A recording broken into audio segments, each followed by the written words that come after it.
What is going on, everybody, and welcome back to the Hangout spot where you already know it's real talk, boxing talk, live from my man cave. It's your boy Johnny, and I am your host for another edition of the Hangout spot live. And this time, it is the Wednesday night edition. Let's get it popping, y'all. Let's get ready to rumble! Yeah, we are back like we never left. What's good, DHS family, man? We back, man. We back. It is hump day, man. Wednesday, middle of the week, man. And we got fights going down on Saturday, man. In Brooklyn, New York, Barclays Center. Main event headliner is for the WBC Super Lightweight or Junior Welterweight Championship, whatever you want to call it.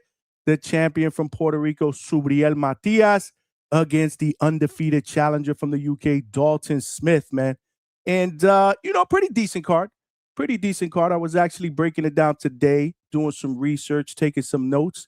Not as bad as I originally thought it was, to be honest with you. There are a couple of fights that I am looking forward to on this card, and we'll go over a few of them. But my question to you guys is, are you as excited as I am about the fights this weekend? Because regardless, man, there's boxing, man. And you know the deal, man. When there's boxing, the world is a better place, man. Yeah, man. And I just want to thank all of y'all in the DHS family for rocking out. Monday night, we did 6 hours, and we went over boxing's best moments in 2025. DHS year-end awards, man. We did hella awards, man. I gave my picks for Fight of the Year, male and female, Fighter of the Year, Prospect, Trainer, Round of the Year, Knockout of the Year, bro. It was an absolute blast. And we opened up the phone lines, took calls. We got everybody else's takes. It was a dope show, man. 6 hours, man. 6 hours. And this is coming from a 6.5-hour live fight chat that we did Saturday night, well into Sunday morning. Doing the Amanda Serrano and Reina Tellez fight card, man. Like I said, we are cooking here at the Hangout spot, man. We are not afraid to put in the work, man. And if you guys are here, I'm here to work, man. Let's get it. Let's get it. Tonight ain't no different. We will break down some of the fights that is going down on the card on Saturday. Yeah, man. That's what we're going to do. I'm going to give you my picks and predictions, and then we're going to open up the phone lines, and we're going to get everybody else's thoughts, picks, predictions, and more importantly, what do you think about this whole weekend, especially Subriel Matias? What do you think about him with the whole thing with the Austrian deal? If he wins, are you still going to feel the same about him before the test? So again, he came in under the legal limit, but nonetheless, he did pop for 0.085 milliliters or nanograms per milliliters of Osterine. Now, again, it was below the legal 0.1 limit as per the New York State Athletic Commission, but will that taint his victory in some people's eyes? Again, he is coming in clean, because it was under the legal limit. But, I want to get everybody's thoughts on that. And what do you think about the card? This is a pay-per-view card. Not sure why they made this a pay-per-view card. It is $54.99, I believe. With tax is close to $60, and I'm not happy about that at all. That shit is a 2-pack of ass. I just don't feel that this is a pay-per-view worthy card. I'm sorry. So I want to get everybody's thoughts on that. Are you guys paying for it? Or are you going to fire stick it, my man Two-Tone style? We streaming Fire Stick Boys back outside. We not paying for that. That's not how this goes. Fire Stick Boys back outside. Shout out to my brother Two-Tone, the superstar. And salute to the Hatrix family. And salute to all of y'all that are filing in, man. Make sure you guys smash that like button before we get started. Y'all know the deal. There are ground rules here at the Hangout spot. If you're watching this live on YouTube, please make sure you smash that like button and help us get this channel and this show out into the homepage and algorithm of other true hardcore laid-back boxing fans, so they know we rock out weeknights, Tuesdays, Wednesdays, and Thursdays, 9 p.m. Eastern Standard Time. We also do our epic recap show on Sunday nights. That is 8 p.m. Eastern Standard Time. And let's not forget, again, we're doing live fight chats now. And after the fights are over, the show does not end, man. We keep the phone lines open and we get immediate post-fight reaction. So usually all of our fight chats are usually 6-7 hours, man. We cooking Saturday night into Sunday morning or Friday night into Saturday morning, depending on where the fights are going down that week. So, yeah, man, we got to get more DHS family members, man. Smashing that like button will help us. It is proven. Look at how much we've grown in the last 2 or 3 months, man. Hella subscribers means hella more DHS family members that are going to be cooking in the chat and potentially calling in and joining us on the panel, man. That's what we want, man. We want that good, laid-back, passionate boxing talk where we can share our opinions and perspectives in a safe place. And it's all right to crash out every now and then. We all do it. Boxing is a very, very passionate and emotional sport, but at the end, we meet in the middle. Why? Because we family. You know the deal. Yes, sir. Yes, sir. We family here at DHS. We building something special, man. And I just want to thank all of y'all for being a part of it, man. But we also are streaming on 2 other platforms as we normally do. We're streaming on Facebook Live. Salute to everybody out there in Facebook. And salute to everybody on X. We are streaming live on X. So please, if you're watching this on X, please retweet and share the show. We are trying to build the DHS family over there on X. Shoot me a follow and come on over here. It takes 2 seconds to smash the like button here on YouTube and subscribe to the channel if you are not already subscribed. Same goes for everybody on Facebook, man. Share the show. Come on over here. Subscribe to the channel. It is a must, man. It is a must. It is free. And if you are subscribed, y'all know the deal, man. Tell somebody to tell somebody else. Tell a friend to tell a friend. Y'all all got cell phones, man. Text somebody right now and let them know, man. The Hangout spot is doing big things in 2026, man. You know, subscribe to the channel. We need more passengers on this train so we could get this bitch into locomotive status, man. Y'all know the deal. In 2025, we made our mark. 2026, we looking to take this shit to the next level. We looking to become champions in this boxing podcast game. And I say that as we, all of us together, man. This is how we do it up here at DHS, man. Subscribe to the channel. Last but not least, the most important ground rule is the best boxing podcast chats out there, the DHS family. Y'all got to cook in the chat, man. As y'all normally do, man. Y'all know the deal. I get great feedback, man, from boxers, trainers, people that watch the show, man. They love the way you guys cook in the chat, man. You're knowledgeable. We like to have a good time. We like to troll. That's what it's all about here at DHS. Tonight ain't no different. Make sure you cook.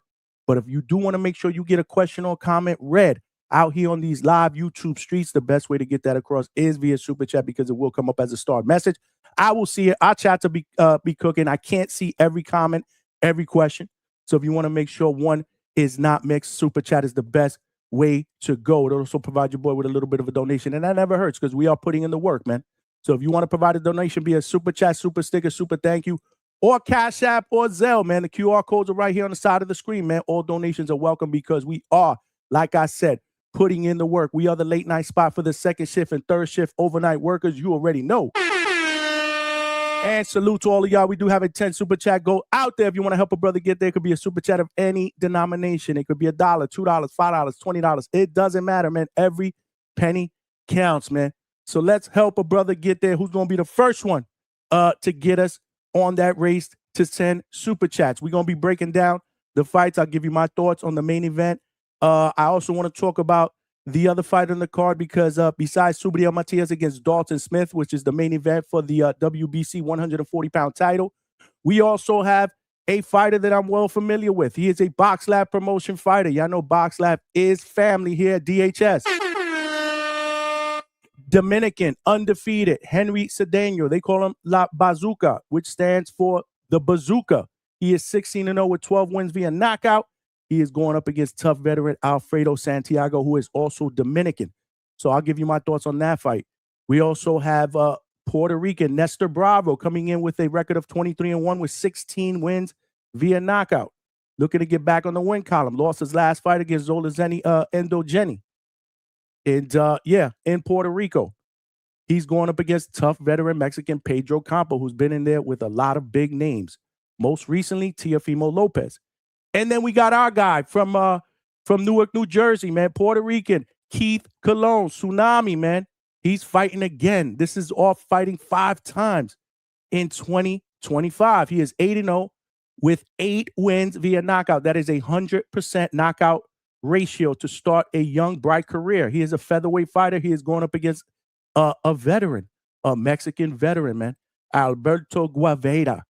So we'll go over that one real quick as well as the main event. But y'all know the deal. It is tradition to start the show off with a little bit of a roll call just to show the DH family some love. Like I said, man, 2026, we looking to take this bitch to the next level, Mike Tyson style. I'm the most brutal and vicious and most ruthless champion there's ever been. There's no one can stop me. Lynx is a conqueror. No, I'm Alexander. He's no Alexander. I'm the best ever. There's never been anybody as ruthless. I'm Sonny Liston. I'm Jack Dempsey. There's no one like me. I'm from Nairclaw. There's no one that can match me. My style is impetuous. My defense is impregnable. And I'm just ferocious. I want your heart. I want to eat his children. We want to eat their children. Mike be getting me hyped, man. Mike be getting me hyped. Shout out to Iron Mike Tyson, man, for always getting us started here along with the great Michael Buffer, man. Let's get ready to rumble. Who's the first one in the chat, man? Who's the first one in the chat? We got Young Cam 2X in the building. Or YVNG Cam 2X, man. Don't want to chop up the name, but thank you for rocking out. Yeah, salute Johnny. Watching you on the big TV. Got Matias by stoppers. That's what I'm talking about. Let's go, champ. I love it, man. I love it, man. Salute to all of y'all that are watching the Hangout spot on the big screen TVs, man. Salute to y'all and salute to you for being the first one to check in. We got my man Finding Adrian 13 in the building. Yeah.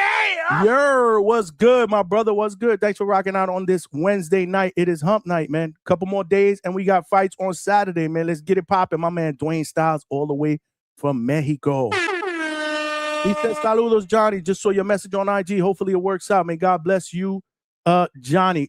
Salute to you, my brother Dwayne. Yeah, man. I send a message out to my people at Pro Box to see what we can do, man. Let's see what we can do, man. We'll figure it out, man. But yeah, hit the like button. Take Dwayne's advice. We got to get to 100 likes at minimum. That is another ground rule at the Hangout spot I forgot to mention. Every single show for the past 2 months, we've been getting up to 100 likes. And then YouTube does its job, throws the show out there into the algorithm. We get more viewers. We get more callers. We get more people cooking in the chat. We get more people on Discord, man. If you guys want to join the Discord, the 24/7 Discord chat, man, it is free, man. And these dudes they be killing it in there, bro. They be arguing. They be trolling, but they also be talking that passionate boxing talk and sharing posts, up-to-date news. That's what we talk boxing 24/7 when we're not here at DHS. The QR code is right here on the side of the screen. Just open your phone, hit the QR code, get up in the Discord, man. Get up in the Discord, man. I also put the link in the chat, man. If you guys want to join the Discord, that is the link in the chat. If you guys want to become DHS pound for pound members, it is only $2.99 a month. A lot of cool perks, including emojis, the ability to ask questions on any one of our interviews. Any amount of questions. Y'all know the deal. The interviews are our bread and butter. 2026, we're looking to take it to the next level. We're also looking at a lot of backstage content because DHS will be traveling outside of Florida, man. Y'all know the deal. We be holding Florida down, but we got to take this show to the road, man. Next stop will be New York City. I will be in the building, God willing, for that big fight that's going down in Madison Square Garden, headlined by Teofimo Lopez against Shakur Stevenson, man. So we're going to try to get some backstage content for the members, for the pound for pound members. So definitely join the pound for pound membership. It is only $2.99 a month. Salute to all that are already members, man. Salute to all of y'all that are already members, man. Word.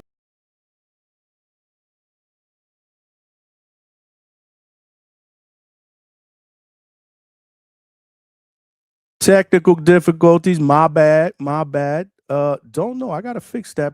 I do got to fix that. We got Adrian finding Adrian again. Said Dalton Smith got some Canelo-esque skills. Should be a good one. Absolutely, man. Determinology was good, champ. What's good? He said DHS salute with the boxing glove emojis. You already know the deal, man. Salute to you, my brother. Salute. And thanks for rocking out on this Wednesday night. Dario Lira is in the building. Let's go, champ. What's good, Dario? What's good, man? Thanks for rocking out, man. Finding Adrian said we TikToking it. I guess y'all ain't paying for that shit, right? Who out there is paying for this fight, man? $54.99. Y'all paying for it? Or y'all gonna stream that shit Fire Stick style, man. Word. $54.99 for this card, though. That shit is a 2-pack of ass. Ah, that's crazy, bro. I hate to say that, man, but that's crazy, man. Big Money, my guy in the building. What's good, champ? Let's go, champ. What's good, man? Salute to you, my guy. Hope to hear from you later on in the panel, man. Everybody saying what's up. This is what I love about the chat, man. Y'all just be cooking it up amongst each other, man. My guy, Josh Rich in the building. The videographer, man, who actually put together the DHS trailer, man, that you guys see in the beginning of the show. And if you haven't seen the full trailer, make sure you check it out at the Hangout spot on YouTube. That's my guy that put it all together. He is dope. We are working on something else, hopefully in the near future, that we're going to be putting out there, regarding the channel. So stay tuned to that. Josh, my guy, appreciate you for watching and showing support, man. My brother, Unlaced Kicks is in the building. What's good, champ? Salute to you, my guy Alex Vega in the building. It should be a short monologue for this mid-card. That shit is a 2-pack of ass. Leave it to Alex Vega to be negative. I get it. Hopefully you call in and give us your take. Might be able to call into the show. Okay, that's what I'm saying. Call in.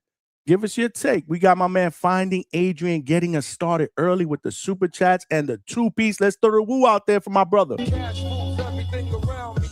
Get the money. Dollar bill, yo. Appreciate you, my brother, with the $2. He says Smith might be a better body puncher than Matias. Okay. Let's go, champ. That's what's up. That's what's up, man. That's what's up. I'll tell you one thing. Dalton Smith is no slouch, man. Dalton Smith is no slouch, man. Big Money said, whoa. Alex Vega said, I don't want to eat anyone's children. Realistically, I don't either. But if Mike said it, I got to repeat it, bro. We got to get ourselves hyped, man. Josue Rizzo, what's good? Salute to you, my brother. My man. What's good, man? Welcome aboard, man. My man Low Knows Boxing in the building. Let's go, champ. He got he here. He got the Puerto Rican spot. Low is one of 7 Teofimo Lopez fans. Salute to him, one of our knowledgeable historians, man. Always calling in, joining the panel with some really, really good boxing takes, especially when it comes to boxing in the past. But yeah, he also got about 35 different nicknames for the Hangout spot.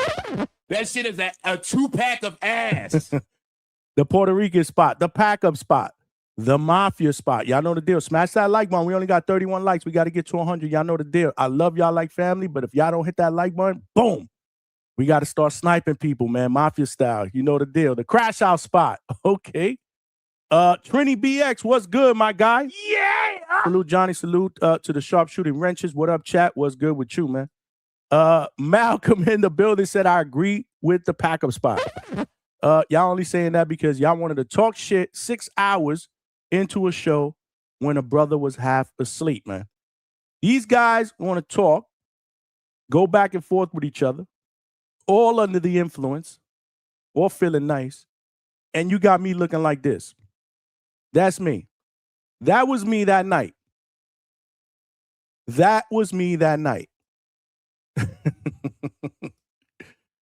Yeah, and these dudes want to keep going, and they want to keep going, and they want to keep going.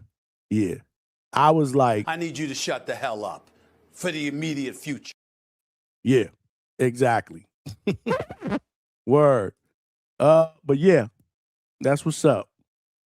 What we got? We family, the Bermuda spot. Shout out to Coach Bermudez, man. I don't know if he's in here, but hopefully he's going to jump on either later today or tomorrow to give us his picks. I'm pretty sure this is a good betting weekend. There's a lot of fights going down. And these are the type of weekends that Coach Bermudez makes money. And he is coming off a bad week, so I'm pretty sure he's going to want to redeem himself. Yo, what was that? Oh, when I disappeared for like 10 seconds? Yeah, that's a glitch. It boots me out for like 10 seconds. I don't know what the hell's going on. My guy CJ Rich, Boxing and BS in the building. What's good, my brother? He just gifted 1 DHS pound for pound membership. That's what's up, man. That's what's up. Cash moves everything around me. Get the money. Dollar bill, yo. Appreciate you, CJ. Appreciate you, man. Word, man. Appreciate you, my brother. Appreciate you, man. What else we got? What else we got? Dario Lever said, we ain't paying for that. The no tickets for the fight spot because it's almost sold out. Lo, you don't even believe that, bro. It smelled like a toilet full of nasty ass shit, okay? In fact, we will go to Ticketmaster. We need to see what's going on with ticket sales. Last I checked, no bueno. No bueno for this fight on Saturday. So unless there is a big rush for tickets in the next 2 days and on fight day, which there'll be a lot of late stragglers in the city, or I'm sorry, in Brooklyn, and they'll pick up some tickets, man. That's what New Yorkers do, man. But I don't know how many people are gonna actually pay to come out and see this fight card. It's not exactly star-studded. It's more for the hardcore fan, and caters more to the hardcore fan, obviously, than it does the casual fan. But nonetheless, solid card, man. Not gonna shit on it that much. Not gonna shit on it that much. That might have been a picture of Johnny's colon. What y'all talking about, bro? What picture you talking about, bro? Lord have mercy. Alex Vega said Johnny is paying with his wife's credit card again. Yeah, if I do pay, I'll pay with her card by accident. But I don't think I am going to pay for that. Not sure. I'm a fire stick style. Johnny, I got Matias by body shot KO. Okay. Let's go, champ. That's what's up. Yep. True New York fashion, last minute buying. I agree. There's going to be a lot of late, people that are hanging around Brooklyn that end up buying tickets on either Friday night or Saturday during the day. Expect them to drop if they don't get a sellout. And that's what New Yorkers want to do. They want to wait it out and get a cheaper ticket to get in and watch the fights. And then they want to do what Lowe's Knows Boxing do. Get a cheap ticket and sneak all the way down and watch it at the bottom. That's New York style. That shit is a 2-pack of ass. Jose, what's up? He said, what's good? Got a membership gift. Thank you. Yo, word. That's what's up, man. Thanks to CJ, man. Salute to CJ, man. Salute to my guy, Josh, with the fire emojis. Appreciate you, my brother. My guy, Bones, 13817 in the building. Salute to you, champ. Let's go, champ. Salute. Malcolm said Matias don't really throw to the body. He flat-footed, head hunting machine.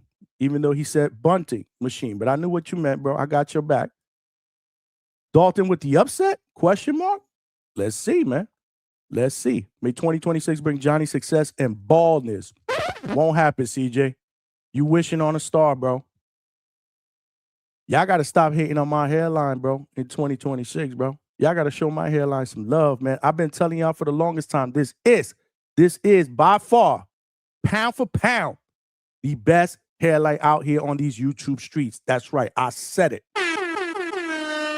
I said it, baby. Straight cash, homie. My hairline is straight cash, homie.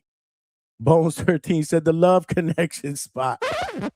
Speaking of Love Connection, we got Ladies Night coming up soon, man. We're trying to coordinate that, you know. I got to get with my co-host Star and Chevy from Chevy's Red Corner. We got to put that together. We are looking at a couple of guests to be able to do that as well. So, yeah, man, more to come on that. Speaking of the devil, Coach Hector Bermudez is in the building. There we go. Yeah. What's up, Coach? He said we in the building. We still made money last week. Okay, that's what's up. Are you doing your bets this week? Let me know. Tonight, tomorrow, let me know, man. Let me know. Coach is in the building. As well as Chevy from Chevy's Red Corner, who I just called out. What's good, sis? She said the media workout today hurt my feelings.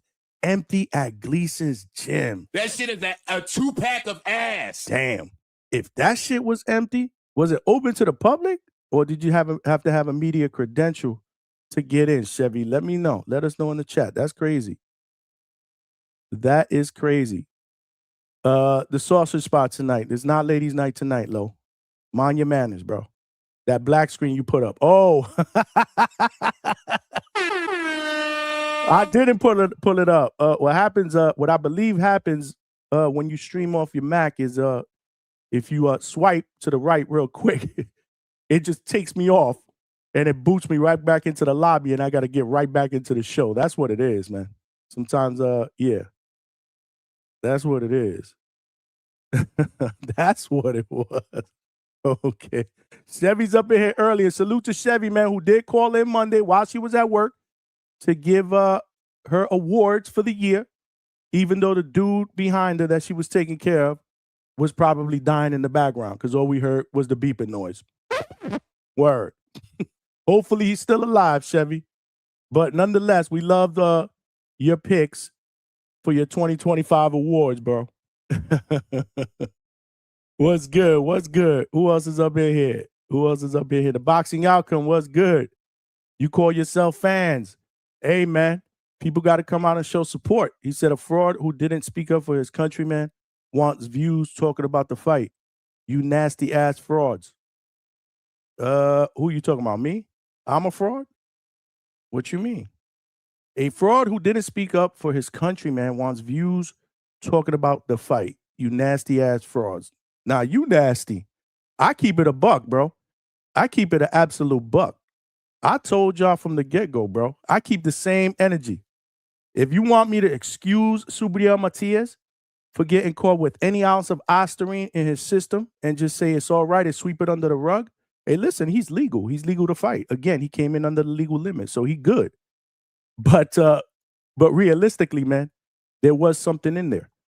And, yeah, it could be contamination, but all we're saying as boxing fans is we just wanted proof. But it doesn't matter. It doesn't matter. Like I said, it was in there. He's legal. But I don't know what you want me to say. I don't know what you want me to say because the same thing I would say about a countryman is the same thing I would say about any fighter. I want a 100% clean sport. People die in the ring. People die in the ring. I want a clean sport. And that's your opinion. Like I said, if you think it's nasty work, then I'm not sitting here and just saying, you know, hey, man, you know, it is what it is. But listen, man, like I said, I'm a Subriel Matias guy. There's a lot of fighters I root for. But I tell you one thing, I also root for fighters that are not Puerto Rican as well. I root for all fighters. I'm a fan of boxing at the end of the day. And yeah, we're going to have our favorites. But I root for a clean sport. And I have no problem. If there is proof that there was contamination, I got no problem coming out here saying, yo, there's proof. Just show it to us. Show us the proof, man. Because the B sample, last I checked, came in at 0.085 as well. Again, legal to fight. I get it. But you're not going to be able to stop the people. Not me, and I'm not going to say anything, but there's going to be people out there that are going to still say, even though it was below the limit, that more than likely that has something to do with his victory. You can't help what fans are going to say, my brother. And again, if you don't agree with me, I respect that. We're not always going to agree. But to sit here and call me a fraud and a scammer,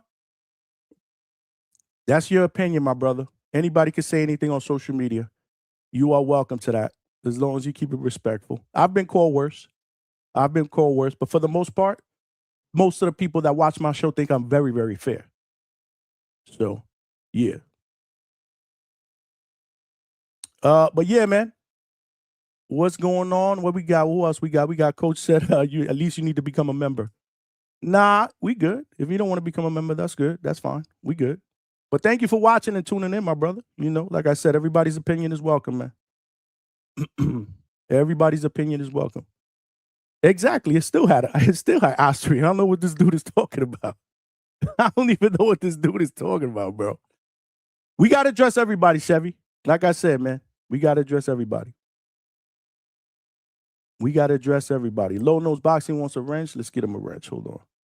I don't know why you ain't had no wrench, bro. I don't know why you ain't had no wrench. But it's all right, man. Nobody got to blink him, bro. That's his opinion, bro. That's his opinion. I've been called worse. And again, keeping it raw across the board, I don't think that's being a fraud at all. I didn't call him a cheater. I just said there was traces of ostarine found. And my brother, that is facts.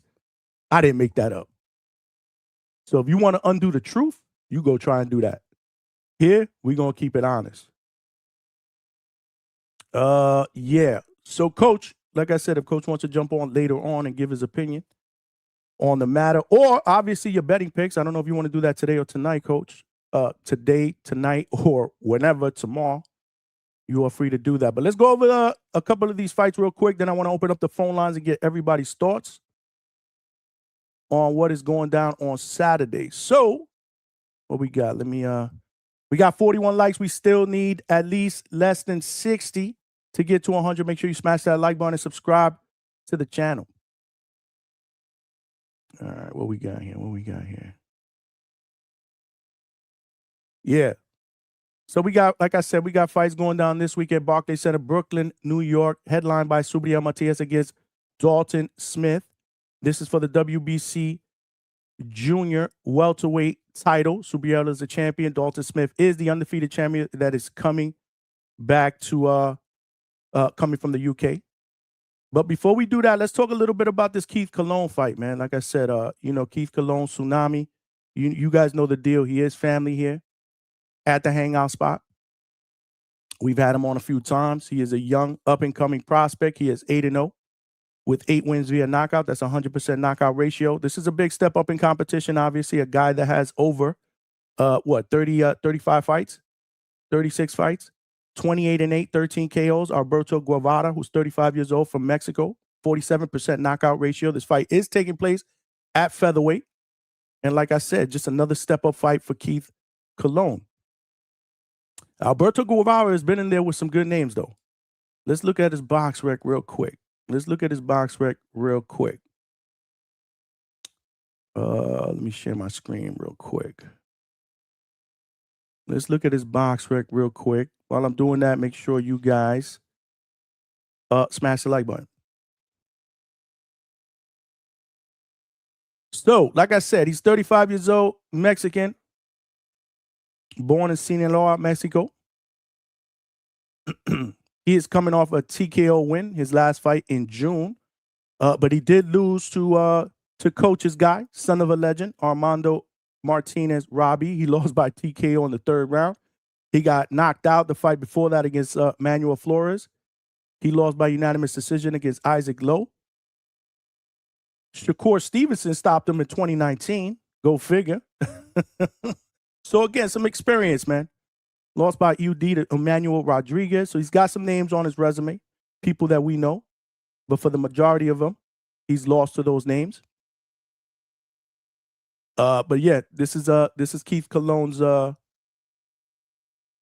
opportunity, man, to get that 9th win and start off the 2026 year the same way he started off the 2025 year. He did fight 5 times in 2025. Let me put my notes up. But yeah, this is a matchup with a rising undefeated prospect against a battle-tested veteran. This is really what it is, all right? A potential stepping stone for Cologne in a young career. He's only 23 years old. He is from Newark. A lot to like.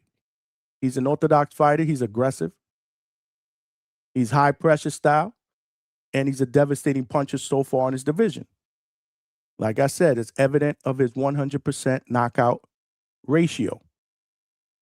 This is going to be, I believe, an 8-rounder. This is, let me just double check here. Yes, this is an 8th-rounder in the featherweight division. But yeah, like I said, this guy's been sparked out. He's got, Guevara's got good fundamentals. Again, he's durable. He's a volume puncher. And he's got a lot of experience. So I got, but yeah, I mean, I don't see anything that would lead me to believe that he's going to spoil Keith Cologne's progression. Might be competitive early, again, because he is a veteran. But I don't think, I don't think it'll hold up against Cologne's power and momentum. So I fully expect Keith Cologne to overwhelm him with pressure as well as he comes forward. He's going to probably fight him toe-to-toe. And I predict a stoppage between rounds 4 and 6. And if he does that, then he starts his young career 9-0 with 9 wins via knockout. So that's my prediction. The next fight that I want to talk about real quick is Puerto Rican Nestor Bravo, who's going up against tough Mexican veteran Pedro Campa. Nestor is 23-1 with 16 wins via knockout. That is a 70% knockout ratio. Pedro Campa is 37-4, one draw with 25 wins via knockout, which is a 68% knockout ratio. This fight is taking place at 140 pounds. There is no title on the line. But this features, you know, a once undefeated prospect, but he is coming off his first career loss against Zolazeni Endogeni, who we've had on the show a while back. Good dude. Really good dude. So, yeah, this is more of a rebound fight for Bravo. He is 32 years old from Puerto Rico. He turned pro in 2015. Solid amateur background. And, again, he's an orthodox fighter who can punch.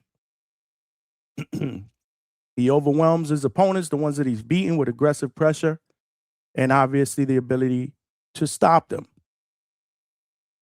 The fight against Endogeni, he did lose by split decision.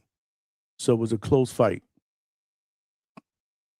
As far as Pedro Campa, again, he's been in there with some guys. Alfredo Santiago, who's also fighting on this card, he's been in there with him.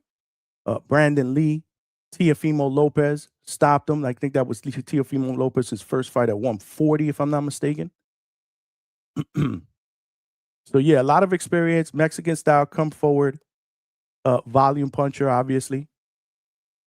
Who's going to come to fight? But Bravo has a reach advantage. I think that should help him control distance.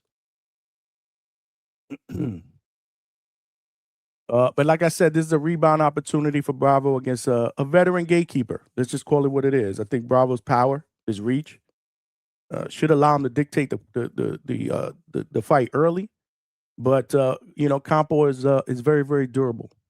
Might force it into a longer fight. I don't know. I'm still picking Bravo by late stoppage, maybe around 7, 8, or 9.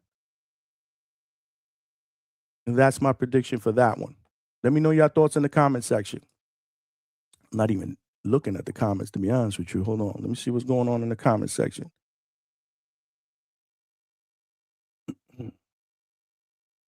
What is going on in the comment section? What y'all got? What y'all got in the comments? The next fight that I want to really touch on real quick is Henry Cedeno against Alfredo Santiago. I'm not sure if this is going to be the co-main. I think it should be. Out of all the other fights that we spoke about, Henry Cedeno is called La Bazooka, which is the bazooka in English. He is 16-0 with 12 wins via knockout. That is a 75% knockout ratio. He is from the Dominican Republic. He is 27 years old, and he does fight under the Box Lab Promotions banner. Shout out to my family at Box Lab. Alfredo Santiago is 31 years old, another veteran in his games. Been in there with some names. We'll call those out in just a second, including Devin the Dream Haney, who he lost to, but he's 17-2 with 8 knockouts, 47% KO ratio. There's two regional titles on the line. I think it's a NABO super lightweight title, a WBO, another WBO intercontinental title that's on the line.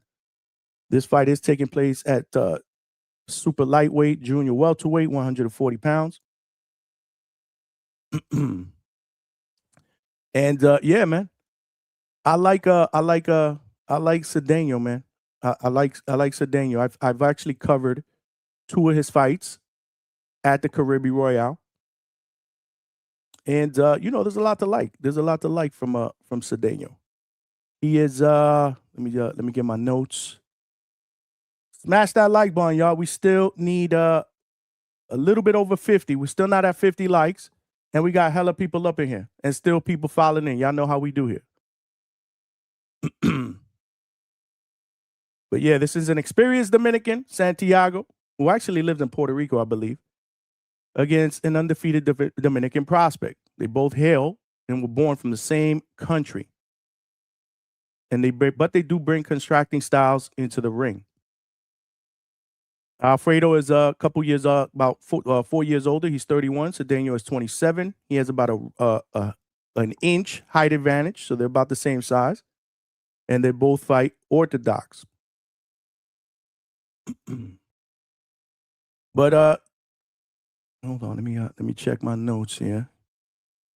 Yeah, Cedeno. So Cedeno, like I said, he's a dude, who has heavy hands, sharp, accurate, can throw power shots. He has a very, very extensive amateur record. Very, very extensive amateur record. But he can't hit you and knock you out with one punch. He's physical and he has the he has a lot of mental toughness. He has good mental toughness. He's young, he's hungry, and there's a lot of momentum going into this fight. Obviously, being 16-0 Box Lab Promotions is very, very high, but this is this fight I'm having a hard time with because we're talking about, again, contrasting styles, man. Because Santiago combines, he's like more of a finesse boxer puncher. He can move, provide angles, and keep his opponents off balance. He can adapt mid-range. He has good timing, and he can counterpunch. And he has experience, man. He has experience. And he has, I believe he's coming into this fight in a 4-fight win streak. Let's just double check. Yeah. So his last loss was he got stopped in the 9th round against Ricardo Nunez. That was back in 2021. Since then, he has rebounded and won 4 fights in a row. One of them unanimous decision against Angel Fierro, who, let's not forget, for the Fight of the Year candidate with Isaac Pitbull Cruz, was supposed to fight him in the rematch, but then something happened, and he had to get pulled out of that fight. And that's when Omar Salcido stepped in to fight Pitbull that night. But he did stop Pedro Campa, who we talked about earlier, and he did beat Javier Fortuna. And his other loss was against Devin the Dream Haney by unanimous decision. So Haney did not stop him. That was in 2019 when Devin Haney was 23-0. So yeah, man, a lot of experience, man. I'm having a hard time picking this one, but I'm going to go with the young prospect, man. I'm going to go with the fresh legs, the energetic, the guy with the heavy hands. But I think this fight is going to be a really, really good fight, a really entertaining fight. Yeah, this is going to be an entertaining fight, I believe. But let me know what you guys think in the comment section. But yeah, I think I'm going to go Cedeno. But there could be an upset special in this fight, depending on how you look at it and if you are better.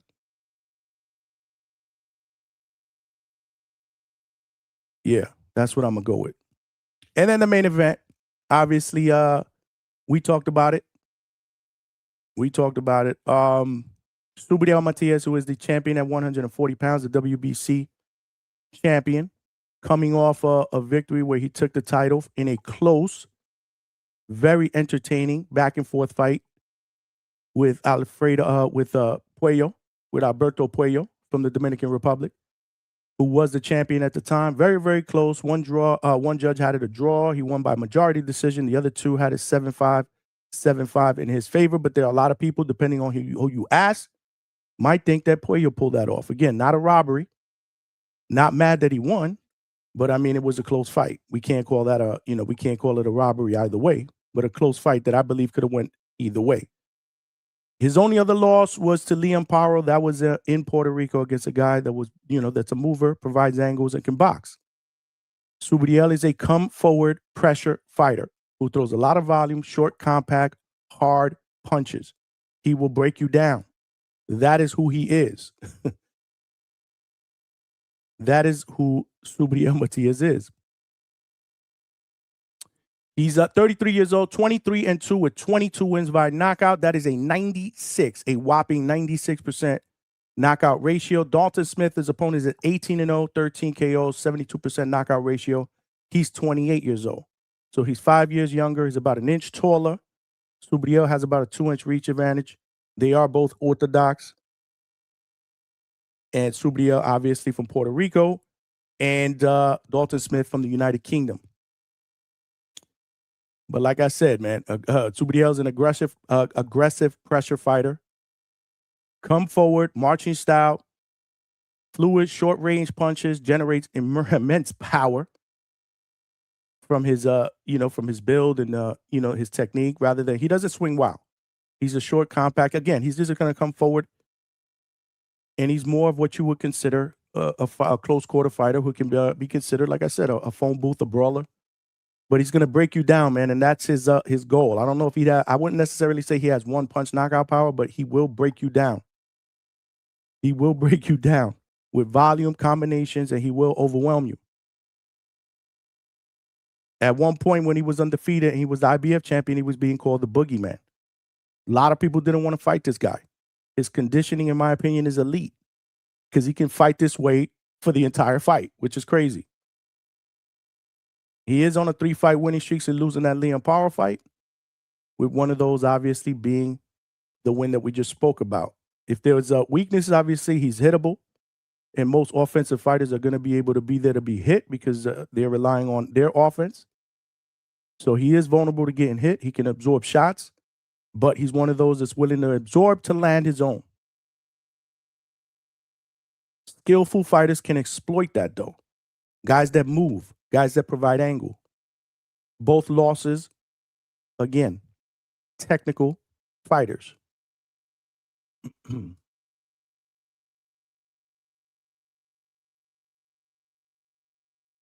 Hold on a second.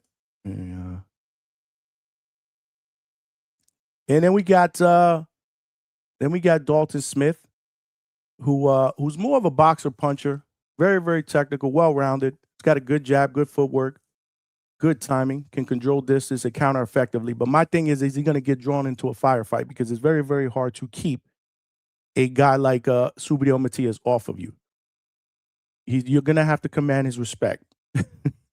But if you can move and you can fight the same type of fight that Liam Paro fought, obviously you've seen that Matias is vulnerable to that.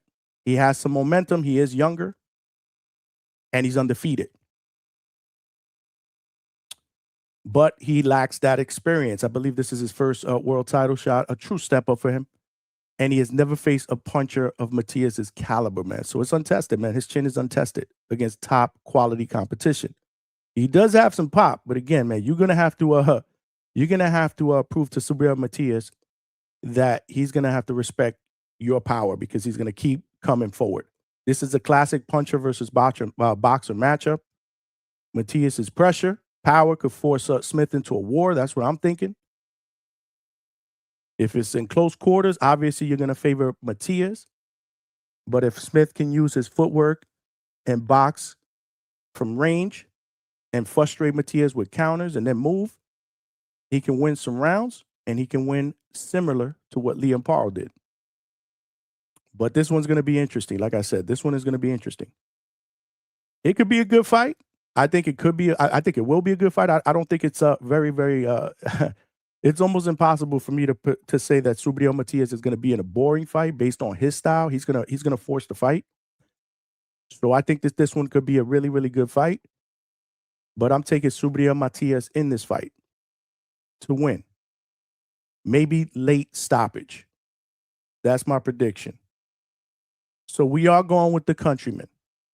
Now, I want to hear everybody else's thoughts. And some questions that I got for everybody are, number one, obviously, besides the obvious, who y'all got. But are y'all paying for this card? That's a big question that I want to ask. Are y'all paying for this card? It's pretty steep. There are some other fights on there. There are some other fights on there that I didn't break down. There's not really a lot that I know about some of these other fighters, but you got Emmanuel Rodriguez, who's 22-3. He's going against Fernando Diaz. That is a fight that is going 10 rounds in the bantamweight division. You got Javier Cintron, who's 13-1, going up against Jonathan Rodriguez, who's 25-2. That is another bantamweight fight that's going 12 rounds. So there are some other fights on this card. But is it worth pay-per-view prices? So let me put the link in the chat. Let's take some calls. Let's get some people involved. Vega obviously is always timing my monologue here. But again, I just want to be able to give my thoughts on the fights, and then I'll let y'all do y'all thing, bro. So if you want to hear me not talk, now's the time to call in. Now's the time to call in. Some other questions I got: if Matias wins, like I said earlier, will he get the credit from the fans? Or will they hinge on that 0.085 tests that he popped for. Again, not throwing shade. I'm just calling facts. He is below the legal limit, so he's not cheating. But will that stop people from still thinking he was cheating? That's my fucking point. And you can say what you want, but there's going to be a lot of people that are going to say they still thought he cheated. The only way to prevent that is to not have anything in your system or to prove contamination, like I said. Will ticket sales spike in the next 3 days? That's another question I had in your mind. Again, you know, New Yorkers, they're last minute people. Oh shit, there's a fight on. How much is it? All right. We could get up in there for $100 ticket. We could get it for $40, $50. All right, we up in there. Yo, call my man Bruce, call my man Charlie, call my man whatever.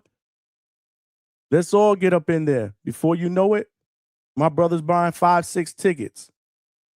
Word. So let me know your thoughts. Alex Vega, what's good, my brother? Trainer of the year is B. Bermudez. What's good, champ? Hey, man. Hey, why not, though? Think about it. We see so many guys pull out of fights with the injury, you know, they got a baby on the way, they got to get married, which, you know, there's a death in the family, which, hey, you can say they're valid reasons. Bermudez fighters don't pull out of fights. They make the trip to other countries.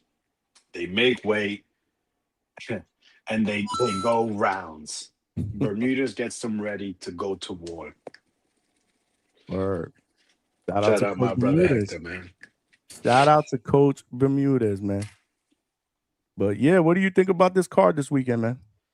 I always was a fan of the co-main event. Ojo versus what's his name? Endri or whatever, Cedeno?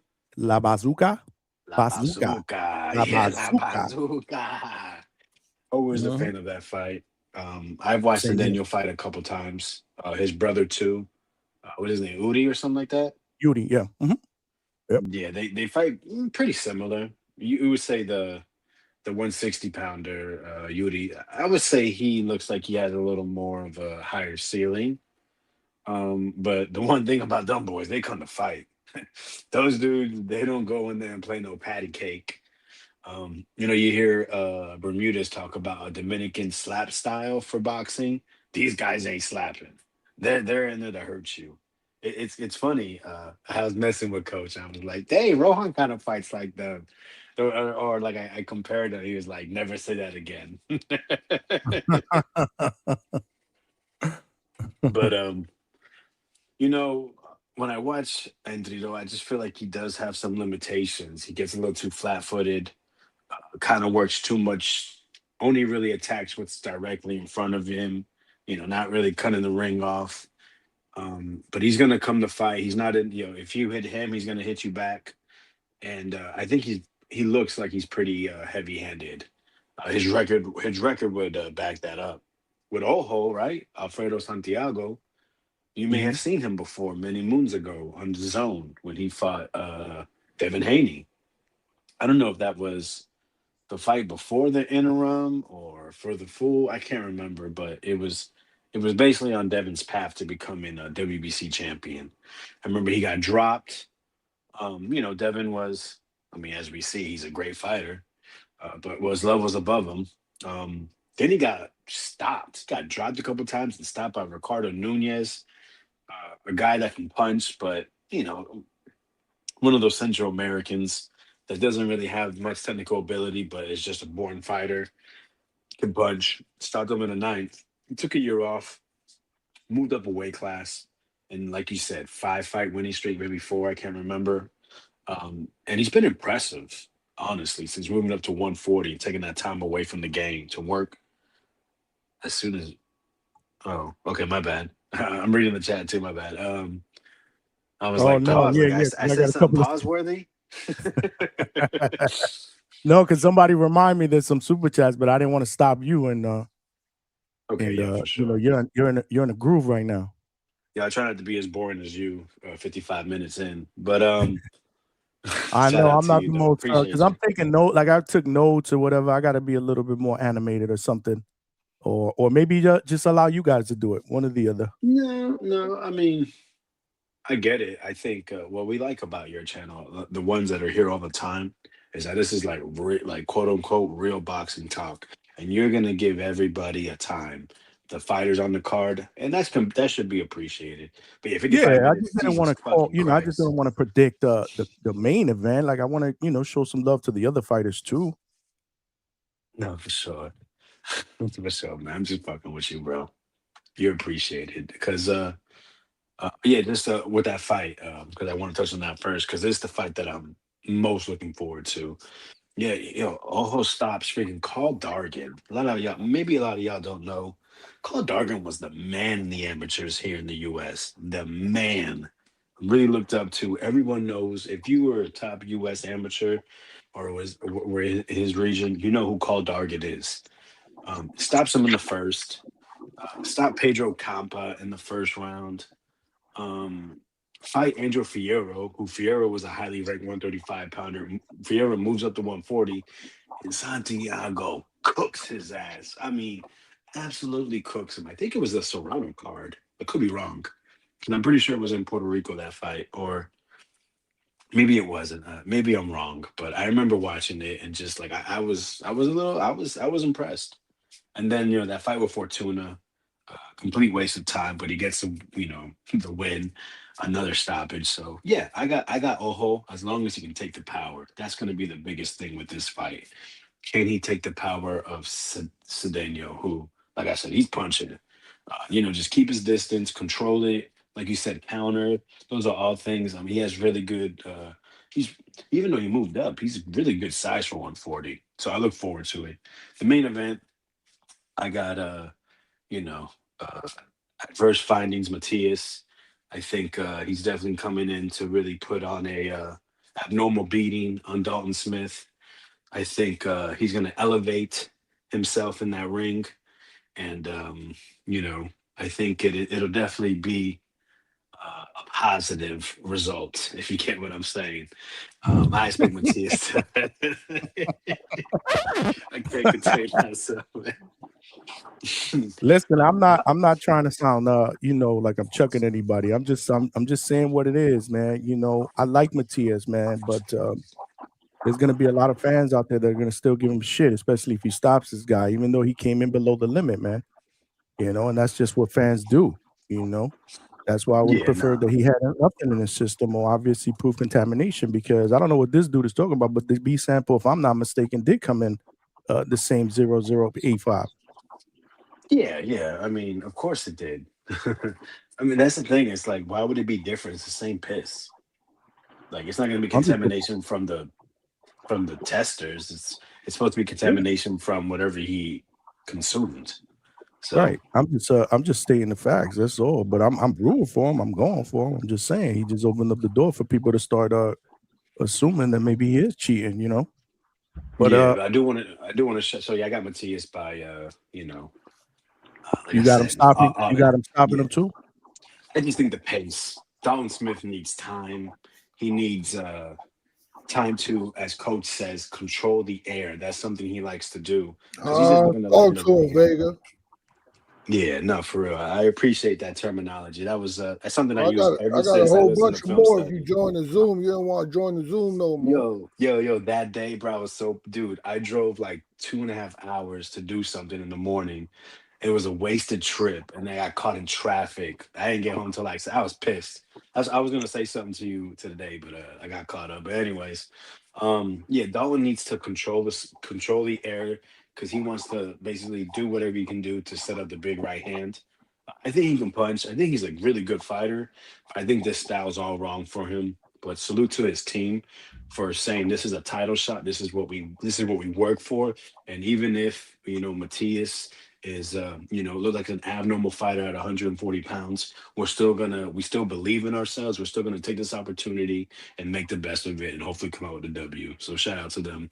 I do want to shout out Javier Cintron is fighting. He's a former Puerto Rican Olympian, and he's fighting Sandoval.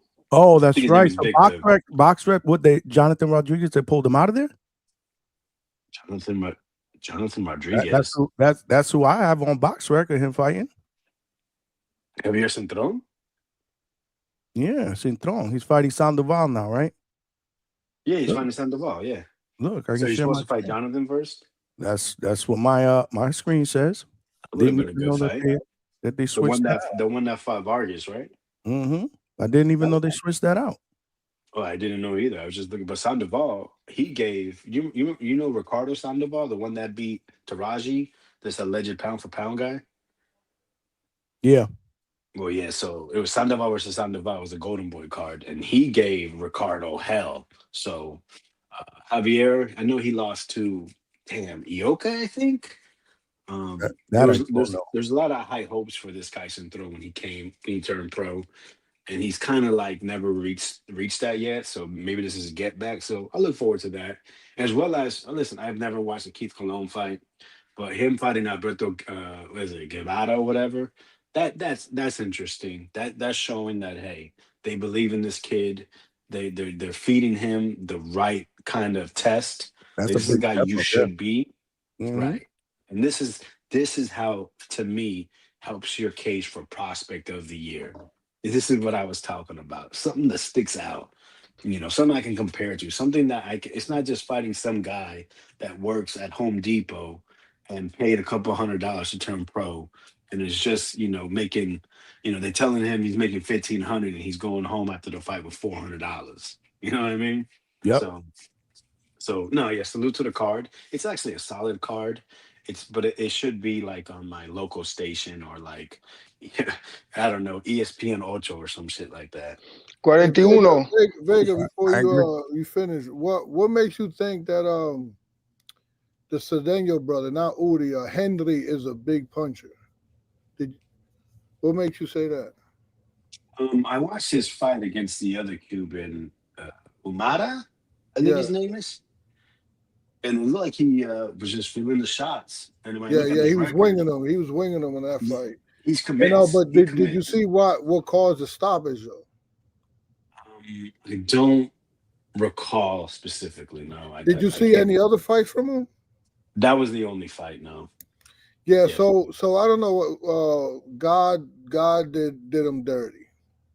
God put all that punching power into his brother Udi. He's a both fisted puncher. He was in my camp for a long time, and when he was amateur, these two is about the dumbest motherfuckers you probably would know. And I love these guys. I had Udi, I was training him, and I had Matchroom, I had Top Rank, Split T was involved, and PBC. I had all of them, and this is like, it don't happen. This is like a unicorn. It doesn't happen often. But when you get everybody interested in one kid, that's when you can make the most money for the kid. And I had everybody bidding against each other. Then the brother steps in and say, I got a good deal for you. So now the reason I couldn't pull the trigger with someone was because his brother was at one point in time was signed to Kenny Porter, Sean Porter's father. I remember. And what Kenny Porter did was sign Udi on contract, but just to get him a visa so he could come see his brother fight. It was known that he wasn't a manager. He just signed a manager contract just to get him over here.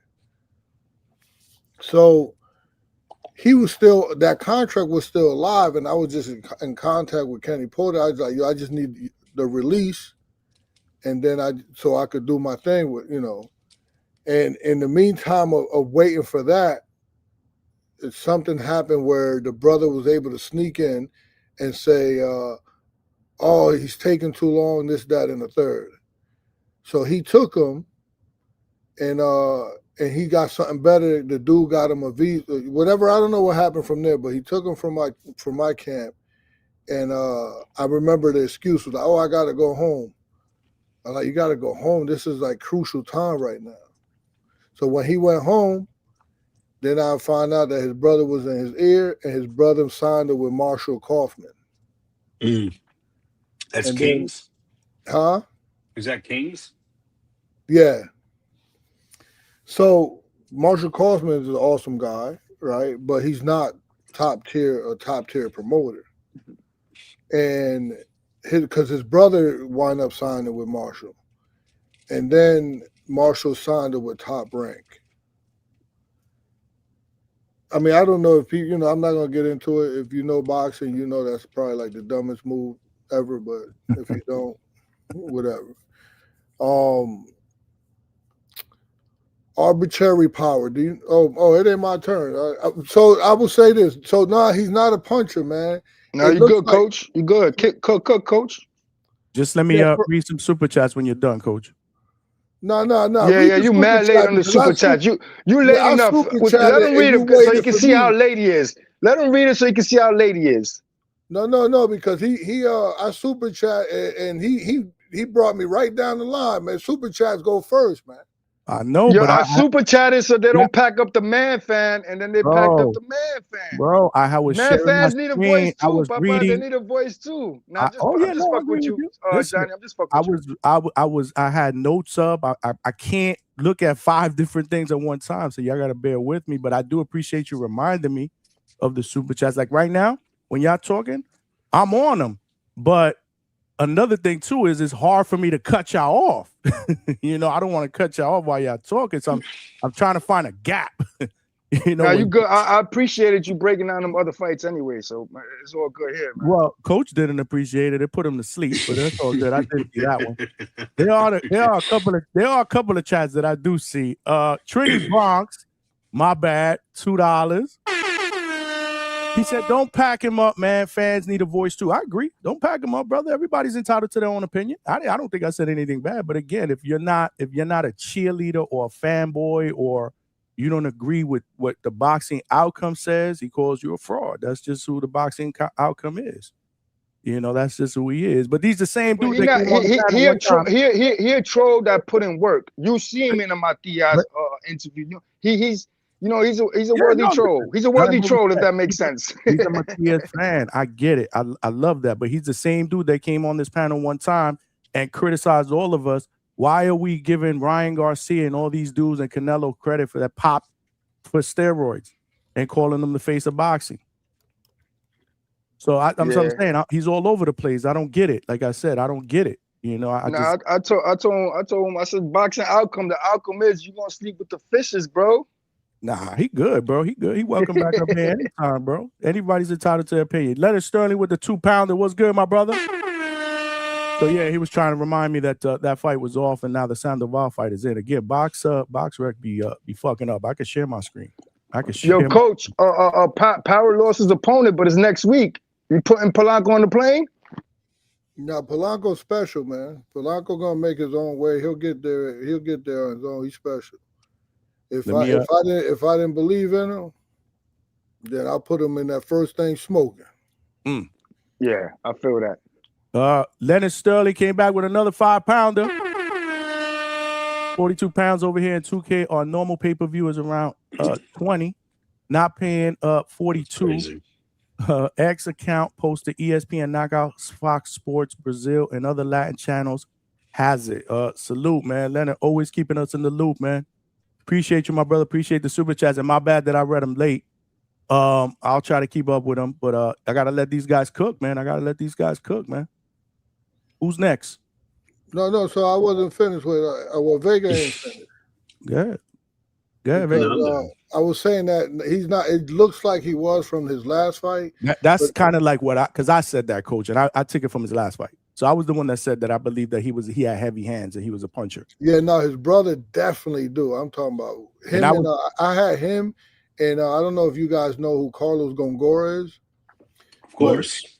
Him and Carlos Gongora used to have some wars, and I used to have to stop it because it was like really, really violent, and nobody's working on that. They just want to kill each other. And then I just heard that he left camp with what's the 160 Vega, the 160 WBC champ. Diamonds? Adames. He just left Adames camp because they was going to war. Oh, so he was a Salas? He was, yeah, but he's no longer there. Mm. I think he must have left for that. What weight is he fighting at? Who? The brother that was in there with Adames. The kid that was in there with Adames. Yeah, 160. Middle. 160. Yeah, he's like a prospect. Oh, okay. They put him in tough a little bit too. Yeah, but he's I don't believe in and I hate to say this, man, but I just don't believe in the sensei. They call the coach the sensei. I don't believe in him, man, because they're not looking any different. They're actually looking. He was looking worse the last time I saw him. He's a special talent. Is that he can't just not cut the ring off, just bulldoze forward and just throw power shots. The other brother had no defense. He was getting hit a lot by the Cuban dude. The Cuban dude didn't have no conditioning. That's why he got stopped to the body. But the Cuban guy was landing at will. I thought he was gonna stop him. Yeah. Oh yeah. Early, right? Yeah. Mm-hmm. Early. Yeah. So now the Ojo fight, I don't really know too much about Ojo. I just saw like his last fight with Javier Fortuna. Javier Fortuna is kind of twisted. He's just fighting. Javier Fortuna actually was one of my champions when he was actually my second world champion that I had. I remember you saying you had him in there with the early Roach, and he was telling Roach, hit me. Oh, Roach hit him. Yeah. Yeah, that nickname, the Sensei. You said they called the coach the Sensei? Yeah, because he's really kind of like a coach. He's a really good guy, but just his boxing knowledge. I don't know. I don't know. So he don't fit that title because that's a title. That shit gotta fit you. The Sensei. You gotta be about your work. But he's a karate guy, so that's why they call him Sensei. I mean, I don't know. I just know what I see. I see the product. I see the language. I just go with what I see. So he's not, like what Vega was saying. He just from that last fight, he looks like it because he was sitting down but he really the other guy quit on a stool from from being exhausted. Now your eye test got to be definitely a lot tougher than the average eye test. Yeah, well, it's elite. It's not just better than the average. Elite. Better. Elite. Elite is I take that. 1%er eye. Let me read. I got another super chat here. Mick Doonan with the $2. He said, "Kathy Duva a weasel, worse than Barry. Poor Bakra." Yo, damn man, Back was another one that can't let that shit go to the cards, man. Shout out to Mick, bro. He won't let. Every time you see Coach, he remembers that Barry McGuigan shit, bro. He's super chat that shit. Weasel. Yeah, weasel. Oh, he called it worse than a weasel. One time he called in when Coach was here. He was like, "It's fucking." I don't even know what the hell he said, but that shit was worse. Who's up next, though, man? We skipped Low Nose Boxing, man. Let Low cook. Let Low cook. Yeah, what's good, man? What's going on, everybody? Trini, my man Vega, and Coach Bermuda. What's going on, Boricua? Pa que tú lo sepas. What's good, Brody? What's good, bro? Hey, what's good with it, yo? What's Boricua in the building? Hey, listen, we got all. Hey, this is the Boricua podcast. we got 4.5 bodies up here. Yeah, I put that in the chat earlier, but yeah, Subriel Matias. This might ruffle some feathers. Subriel Matias is this generation's Puerto Rican version of Antonio Margarito. And I'm not saying it because of the allegations. I'm saying it stylistically. Stylistically, he kind of remind me of Margarito, you know what I mean? To come forward, hit me with your best shot, break you down. He's not the biggest puncher with one punch, but he gets a lot of stoppages because he breaks you down. You know what I mean? I got a customer coming in. Give me 1 second, man. Somebody can cook right now because I'm already disturbed. I'll cook a little. Yeah, I agree with that a little bit with the Margarito style. One thing I want to ask something. Do anybody know arbitrary power is? Why don't you just explain it instead of No, asking? I just need to know if somebody knows what it is. I can multitask. I can multitask. Yeah, what I mean by that. Nah, we don't need you to multitask, man. That being motherfucking selfish, man. Your You sound take is your time. bad too, Lo. Your sound All is right, hold bad. on. Let me fix that. No. Don't whack me, man. Hold on. I already hear your voice, man. You sound like that mafia shit going, man. No, whack him. We'll be all right. He said Hey, no whack him. arbitrary power, right? It means like power exercised based on personal opinions. No, what I mean by that, emotions. What I mean is like you see Matias, right? No, let Coach Cook. Let her break that down real quick, man. I'm listening. No, I thought he was asking me. Go ahead, Coach. You Go ahead, got Cook. mute, my man. What's wrong with y'all? Y'all know the deal. We be cooking motherfuckers here that don't let people talk, man. Let Coach talk, y'all. No, I just want y'all to. This is actually for Johnny and all y'all and Vega too, because y'all Matias hated. What I said was, Johnny, where I was at, Johnny, I need help here. Arbitrary power. Arbitrary power. With emotion and all that. Yeah, it's an exercise. It's just based on personal opinion, emotions, convenience, rather than clear rule or evidence, stuff like that. It's kind of a legal term, right? So when they say law without threshold is arbitrary power. Listen, everybody in the chat, all y'all hating motherfuckers on Matias. You have to understand, if the legal blood alcohol limit is 0.08, a driver gets pulled over and he blows 0.07.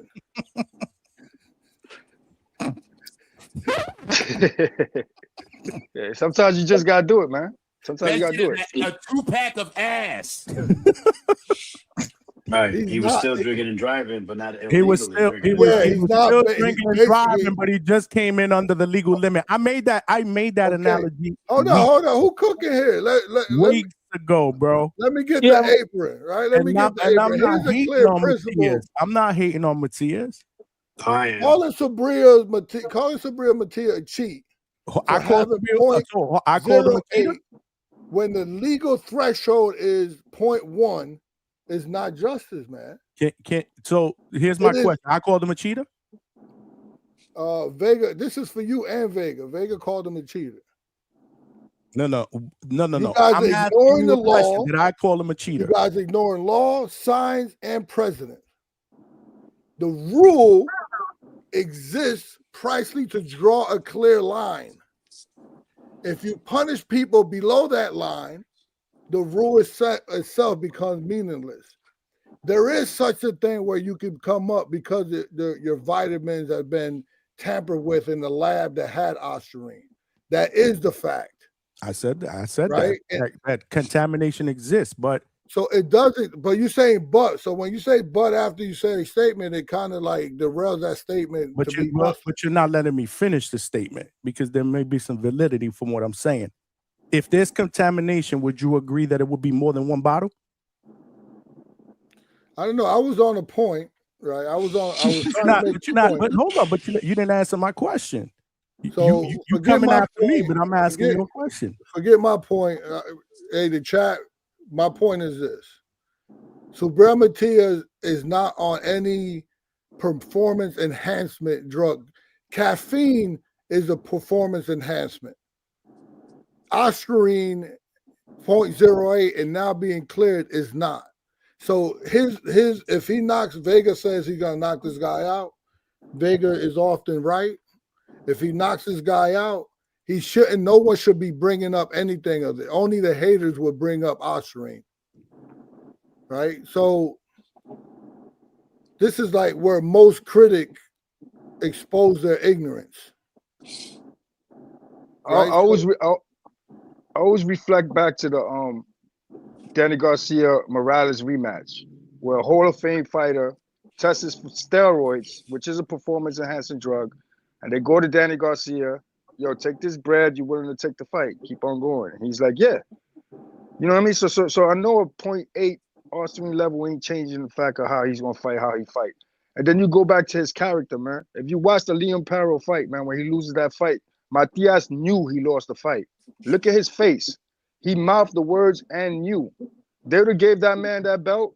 He would have not jumped up and down. You know what I'm saying? And he would have immediately gave Paro. Look at Teofimo when he loses to Cambosis. I won that fight 12-1 in a 12-round fight. Bro, you know what I'm saying? It's character too, man. I'm not going to believe that he did that shit willingly. That's just me and the way I analyze shit. I do background checks. I know his story. Just the way he's built. I don't think he did that shit with knowingly. Trini is an agent. He knows character. So let's believe Trini rather than hear Johnny keep bringing up this 0.08 that he's not, you know, illegal, but he keeps bringing it up. Coach, let's keep it a buck here, okay?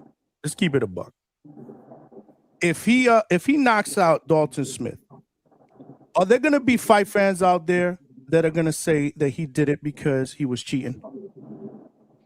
If he go to, you can't satisfy the fans. I need answers, man. There's always gonna be somebody out there. Okay. I mean, so, that's someone very. Are you gonna say it? I'm not gonna say it, and I haven't said it. All I said was Vega gonna say it. All I said was I would prefer every single fighter has zero limits of performance enhancing drugs in their system before a fight. That'd be me. I would prefer that. And I think there's a lot of other states that would prefer that too, right? Because if I'm not mistaken, that is a New York State Athletic Commission with the whole below 0.1 below the limit, right? Does every other state have that same guideline, or is it zero? I don't know about any other state. Okay, because I believe that's New York State Athletic Commission, not every other state. Correct me if I'm wrong, chat. Correct me if I'm wrong. So my thing is this, like I said, man, does contamination exist? Absolutely, man. Absolutely, but it had to be more than one bottle. So let's get the batch and let's clear your name, bro. I got no problem with getting your name cleared for something that you didn't do purposely. Well, he didn't have to clear his name because it was under the threshold. And to Trini's point, right? But again, what that does, though, making that shit public, is that it opens up the perception that he attempted to cheat, and I don't want that perception to be out there. Am I wrong for saying that? Also, real quick, I don't want to butcher his name. But Vega, who's the guy that passed away? Buddy McGirt's fighter that passed away after fighting Matias? Rest in peace. Maxim Diaz. That's what makes this even worse. Derek Chef. Yeah. But remember, Matias was there to lose that fight. They was pushing Buddy McGirt's fighter in that fight. You know what I mean? So I know there was a lot of extensive tests after that fight because he was not the A side. Matias was there to be outshined, you know. Also his role to where he got, man. Almost every fighter that shared the ring with him, even the first one to beat him, he knocked out. You know what I'm saying? So like he had that run. He had that run for a minute. And I know they was analyzing him after that when he beat Buddy McGirt's fighter. I know there was eyes on him for that because he's not supposed to be the A side there after that. Listen, so the reason why some regulators set threshold limits, because there's been people that got caught in the Olympics and they still give them the medal because they're under the threshold limit. Below certain concentration, it has no measurable performance effect, right? So I believe you. So now, why would we listen to any fans who have anything to say bad about Matias if he get? Now, Dalton Smith is a huge puncher, and Matias is a catcher's mitt. He gets hit with he's the type of fighter. I think Vegas mentioned this earlier too. His will to win is up there, and he imposes his will, and he catches. And he's 33. He's 33 years old right now. Yeah, he catches punches with his face, and he goes back. You know that there's gonna come a time where that shell could get cracked. You know. But if he does win and by knockout or whatever, it shouldn't come up because whoever will bring this up will just only bring it up and then bring up the death, like, you know, rest in peace to that man and respect to his family. But, you know, to keep bringing that up because he was 0.08 positive is a little crazy. It's just looking, you know, fans looking for some reason to have some type of gossip, drama, or hate. Damn right. You think the whole effect of the Haney and being that Garcia tested for Osprey and the optics of Haney getting dropped the way he got dropped just because he fought the wrong fight, that added to it too, man. That made it seem like Garcia going left, going right. I think we did a film study on this. Was you there, Johnny? Yeah. I was there. Right, going left, going right, not allowing Haney to punch, jumping on his neck, all that stuff. That had nothing to do with he outboxed that man, and he punished him.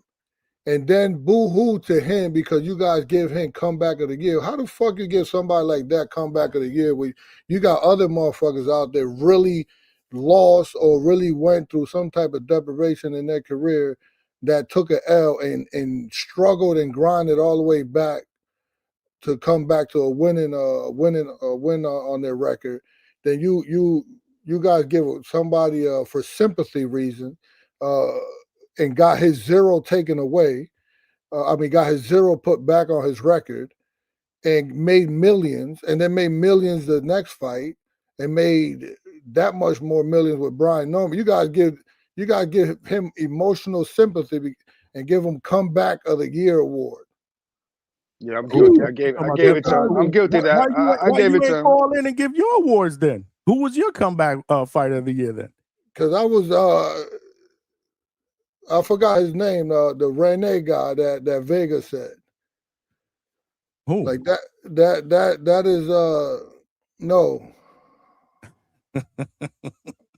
Yeah, I mean, I rarely participate in things like that. But there were a lot of people that picked Devin Haney to be comeback. I know, and they're crazy because all they doing is just going about the narrative. Is once somebody say, "Oh, let's just jump on that bandwagon."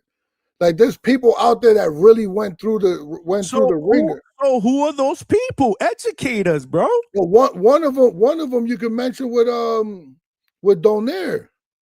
How you put Devin Haney's what he went through, getting his ass whooped, getting dropped, and you talking about that was Osprey? That wasn't no motherfucker Osprey. This motherfucker had a left hook from hell from the beginning of time, and he cracked the motherfucker in the first round.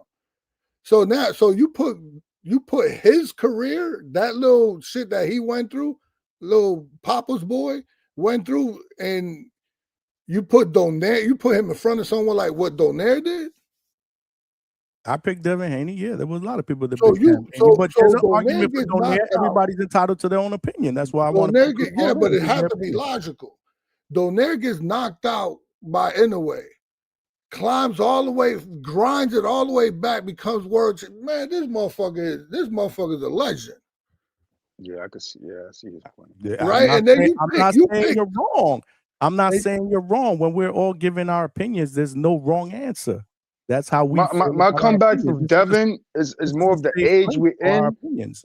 So it's more of like Toledo Trice hit. Where was his left hook? His left foot was non-existent because Rolly had the intelligence and the corner to supervise him controlling that left foot. He did exactly what motherfucker. He took a page out of Tank's book and controlled the lead hand of Garcia. Listen, Garcia is trash, man. All you gotta do is control his lead hand and he's done, right? And that's what Rolly did. He took a page out of what Davis was able to do. That's you had the phone all night. He disciplined the whole fight.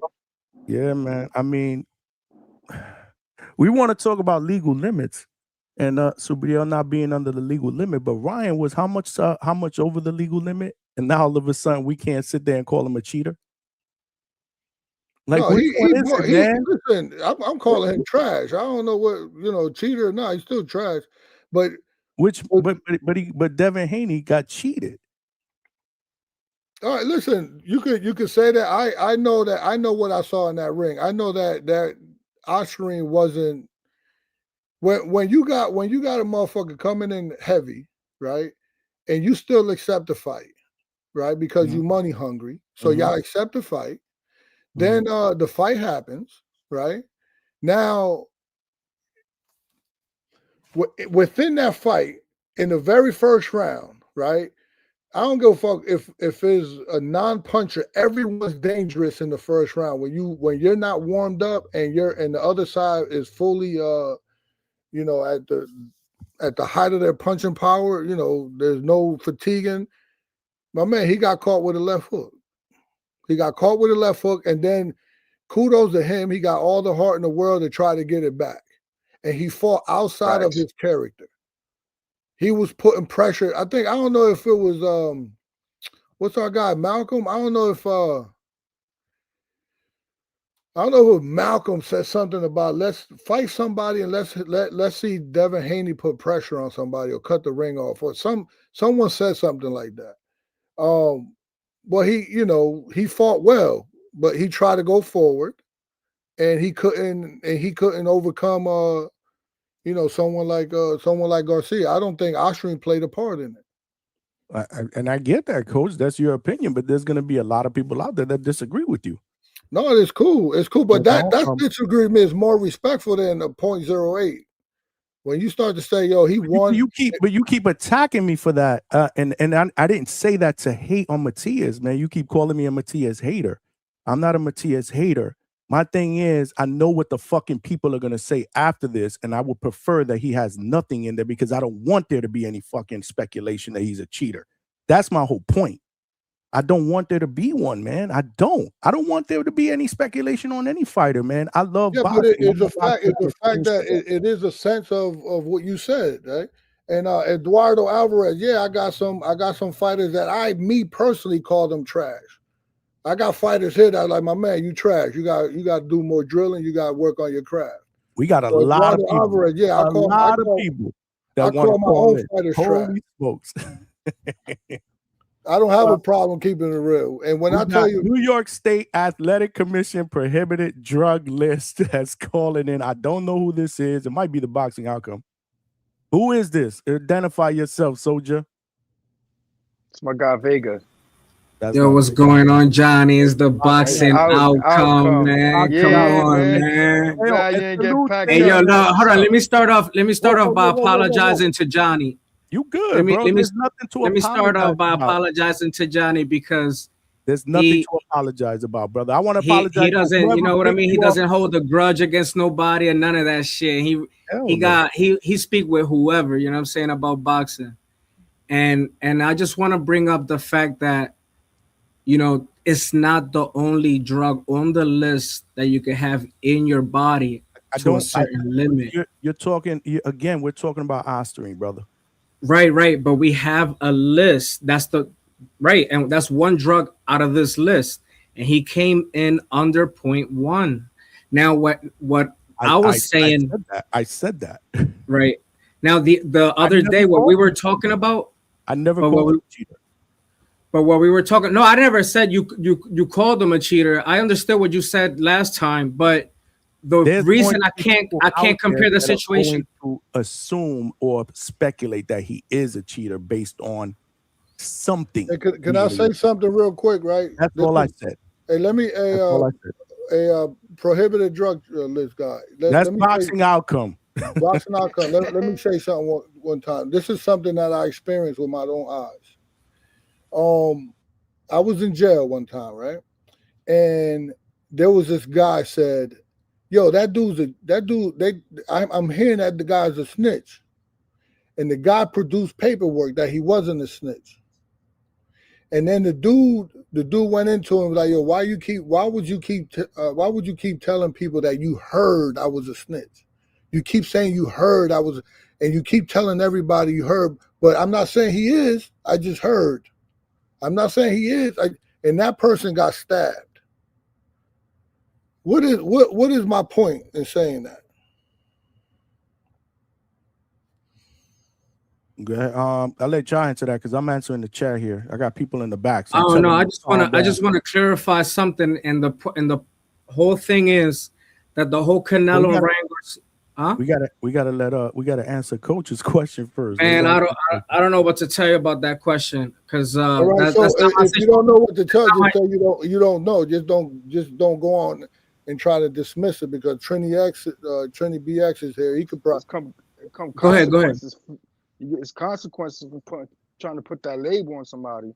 Exactly. You got to be sure, man. You got to be the right one to speak on shit like that. So if you keep bringing it up, then you know you're basically agreeing with that he's a cheat.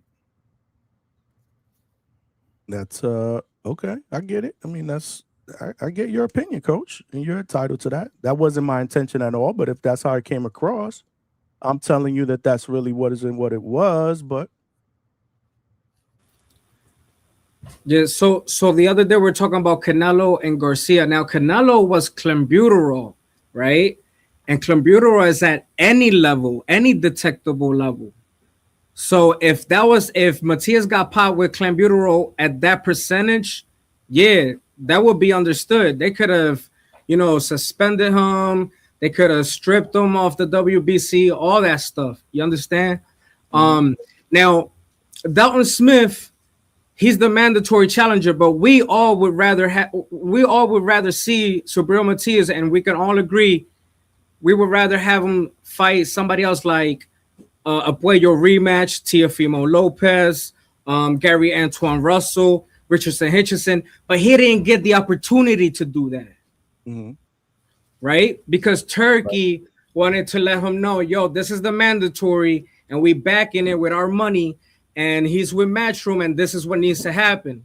So we got this fight. You know what I'm saying? And a lot of people might not be interested in the fight, and the ticket sales might be whatever, but the reality is that those ain't real boxing fans, if you ask me, because they rather see YouTubers and pay for YouTubers than a world champion at 140. So, but man, listen, this list is you go on Google, you just type in NYSAC, prohibited drug list. It's on there. You download the PDF. It's a whole lot of drugs on here. A whole lot of drugs. And to answer your question, California and Vegas, Mauricio Suleiman had an interview with I forget the white boy name that be with Sean Porter, but Sean Zattel. Sean. So he did an interview with them, and he said, "Listen, he's clean, he's clear. He could have fought in Vegas. He could have fought in California. He's fighting in New York. Those are the sports athletic commissions that would have approved the fight. They're the ones that are controlling the fight. That's the jurisdiction. That's boxing, bro. That's the business right there." I got you, man. I got you. And so I feel like no, but see, I didn't really get my point across last time. My thing is, we need to sometimes push back with facts, because see, the thing is, our island is so small, but we do very beautiful and incredible things in this fucking world. And that's for anybody that comes from a country that might not have all of the resources, or they might, or anybody that might not come from a rich background. And you understand me? So I gotta stand up for my people, bro. You know? Yeah, no, I respect that. Me saying what I'm saying is not standing up for my people, but if that's what people think, then everybody's entitled to their own opinion. Everybody is entitled. You standing up for boxing, Johnny. I'm standing up for boxing. You standing up for boxing. Ain't nobody doubting that. My wife would tell you how prideful I am as Puerto Rican. Yeah, we know that, brother. That's the only opinion that matters to me. The people that know me the most, not the people that know me in the podcast. The people that know me in the podcast. Let me ask you this: so you're not going hard for no Mexican fighter, right? Or fighter from little ass Trinidad if we ever do get a world contender? Why You're not not? going that hard for nobody like this, putting out charts and all that. You got your two-tone chart and all that just because he's body. Said the two-tone. No, I like fighters in different divisions. I'm a fan of boxing, man. And Yeah, of course, I like different divisions. So it all depends. Nah, I got you, man. Listen, man. I respect that though. Your own opinion, brother. You know, I get what you're saying, man. And if that's how it came across, that's not really what I intended. But like honestly, to be honest, let me ask you this, panel, everything. I'm not gonna not say what I said. I'm gonna stand with what I said. With the Sheik coming in after Matias fight, after Matias beat Puel and announced coming in with Dalton and all that, you think Matias needs to stop him in this fight? I think Matias does stop him. I think that the best. Listen, Matias has to fight the elites. He has to fight the champions. I don't think Dalton Smith has faced anybody like him. The only thing that I would give it's gonna look like Magic. Remember Trinidad versus Fernando Vargas, something like that. Yo, it's gonna look like something like that. He got what 18 fights. That's what he got. He got 18 fights, 18 knockouts. 18. He don't even got 20 fights. People in America don't even. He from a boxing family though. He got brothers that scrap and all that. Coach, you think Matias can get a fair shake in the cards? Yeah, I think because it's his promotion. I think his promotion, they get to pick the judges. And you know, it's in New York. You know, the Boricua's gonna come out. Puerto Rico, let me add a point to someone that said something in the chat. Puerto Rico does not have the most world champions overall. Like these countries like the US, right? Mexico, United Kingdom, they produce more world champions in boxing history. However, per capita, right? You know, that means like relative to the population size, right? Puerto Rico does lead the world in producing boxing world champions. That means Puerto Rico has more champions per million people than any other country or territory. Got you. Guys, we got a lot of people that are calling in, so we're gonna. Yeah, I'm gonna head out. We got to do something different. Let's. I'm gonna jump out. Keep listening. I'll jump back in later. Yo, let me hang up here with Coach Bermudez. Respect, and Johnny. We'll talk soon. Yeah. You guys can call in later when it calms down. But right now, it is crazy. Boxing outcome. I'm gonna head up a little bit, brother. All right. Yep. Who we got? We got Mick next, and then we got Big Money. But y'all gotta keep it like 5 minutes, and then we gotta move on to the 5 minutes because there's mad people. I can keep it at that. The boxing outcome's completely and utterly capping there. Like, you pulled up that list, like the only state, and in fact, the only commission in the world that lets you have 0.1 is New York. Anywhere else in the world, it is zero. It is zero. You will be banned if you're anywhere else in the world. Now, I get that. I get it's in New York, so they make the decision. But there's been a lot of conspiracy theories pushed out by these kind of guys. Him, round one, Eddie Hearn's fixing the fight, Eddie Hearn's doing this to the samples, Eddie Hearn's doing that. Like, are they trying to rob him on his own promotion? But what about this one then? What about this? Why did they put the fight in New York and then they failed his first test? And then they sold no tickets for it. Is that just landed there for the sake of it? But like, see, get what I mean? Did they deliberately pick that because they never picked it because they knew they were going to sell 10,000 tickets? Look, do you know what I mean? But so, look, Dalton Smith's an alright fighter. He's got pillow hands, so he'll not be. Matias should beat him. But I was having a think to myself, as you're saying there, great stat. Puerto Rico does have the most champions per capita ever, and they do amazing. But I can't remember the last Puerto Rican to beat a UK fighter in a world title. And I know my guy Ricky Burns packed a few up. And my guy Ken Buchanan packed a few up as well. So I can't remember any Puerto Ricans beating a UK guy recently, even in recent times. I couldn't think of one. Like Burns between Martinez's title off him. What's that question? Like, let me hear it. Like slowly. it's been a while since I couldn't think of a Puerto Rican fighter that beat a UK fighter for a world title recently. Oh. Going back the way, like I couldn't for as good as Puerto Rico is, that I couldn't actually think of one. And I just like to annoy Cookie and that in the chat that Ricky Burns made Gonzalez quit and Tim Martinez's belt off him, and that like Dalton Smith's not good enough to beat Matias. But like you get guys that come on like the boxing outcomes, like they're all keeping on behind. Man, what does he not understand? Matias paid money for Dalton Smith to step aside, and then when he won, he fucking had a rematch clause in the Puel contract. So he's got to fight Puel next on the back of it, yeah. So like that's how it's ended up.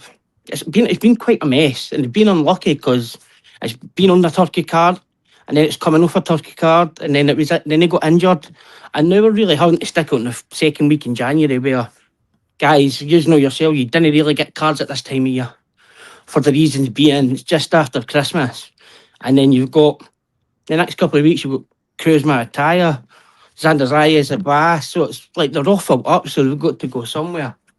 But Kathy Duva, she's one fucking Robin bitch. She's one Robin bitch. Like, can you imagine having a guy like Backram Mutsaralev and people are calling him the boogeyman? And like, Barry's a robber, the WBC's a robber. That bitch hasn't even put a fucking purse bid in for him. The guy can't get a voluntary defence. Because she's losing the purse bids. Minimum purse bids are winning. She's never put a purse bid in for the fucking fighter.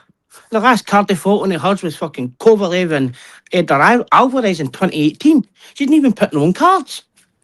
So, like, man, they call him the boogeyman. The only person that scared the background is Kathy Duva actually putting him on a card. But like, I find that quite shocking. She'll sit and take 20%. Guys, he went and fought Kulki for the vacant belt. Min bid won by Kulki's team, and there was 2 bids on when he fought to defend his first title against what's his name, Tim Zhu, and it was TBG Promotions and Tim Zhu's Promotions. 1 min bid and won at 660 grand. Like, she's not even got the courtesy to even put a fucking minimum bid in for him. That's fucking shocking. And like, if you've got fighters tied up with that shit, and man, I find it sad. And like, the sadder thing is, people's calling him the boogeyman. The only thing it's been scared of him is his promoter and his manager to put in because he must lose money. But I'm excited for that fight. I'm just looking to hope for my European brother Abbas Baru to come, take the fight to Xander Zayas, and I hope we get a really good one. Both of them will be good champions. Don't get cooked in Puerto Rico, bro. I was watching it. I was catching it at Jorge Rubio. I know he split up with him, and he's saying, like, just before the Teles fight, he says, I would love to fight Teles. We've sparred with Xander, and I hope we fight Xander next. And when Xander got up in that ring, he made his bed, so he couldn't pull out this fight. Abbas is ready. Abbas is ready to go. The gas tank will beat him, I think. I think the gas tank in the second half of the fight. We'll see about that one. Yeah, Johnny, the thing is, though, man, you must have had the camera ready. You must have the camera ready for Zayas getting the ring. Zayas and Teles standing next to each other. Oh. Just get me a photo of the next one when Bass is standing with the belt, if you'd gone to it. It's a great week. It's a great night of cards. We really should be thankful of boxing, but we can all stick up for our fighter. But man, didn't come up and try and get like, oh, look, here's a list here, and this might be here, and this might be there, and Eddie Hearn peed in a bottle and fucking spilt stuff in it, and like, what the fuck? Like, and then the only real conspiracy theory is, man, they put it in New York just because that's the only place you could get a fight on when they had that test. And then they sold no tickets. I hope they sell tickets. If not, I hope they give them away to people, kids, boxing gyms, because Subriel Matias is a good fighter. And he'll beat the shit out of Dalton Smith. So Puerto Rico will get that win up. So I hope you take it easy. Coach Bermudez. We got to get to the next person. No weaseling with people. Keep it easy, my man. Take it care. Penny, I'm coming for you. All right. Peace out, my man. You got it, brother. Mick was good.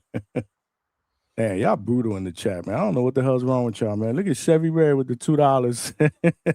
Sound better than Johnny Spanish. Oh, that's nasty work. Fix y'all face. I don't know what you're talking about, Chevy. We good. I'm here with Coach Bermudez. We got mad people calling in. Attorney Bailey, you up next, brother. But we got Johnny. You ain't gonna, hey, Johnny, you ain't gonna translate what the fuck was just going on just now? Don't do that, Coach. Don't do that, Coach. Yeah, Attorney Bailey, go ahead. Come on, Coach. You know what's crazy. up. Don't do that. Mick is that's my guy, bro. I like the guy. He's passionate. I just don't understand him. Listen. Let me tell you something. When I first heard Mick, it was really, really hard. I actually as you hear him more, and more easier this time. Not today, because he was really fast, and I think it was because I said I had so many people, 5 minutes, so he's trying to like speed talk. Today was back to like when I first heard him. But normally, yes, the last show, the one before that, like and he know his shit. He know his shit, man. Salute. We got Ryan on the panel, but let AB go first. AB, go ahead. We got people up here. Shout out, Coach. I wasn't gonna call in. Tonight was my night to just listen because I like learning. But Coach, come on, man. Come on. Now you in your emotion.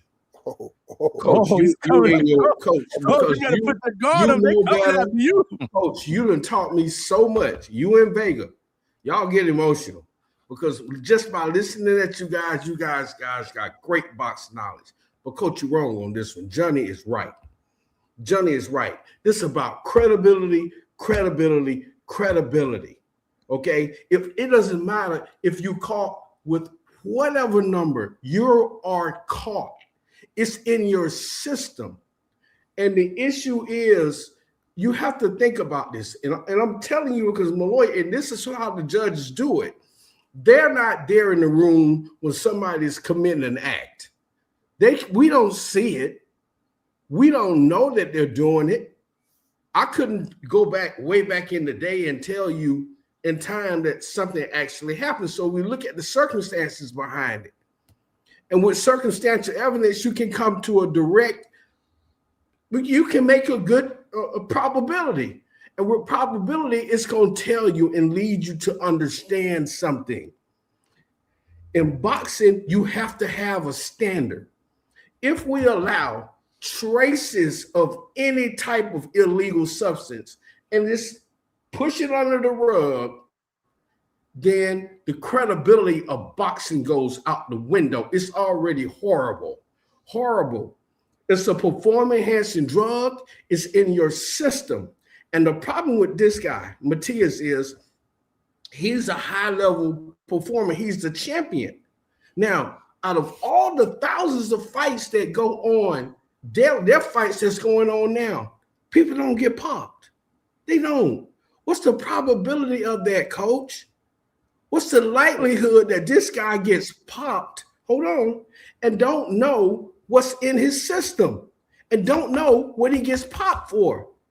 So we don't know. We weren't there when he was shooting in his ass or had somebody putting it in. We don't know. What you have to go off of is it's in his system, it's illegal, and it shouldn't be there. All right, so can I come in? Can I go on some offense? If it's in his system, if it's illegal and shouldn't be there, this is what they say in the court of law. It's more probable than not. It's more likely than not that this guy knew or should have known that he has taken something that's going to make him perform better. It's thousands of boxers out there. They don't get caught, but this one does. What's the likelihood of that, Coach, that he didn't know? Another thing, Coach, if you follow baseball is the one that you can use the clear probability example, or more likely than not. Check out the home runs. When we didn't have any standards and the credibility wasn't there, home runs went through the roof. Even the shortstops were hitting over 20 home runs. That don't happen. Okay? When you put in standards and you start popping people, the home runs go back. It's called a regression to the mean. It drops down to the average. Your shortstop. Wait, the pitchers can't take steroids now? They can't throw the ball faster? Okay, you're short. Listen, come on, man. I'm gonna get to can I that. jump in too, I'm gonna get to that. AB, you gotta land your plane so coach can respond, bro. I'm gonna get to that because I got one more point that's gonna wrap it all up. Okay, it regressed to the mean. It went back down to the average. You don't see those numbers today because guess what? Baseball put up a no tolerance, very low tolerance policy, a stricter policy, and you don't see it. Last point. Okay, every day somebody's trying to invent a new steroids right now as we speak because there's money in it. And the champions are trying to be champions. They're trying to get that edge, the cream and the clear. We had never heard of any crap like that. Barry Bonds said it was some damn flaxseed oil. We had never heard of anything like that. So any type of steroids that come out or anything in the system, we don't know. My thing is, if it's in your system and it's illegal, simply because of those things that I mentioned, particularly the innovative steroid or illegal substance should not be allowed. It will affect boxing because boxing is not a sport. It's an event that you can be killed in. You don't play boxing, coach. Coach, you ready? Can I just read? Because I know this. You're gonna go. Because I read this super chat real quick before you go. I know you've been chopping at the bait like this. Leonard Sterling, my guy over there in the UK with the 5-pounder. Cash, homie. He said, Miss Super Chat Coach, thinking of Renee Santiago off to work. Will listen to replay when I return home. Expect to hear a lot of passionate arguments. Oh my God. There have been a lot of passionate. Oh Lord. This is Leonard Sterling. If you're listening, this is definitely a show that you want to go back and listen to, man. A lot of back and forth. Coach, the floor is yours. Oh my God, Attorney Bailey is my guy. Listen. Remember, I got a parking ticket for you. But God damn it, if I hire you as an attorney and you can't get me off this case with flying colors, man, something says about the whole firm, man. You got to be fired because this is an easy open and shut case for your attorney. The legal, listen, every regulated system, sports, medicine, law, every regulated system, engineering, all of it relies on defined threshold. When you're speeding isn't whatever feels fast. Alcohol impairment isn't any detectable alcohol. Drug violation aren't any trace whatsoever. They are quantified for a reason. So if the legal blood alcohol limit is 0.08, Attorney Bailey, a driver at 0.07 is not basically drunk. They don't say, well, alcohol was in his system, so morally he's guilty. That's not true. They say, let him finish. Let him finish. He let you finish, bro. Attorney firing in the middle of me talking. He let you finish, AB. Let him go. We talking about emotions. This is a touchy side because AB has called in on other shows about this. Ryan, what they say is he is under the limit, period. That's what they say. He's under the limit, period. If we're ignoring the threshold, the law, which you abide by, Attorney Bailey, the law no longer exists. Only vibe does, right? This is where most critics expose their ignorance. Modern testing can detect parts per billion, amounts so small they have no physical effect. The key point is this, Attorney Bailey, my guy. I don't want to get you too mad because I got that parking ticket I need to take care of. He's not making you mad. The key point is presence does not equal performance enhancement. The presence of it does not equal performance enhancement.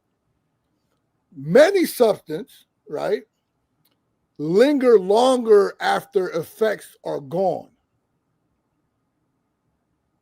Many substances appear via contamination. Many substances can register below active threshold. For example, Ryan from up north, who's scared to come down here with his brother. So Nobody's caffeine. scared, but we gonna let him talk though. Hold on. We getting emotional. Can I just talk? Too cold up here for y'all. God damn, it's cold in Springfield right now. We just had a snowstorm. It was crazy. So, for example, remember what I said. Caffeine is a performance enhancement, right? 0.08 is not. But no one calls you a cheat for having caffeine in your system because dosage matter. Ostarine at 0.08 when the violation threshold is 0.1 means below the level is below the level deemed capable for unfair enhancement, which you guys are not abiding by that rule, right? Below the level regulators themselves considered actionable. I'm talking to Attorney Bailey, so I got to talk in his language, right? If the governing body believes any amount was cheating, the rules would say zero tolerance. You have to listen here, Attorney Bailey. If the governing body believed any amount was cheating, the rule would say zero tolerance. It does not, right? I'm gonna leave it there because I'm talking a lot, and my man, what's his name? Miles? No, not Miles. Who? He always say I talk too much. Hey, Coach, can I land this plane? I'll just call you Coach Johnny. Can I respond briefly? Absolutely, go ahead, man. And Okay, then we'll let Ryan go. You're wrong there. Now, you are incorrect. They do have something called DUI safe. That means you can have below the limit in there and still be unsafe to drive. Okay, so you are completely wrong. Now, the operative words that you just said, Coach, is regulated.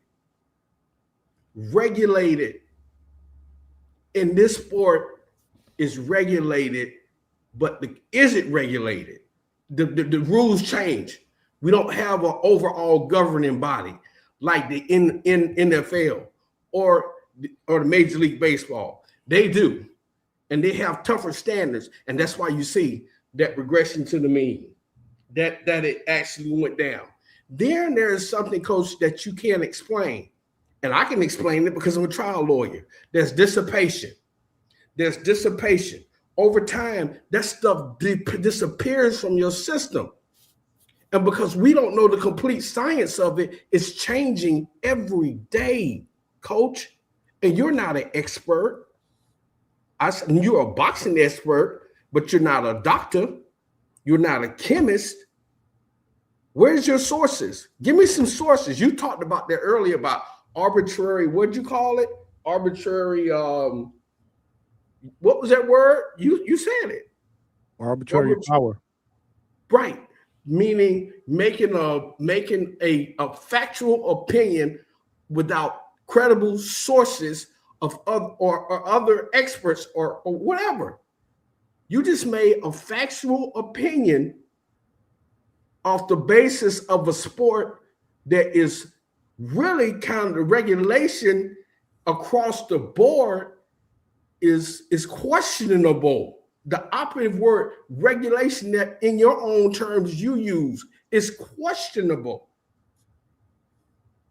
And you made an opinion, and you're not an expert, you're not a doctor. So in order to keep the sport clean, if you got any ish in your system, because you cannot explain about the dissipation, that's a fact, that it goes down, how long it goes down. We don't know the science about what's the latest drug out there, how soon it can make it disappear. You know, you can drink some stuff to make marijuana go away. Some of the other stuff that make marijuana in your system, you look like you never smoked it. You take their hair follicle test, though, that's hard to beat. That's what the FBI does. Okay?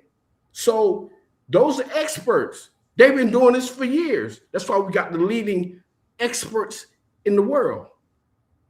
Keep this sport clean, coach. You know better, because you would not allow your fighter to step in the ring on the championship level.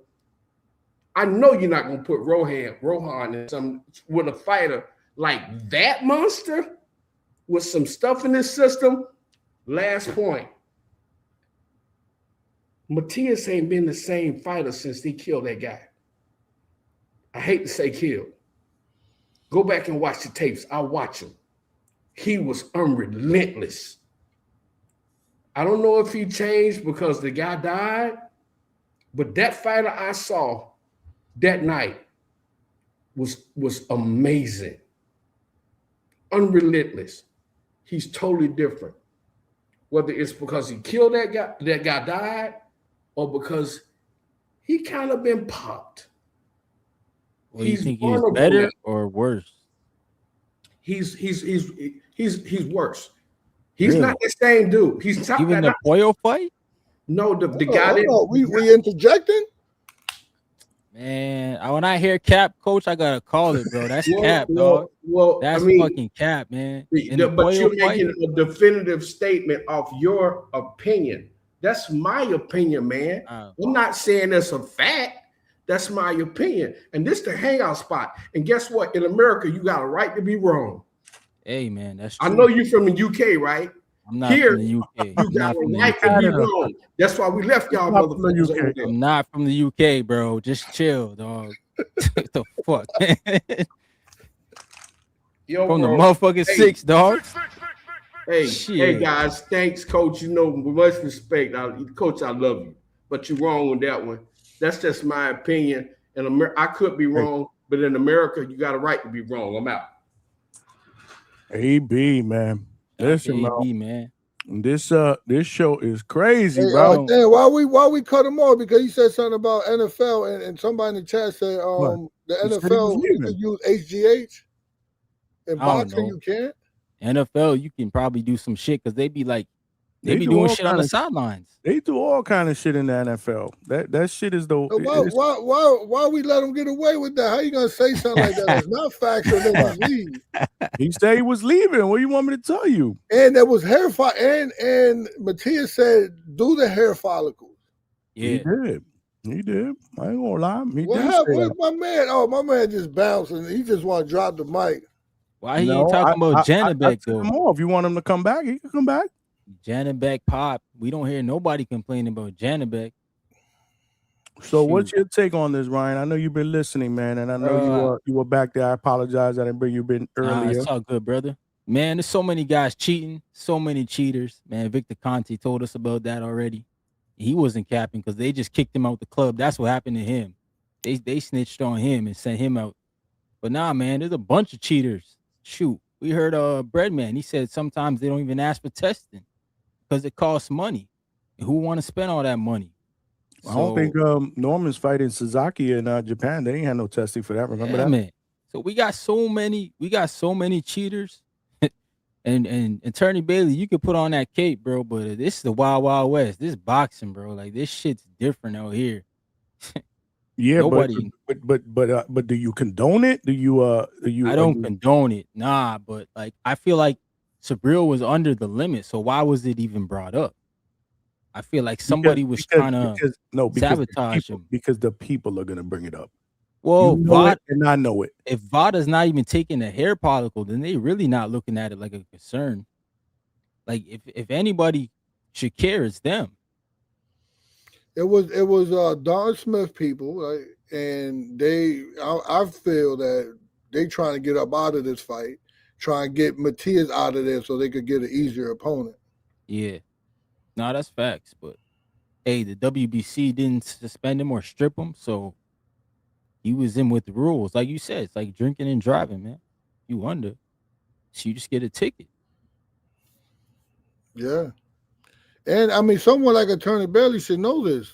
I don't know if he on that red cup stuff, but I think he should know. I think he should know better. He know damn well if he was defending me and I was 0.08 and the limit is 0.1, he get me off. Word. Easy. Yeah, man. Right? It's bad out there. But hey, we got other guys who pop and like nobody says a thing about these guys. I feel like it's just certain dudes, man. My thing is nobody should pop. Nobody should pop. Johnny, I'm surprised more don't pop. I feel like more are using it. You're probably right. You know, it was crazy, right? I don't want anybody to pop for nothing. Hey, listen, 2 days ago, there was a kid in the gym that said his elbow was swollen, was hurting. Mm-hmm. And this is another kid that he just comes hang out. He's not a boxer.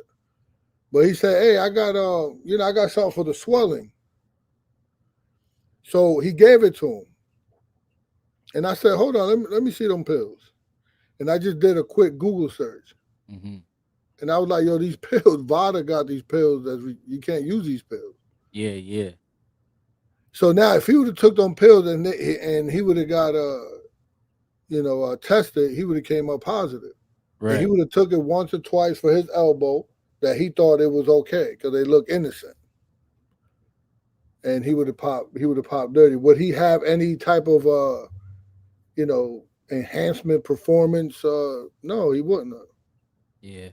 Well, look at Eddie Reynoso. How many guys came out of his camp that popped and nobody bats an eye at him or looks at him. Yeah. Everybody go over there and pop dirty. Now there's been a lot of people have shitted on Reynoso and Canelo. They have, but that should get swept under the rug. Yeah, I mean nobody's sweeping that under the rug. I don't think people are. Maybe there are some people that do. I don't. Yeah, but nobody investigating him. He need to be investigated. They want Victor Conte out, but this guy got people popping everywhere. I read I don't know if we could if it's okay to switch the subject a little bit. But I sent a super chat to you, Ryan, today about Yo-Yo Hernandez. Yeah, what's up with Yo-Yo, man? Because I read an article on boxing scene mm-hmm. that basically the middleweight is dead and the breath of fresh air was Jesus Ramos. Really? And boxing scene saying the division needs someone to breathe life into it is kind of wild to me. That tells me one thing: they're not watching the fights, or they're choosing not to, mm-hmm. right? And to be clear, like the division isn't dead; it's being avoided. Like motherfuckers like Jesus Ramos ain't the savior because he's, he got he got beat by Lubin. He struggled against his last fight was Shane Mosley. I think Yo-Yo washes him. Like Yo, I don't even think the fight would be close, right? Because Yo-Yo isn't being ducked because he lacks skills. He's being ducked because he brings consequences. Mm-hmm. Right? I mentioned today in your chat that he doesn't make highlight reel. He makes opponent hesitate. Yeah. And he's high risk, low reward. He's a Cuban guy. Cubans don't really sell too much. But, that's why promoters don't push it. That's why fighters always stay busy somewhere else. Mm-hmm. name get mentioned. What's name mentioned him? What's the kid? I don't know if you heard if he got dropped by Top Rank or not. Troy Isley, he mentioned him, but contract never show up. Yeah. And Ramos is talented. I'm not saying he's not talented, but let's we can't act like talent equals fear factor, right? Ramos is being positioned as a future because he fits that ecosystem, matchmaking, right? Friendly optics. So that's not breathing life into the division. That's keeping it comfortable. Boxing has become a popularity contest. Definitely. Right. And that's the whole deal. And that's why people say that the middleweight division needs a face, because really nobody, again, I want these guys like Yo-Yo who are killers in the ring to be popular.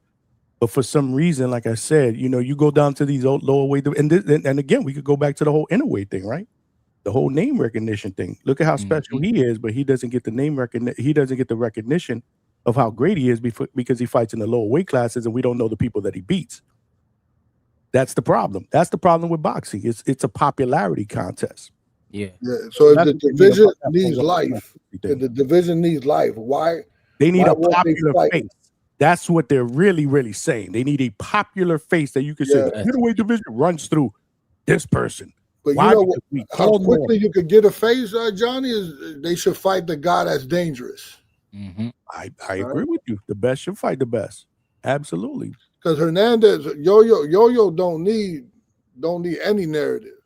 He don't need media protection. He doesn't need to be sold. All he needs is one name to stop circling around and sign it. Which now he done got popped dirty. So, so now we looking for someone like Adames or to fight for the title or have Laura shit or get off the pot. You holding the spot up. Any word on Yo-Yo's next fight, by the way? Yeah, he keeps he was supposed to fight in January, then February, now he's fighting in March. It's crazy to me. Where March, and is there an opponent? No, nothing yet. Nothing. That's frustrating, man. Yep. The business. The boxing business rears its ugly head. Mick Doonan, all the way from Scotland with a 10-pounder. He said, imagine picking the only city in the world that Osterine is above zero is New York. Is the fight in New York because he would fail or big ticket sales? Ryan talking Conte, but never the real brains? Memo's dad. Hey, yo, Mick, let me ask you something, bro. Yo, actually, ask Hector, man. New York's one of the strictest commissions in the world, bro. Like, just stop talking, bro. Yeah, like, so New York, anybody who goes to New York. New York, Vegas, and California are like the strictest, and New York has an extra blood sample that you got to give that nobody else does. Word, man. When people say things like raps were like the Hamza Shiraz things with Berlanga, like what? Yo, all the raps. Yeah, like, you guys are crazy, man. Commission New York Athletics not letting that pass, bro. Well, my thing is, you got people in there that are watching these guys get their hands wrapped. Yeah, and they're signing off on the raps. So, what is it? A whole conspiracy? One side? I never bought into that at all. Like, I never even gave that any energy, to be honest with you. I really didn't, man. Crazy. And, Edgar's my dude. I do, but I mean. Nah, man. Let's just move on. Where my guy at? You got more people in the back. I did at one point. Treese was back then, and then he jumped off. The Frank Bay guy. Where you at? Yo, call in. Oh, I don't know. They was hating on you, Frank. It was hating on Frank. Treese was back there. I did see the boxing outcome for 2 seconds. Wanted to come back and say some shit. If you guys want to call in, it ain't crazy now, so we could allow some people to call back. But it was nuts before, man. It was nuts before. Nah, attorney, I'm just talking about like the rules from commission to commission, because it's all state by state based, and you go some of these other states, you can do anything, absolutely anything. But New York, nah, man, they got a standard, and like that's why they have that threshold. It's there for a reason. It's not like Matias probably not the first dude who been on Austrian at a level. So they obviously seen this before. I mean, there should be a threshold there because I mean, if you're telling me that if everybody could agree that there is contamination, if everybody could agree that there is such a thing, right? So there had to be some type of leeway for like what's good and what's not, right? I mean, a lot of fights would get thrown off for exactly because of it. So okay, they put it at 0.1. Okay, now point after that, then it's illegal. But I just hope that people understand that there are people out there that hate, and hopefully that they give the man props if he wins. You never know because he is a fucking catcher's mitt. He and Dalton is a big puncher. Is he? I don't. He's not. I wouldn't consider. I wouldn't say that. You corrected me with bazooka, and I'm like, okay, I based that off one fight. Why are you calling Dalton a puncher? Because I studied Dalton. There was a guy. I got a kid named Antoine Vanicure, and we fought. Our last fight was against a guy that we kind of punished. Man, we punished him. We beat him, but he lasted the distance. And he fought Dalton Smith, and Dalton Smith cracked him. Yeah, and put him out. I don't know. He couldn't stop the last guy he fought. One fight. Jermaine. And that's what I went on bazooka. His last fight. Yeah, that was should have stopped, dude. But I keep an eye on Dalton. I got an eye on him because I got somebody that I would like for him. I would like to target him. So I watched more than one fight. He got some knockouts. You want the son of a legend to fight him? No. I want Antoine. I want Antoine to fight him because he's the son of the legend. He's 130, 135. But yeah. So the guy that he fought last, he's a countryman. Yeah, Matthew Jermaine. Yeah, he should have stopped him. That's what I thought. Well, Matthew, he got some legs with him. He could box. What? And he's a veteran. I mean, he is a vet. Yes, but Dalton Smith is dubbed as this dude who's supposed to be better than Adam Azim. I don't know if he is. Do you think he's better than Adam Azim? Dalton Smith? Yeah. I spoke to Adam Azim about that, right? And he said, "Oh, I'm gonna let that marinate." I was like, "Man, you sound like you little, fight the man. You got him." And he was sounding like a little hesitant, bro. Hezzy? Maybe. I mean, I don't know. I don't think he can. But I think what's name beats him. You think Dalton Smith beats him? No. I think Adam beats him. Yeah, I think Adam's too twitchy, man. Yeah, and he's strong. That motherfucker fast and strong. And he got some length with him too. Yo, he did look big in that fight against Kurt Scooby. I was surprised by And that. we had to weigh in 4 pounds. What kind of hurt us too. We had to weigh in 4 pounds like a week before the fight. So Kurt, if you listening, you're gonna be mad, but Kurt's not a big guy. No. He's just not a big guy. I mean, still, I think Adam Azim is still pretty big. He's gonna be mad if you hear that shit, right, Coach? That's the first time I met him. I was like, "Yo, you a small guy." He's like, "No, it's under here." I was like, "Underwear." That's when he said you really come across as a nice guy. Nah. So you think man, what's your countryman there? He was on the road. He had a split decision against Matthew Jermaine. Claggett. He lost to Claggett, right? And then he came back to beat him. So he got better, and then he was on the winning streak for a little while. And then he went against. I think he shouldn't have just stopped him. I think he should have stopped him, bro. Only got. Coach being nice, man. Coach being nice.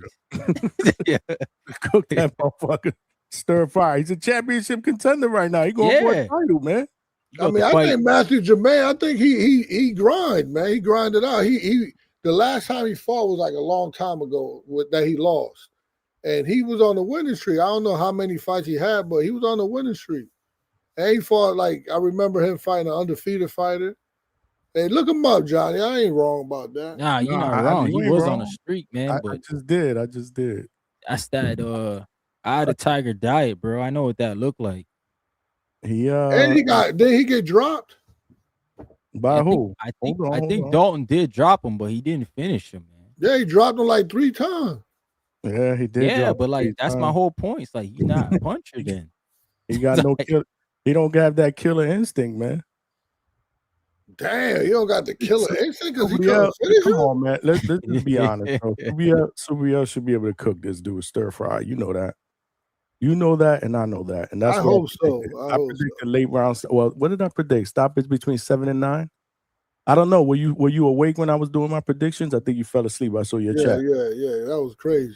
Well, hey, listen, man. It is what it is. I was just trying to get my shit off so I could let everybody else talk. Because then when I let all of y'all come in here, that's it. Y'all take over. I can't say nothing. I don't say nothing. I can't say nothing.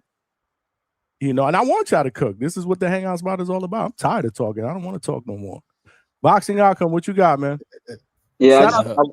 First off, shout out to Stuntman Griffin. He's in the chat. I heard your opponent pulled out, bro. He ain't want that smoke. Now they're looking for somebody else. Coach, did you guys connect, man? Is he coming to spar? What the fuck's going on? I need him, man. I need him. I need to see something. I need to know he's nice with it. Just like Ryan. I needed Ryan to come down, but Ryan's scared, man. Nah, my brother just picked up 2 strappies, bro. Yo, when is your brother coming on here for an interview, bro? Yeah, I gotta get that dude, man. Man, He's always in the gym, work, dog. That's nasty work, bro. Half hour, Eastern Standard Time. Y'all in the same time zone. What times you go to sleep? At 8 o'clock? I don't know, man. Hey, you in the gym with him, Ryan? I wish, bro. I'd be at work, bro. I get my You got a kids. family, bro. Got to put them through university soon. Probably in like 10 years, I'll be broke, bro. he got small kids too, right? Not even how old are your kids? 9 and 6. Oh, They're running me right now. Oh, yeah. Oh, I'm so glad I'm over that. Done, son. I'm done, son. Boxing outcome. What you got, man? Yeah, I just wanted to touch up on the inner weight thing, and probably Coach can probably tell me if I could probably be wrong on this. But my thing on this is, see, inner weight, when he moved up in those divisions are like 4 pounds apart. You know, in boxing, when you're moving up in weight or in different divisions, it really don't change until 140 to 147, then 154, then 160, 168. So it's like that's why, like, you know, a lot of people, even like the heavyweight Usyk himself, consider Terrence Crawford to be like the number 1 pound for pound, because that guy moved up 14 pounds, you know, and at a weight class that is very dangerous to get hit. You know what I'm saying? 168. So, you know, Inoue has done it, and he's elite in those weight classes. He's the elite to those fighters, but he hasn't really faced another elite fighter like himself. We feel like sometimes we want to see somebody that can actually put the same type of volume output of punches that he can. You know what I'm saying? When they get down, you know what I mean? Turn into a slugfest, or you know, or if it's because I doubt. I don't know, man. I don't know what's gonna be the kryptonite to Inoue. He is a great fighter, but he should move up in weight and give us you know, something more to look at. That's for Coach, right? That's for Coach. Coach, can I read this before you answer? Yeah. Because my man AB, man, just came through, man. Oh, who he packing? He packing somebody up.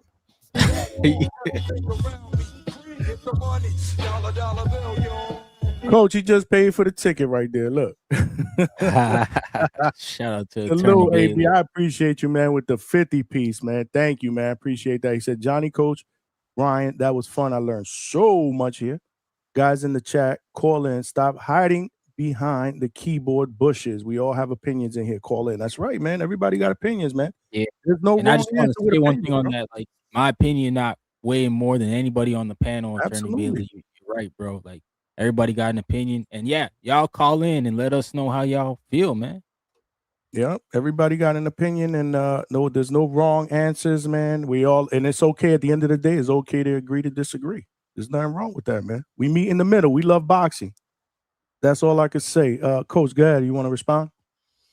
Oh, I don't know if there was a question, but he's right, and it's an important nuance that often gets ignored.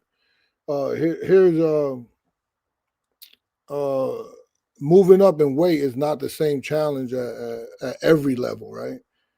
The lower the weight class, the smaller pound gaps, and the smaller the average body size difference. Right?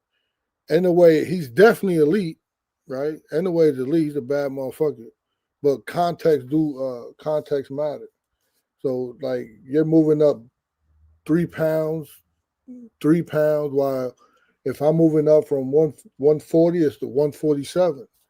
Or for 147, 154, that's then to 154 to 160, that's not too much, but 160 to 168, that's a lot. And then you got someone like Roy Jones who did all that and did heavyweight. I think I don't know if he might have been the guy that covered the most, right?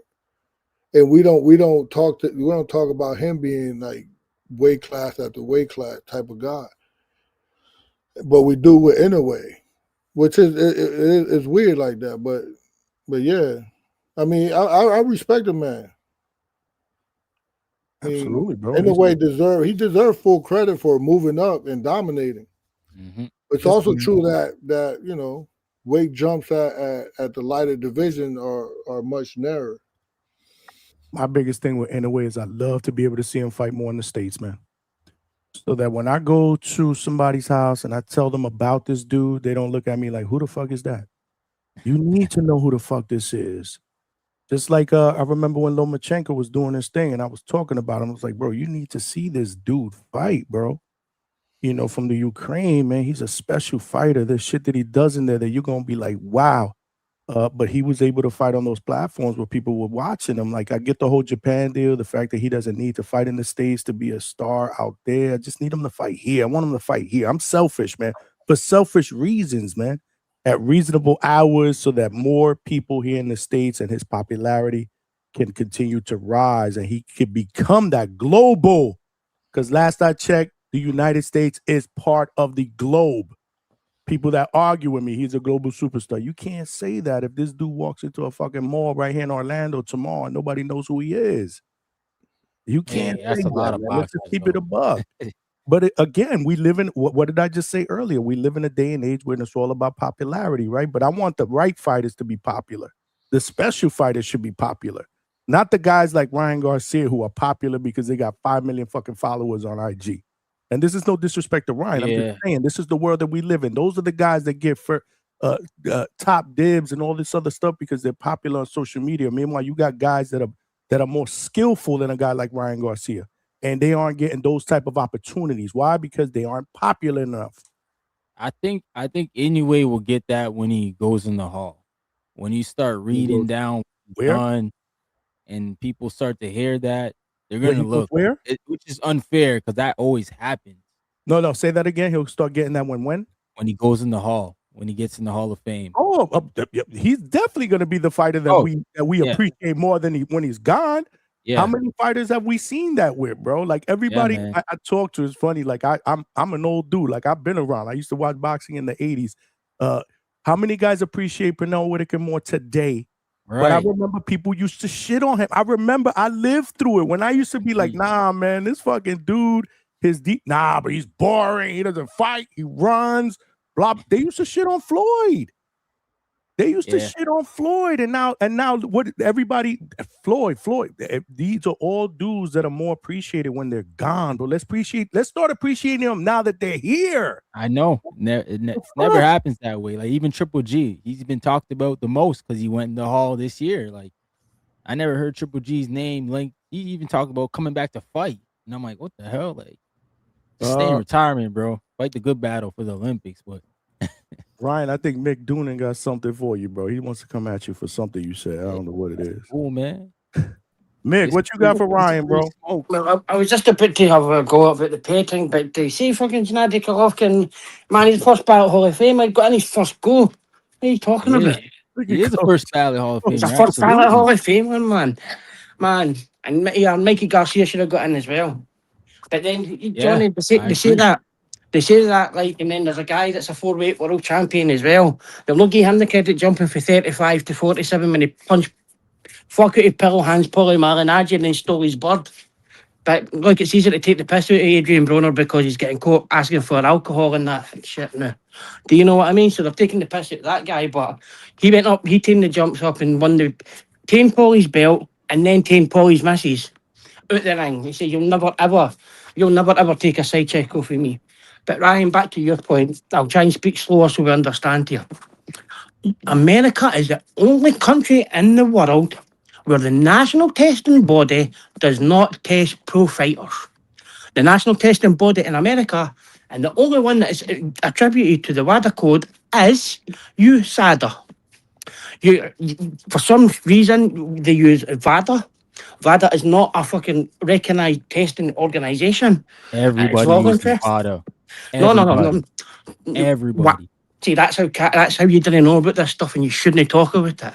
Because VADA are an unrecognised body. They cannot do anything. They cannot sanction you. Any country. WADA are the people that ban you. The WADA code is the list. And the whole list in Australia is 0. The only country in the world with the testing body, the national testing body, that do not use and test pro fighters, they test amateur fighters, USADA. They even test fucking croquet players. Right, Mick, how many times do amateur fighters get tested, bro? Because I'll stop you there now. How many times do they get tested? I think last year there was 500 and odd fighters that were tested. Amateurs. 500 and odd. You can go and check it. On a cycle? USADA, you can go and check it. My dad, the numbers are there. Bro, my brother was just an amateur champ. He Excellent. got tested maybe twice. That's twice more than any pro fighter's been tested. That's twice more than any pro fighter gets tested by them. It's completely random. Exactly. So that's how you catch them. That's how you catch people cheating. Or twice a year, or you can get it every day. Every day if they want it. It's not consistent. So it is because it's random and you don't know they're coming. So you're telling me, so you see that you said that tested your brother. If they tested Subriel Matias, what would have happened to him? Shit, we don't know. Maybe Subriel was he'd have been banned for 4 years and you know it. Didn't even come with the cap. Didn't come with the cap because you said I didn't care about what kind of athletic commission is because they can sanction you. That's why VADA need to do it. That's why they're using VADA because VADA will clearly say on their website saying we cannot sanction the fighters. We'll leave that up to there. And that is just fact. Your kids in the UK, Japan actually use one called JAPCO. Every Olympic organisation, every country get picked by WADA. And they even use the WADA lab to test that.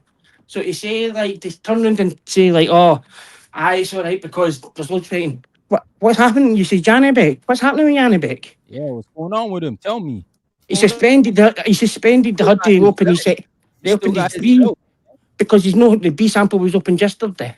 So then that gets tested. How can you strip somebody that's no failed? Went through the process. Wasn't that VADA that caught him? Yes, it is. Oh. But they'll go with whatever athletic commission it is, and they'll ban him. But the thing is with him is he's not. They would just ban him straight away after the B sample.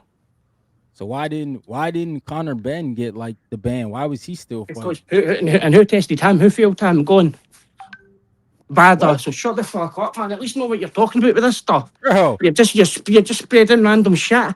What about you talk about Victor Conte. You talk Victor Conte, but you never mentioned Memo Heredia because he's in your favourite. He's in your favourite gym. And in your damn feelings about nothing. No, because this shit happens everywhere. No, across all parts of the earth, bro.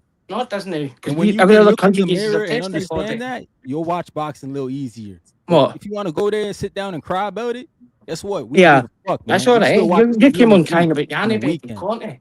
Snack. But why do you never mention Memo's dad? Why do you never mention Memo? Is he in your favourite fighter's gym all the time? Because there's many people tested positive for the dumb fuck Memo because he couldn't make the stuff anymore because his dad was in brains. Who my favourite fighter is? No. I am your favourite fighter. That's pathetic, right? Bro, you couldn't even last a round in the ring with me, dog. Yeah, you've even lasted around with me. You've not lasted You the around. type of dude I invite It's to simple, my yeah. dad during the It's pause simple money, though. bro. But why do you come and why try and push a narrative and you didn't want to tell the truth? Are y'all If really you doing didn't, this? Y'all Tell trying to the start? truth. Y'all really promoting the fight? What's I'm going telling on? the truth. Yeah, like no, Johnny. See, like Across the if whole a guy board, if a guy there's no fails, a guy consistency. fails. It's across the board, man. There's Look, no consistency, bro. there is Across everywhere in the world entire apart board. from America. Everybody got their own Right here, and rules. you're going to say America's a big boxing market, but it's not really because look who's running the show. Fucking Fish Eyes Warren, Eddie Hearn, Golden Child. We might get Frank Maloney back dressed up as Kelly Maloney, and it's fucking we're showing your fights at 7 a.m. now for you. There's ones telling you what you're going to do. Put them in the ring, and you're going to stand there and tell me that it's fine because it's really great. Wait, this we got to We're break the this land of thing the up, free. Mick. We got to break That's this up, my thing up. man. All right.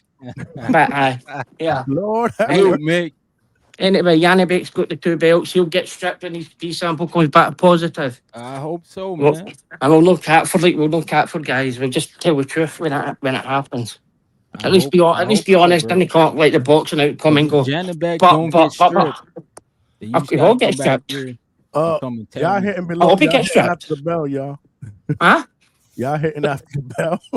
Nah, Yannick's got the hang of still get his belts because the B sample's no back yet. They opened it yesterday. So when that fails, which it will, because he's not even Austrian, he's fucking some serious shit.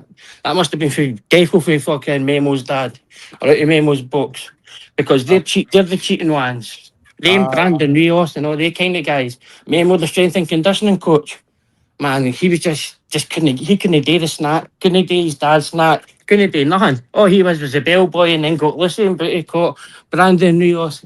In fact, they got everybody in the Robert Garcia gym coat. And then still tried to come on and say, by the way, Subriel, it was an accident, he done it. Like, fuck out of here, man. Right, take it easy. Good, you got your shit off? All right, bro. It's 4:50 a.m. They're probably saying in the chat they didn't understand me. The chat's cooking. You better go in the Yeah, chat. that's all right. Take it easy, Brian. No hard feelings. No hard feelings, bro. Nothing personal. Holy smokes, bro.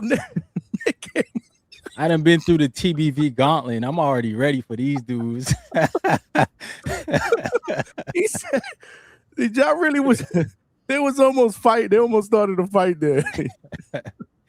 Yeah, it got a Lord little have hot. mercy. The chat was going bananas, bro. Shout out to The Mick, coach's face, you diabolical, coach. Standing That's on all I got to business. say about you. You are. I mean, in his defense, VADA, when you say VADA, if you know what VADA stands for, it's VADA, right? Voluntary Anti-Doping Association. So the key word there is voluntary, right? So it's an independent testing organization. So I think he was saying something like that, you know. Mm-hmm. And USADA, isn't they all have the same lab though? But Yeah, so I mean, I don't, different you know, organization. they can't sanction fighters. I think he was saying that because the No, they sanctions can't. come from bodies with contractual authority, Right. right? So it could go from the state or the national commission or sanctioning bodies like WBC, WBA, IBS, WBO, and sometimes even the promoters via contracts. Yes, if it's in the contract. Yep. Yeah. Yeah, which Stephen Breadman was talking about that. He said he usually waits till the end to see who asks for drug testing. That's He said nobody usually asks. Like, so what? So I never asked nobody for no drug test. I'm just hoping that what they have is efficient. Right. What the commission have, With the the commission commission, always right? test you. But just because I'm not asking, that doesn't mean I'm being, you know, trying to be suspicious about something. No. Yeah. It's like you know. Did you guys test for that Kelvin Davis fight? Don't mind me what fight? asking. Kelvin Davis and Yo-Yo, they fought, right? Oh, Chiron. Oh, yeah, Chiron. Sorry, did. Chiron, sorry. I said I don't recall. I know the commission did something in the back, but I don't recall.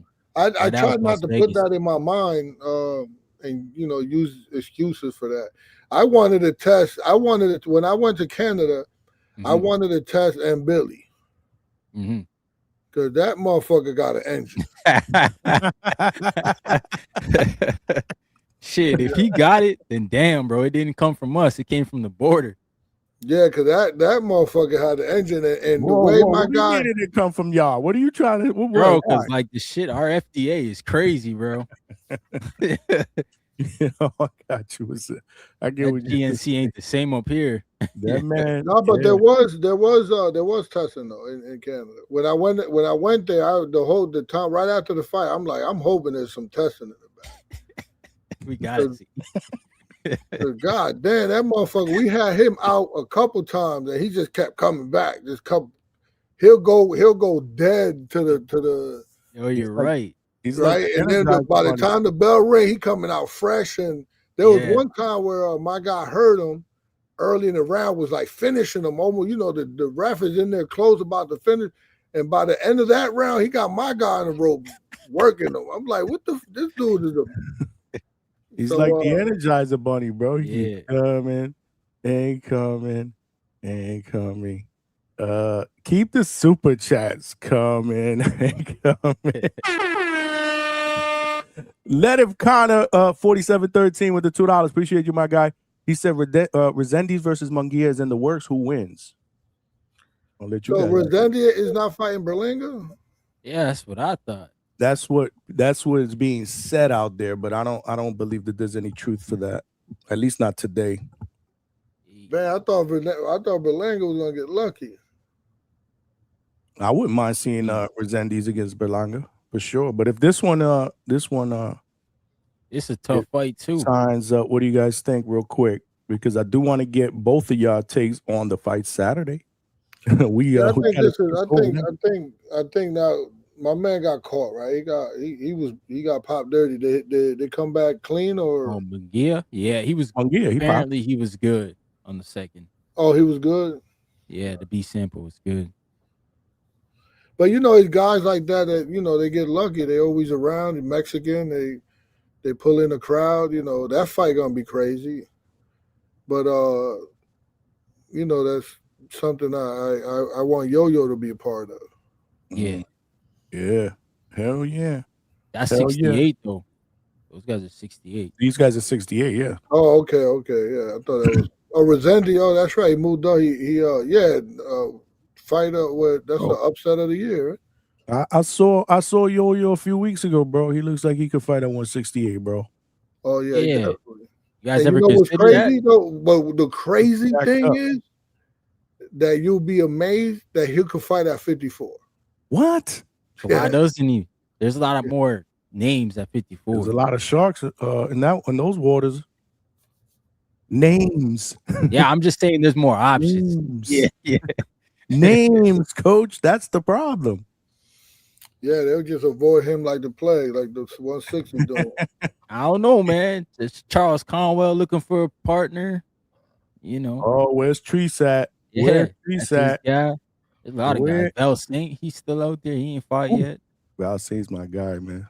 Yeah, I think he's gonna be fighting soon. I'm trying to get out to check those guys out. Big Balls Bandalorian, what's good, man? With the $2 said Johnny say Mick and Ryan chill, we family. Like when someone with an accent like that curse you out, you can't even take it personal. It don't even sound like Did he curse Ryan out? He said, fuck it. He did curse at you, right? Yeah, he did curse me out. Like, yo. Oh, then Ryan was like, yo, man, I'll fuck you up or something. Or yeah. He's like, let's I do just it. felt the energy, like, bro. I had to bring it back down. Hey. He felt the energy. That was our first little mini crash out between two people of 2026. I think. And Ryan didn't know what he was saying either, but he felt that energy. He was like, hold up, I'll fuck you. So Ryan, I was like, wait, Ryan was bro. like, yo, this dude trying to head me up. What's going on here? Oh, wow. What do you guys think about Saturday, man? Some of the other fights. Oh, Keith Cologne's fighting, isn't he? Yeah, man. Yeah, he's a good little prospect. I like him, man. Yep. I think you're gonna wash whoever he's fighting. He's fighting a guy with like 36 fights, bro, with experience. Been in there with a bunch of names. See, if you would have listened to my monologue, the one that coach fell asleep on, yeah, he's He's just trolling me. It is what it is. Nah, I like. Now, I know Alberto Guerrero. Guevara. He's not. I picked him a couple of times for my guy, Armando Martinez, the son of a legend. Didn't he beat him? Didn't he beat him? Yeah, he put him to sleep. So you were sleeping when I said that? Yeah, I didn't hear it. You mentioned Mondo? Yes, I did mention Mondo. Like, word, wow. You sleeping for real? You just disrespectful, bro. Like, No, I didn't hear that. But yeah, he shouldn't be. He's a good opponent. Yeah. I said, oh, wow. Okay. I said, and he also got stopped by the son of a, and I think I did say it the same way you said it, the son of a legend, Armando Martinez Rabi. I said that. Yeah. No, listen, man. For some reason, Armando, he kind of cringe a little bit when he's called Robbie. Because in our you don't like it?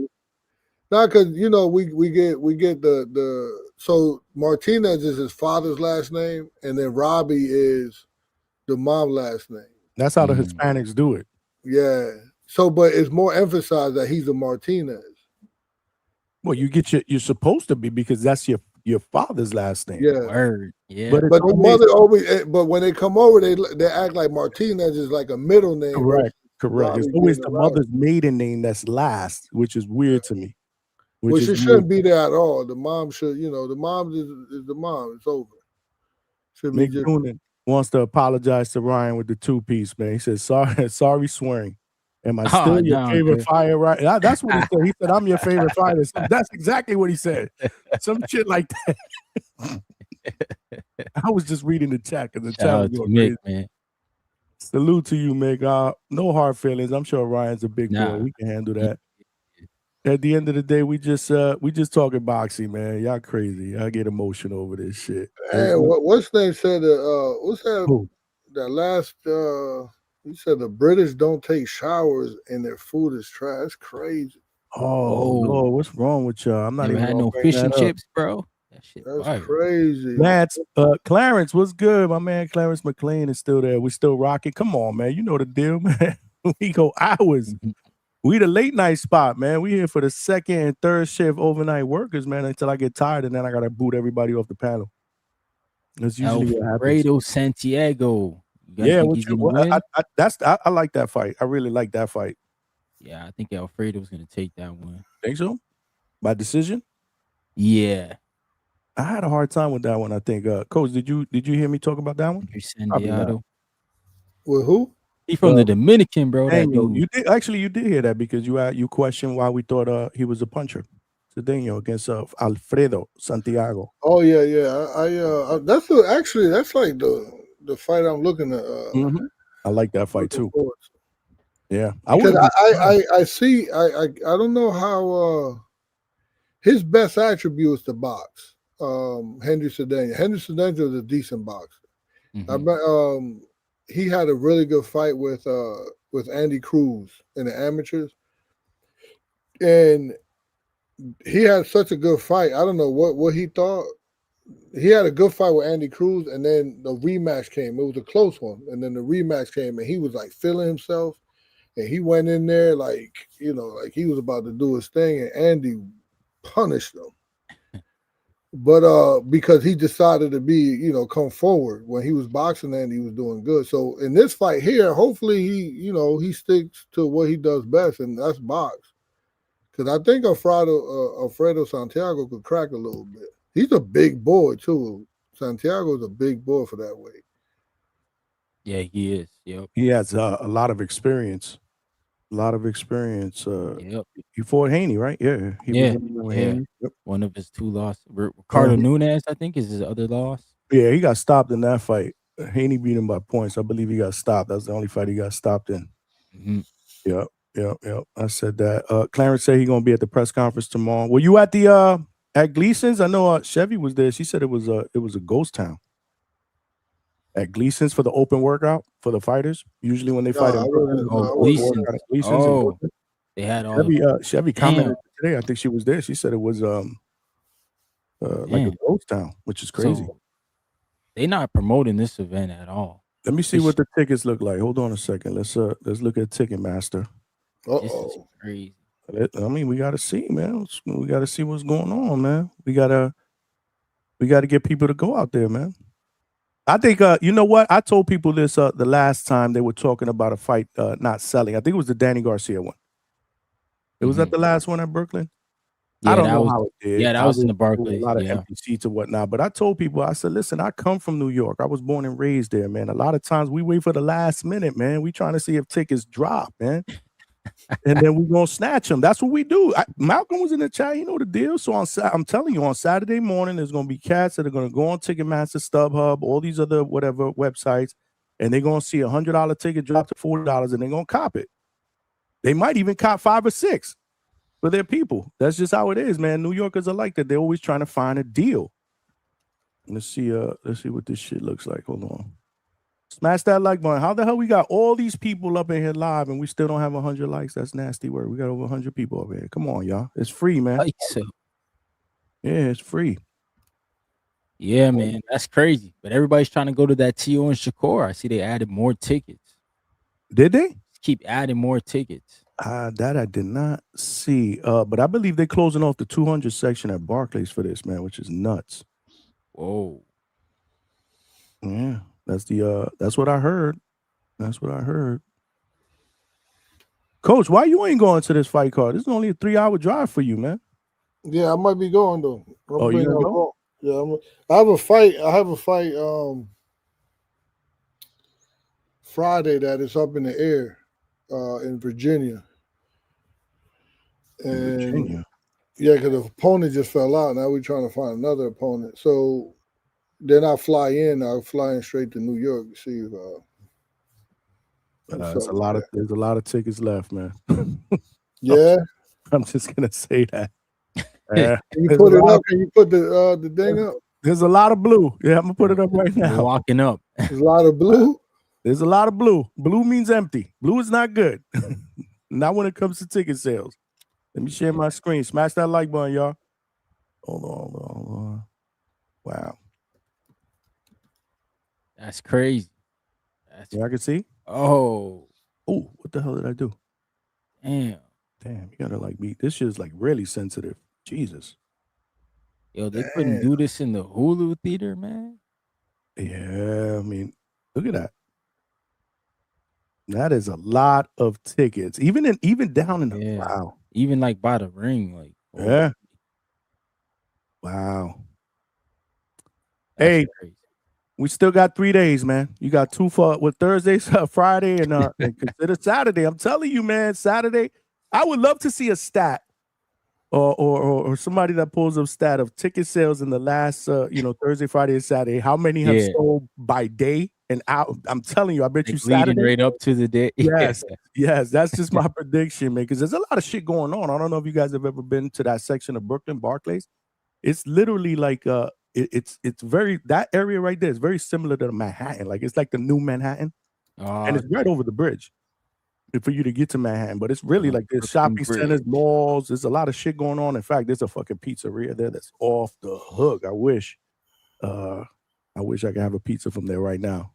Oh shit, Treese, what's good, Treese? Big Ohio in the building. Do we got any super? Yeah, Midwest Mafia. Because I gotta read them before Treese goes, because then Treese gonna go, and Coach's gonna come back, and it'll be an hour before I read the super chats. But we good. Treese, take us away, man. What you got?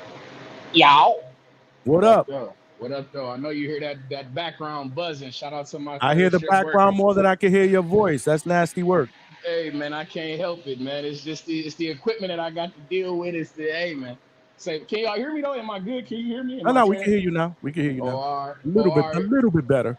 All right, cool. I just wanted to let Coach know that he's a lying ass nigga. You feel me? You get on this motherfucker talking about 160 is a good 160 is shitty as fuck, Coach. I've been on here for years telling niggas that cruiserweight and 160 is the 2 worst divisions in boxing. Whoa. You feel me? Once we get past some real nigga shit, let's do it. Let's do a game, Johnny. Let's leave out every champion at 160. Don't mention the champion. Now name me 6 fighters at 160 pounds. Go. Is that for me or for Coach? For anybody, for all three of you, for anybody. You'll be hard pressed to name 6 fighters who are not a champion in that division. That are not a champion That are at not 160. a champion at 160. Is Troy? I could do it, but I want him to cook on his point because that's you want him to bury his own grave? Is that what you're talking about? My point is 160. My point is 160 is thin as shit because if we're looking at 154, it ain't too many motherfuckers at 154 who we not asking to come up to 160 because that motherfucker is so shallow.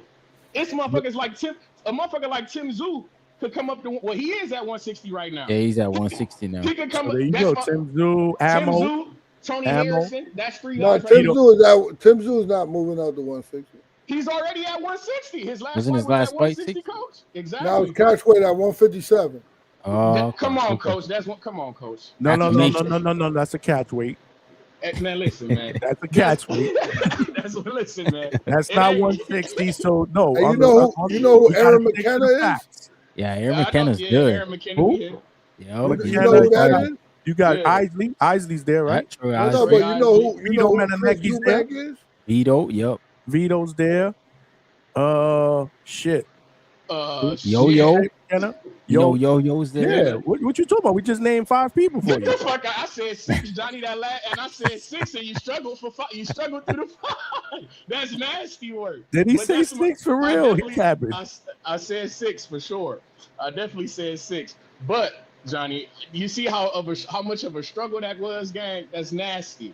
The cruiserweight and 160 Mosley.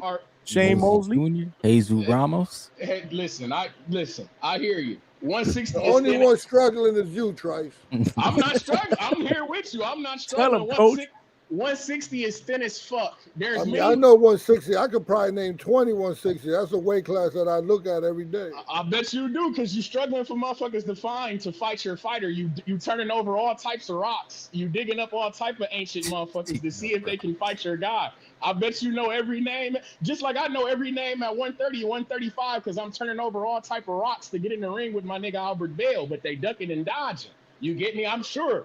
You know all type of obscure motherfuckers at 160. You feel me? Like a motherfucker like Steven Butler might get beat the fuck. Shout out to Canada. But your man Steven Butler might be on the target list, you feel me, for a Yo-Yo Hernandez or some shit like this. But that's neither here. What I'm saying is, Coach, your man Yo-Yo, when I'm hearing guys he might need to take his ass to 154 or take his ass to 168. Because when I'm looking at 168 and I'm looking at 154, it's all type of names. I don't struggle like I struggle at 160 to name motherfucking names. You get what I'm saying? This shit nasty, Coach. Even a Brian Mendoza or something like that would be a solid name for your Yo-Yo Hernandez. You get what I'm saying? Ain't no Brian Mendoza type motherfucker at 160 that we would even be intrigued in him fighting. If it ain't a champion, or if it ain't like a Troy Isley type, or it ain't a Vito Milanecki type, we don't give a fuck about who Yo-Yo fighting at 160 in all sincerity, and I ain't trying to be that guy. I'm being real with you, Coach. You want like Yo-Yo versus Aaron McKenna?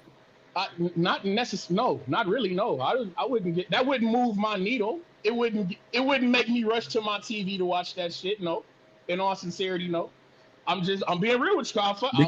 Because you think Yo-Yo walks right over him? Yes, he gonna beat the fuck out that man, and I know it to be true. Like if they got guys over there in the UK like a George Litter. You feel me? These type of niggas, like he punching over there.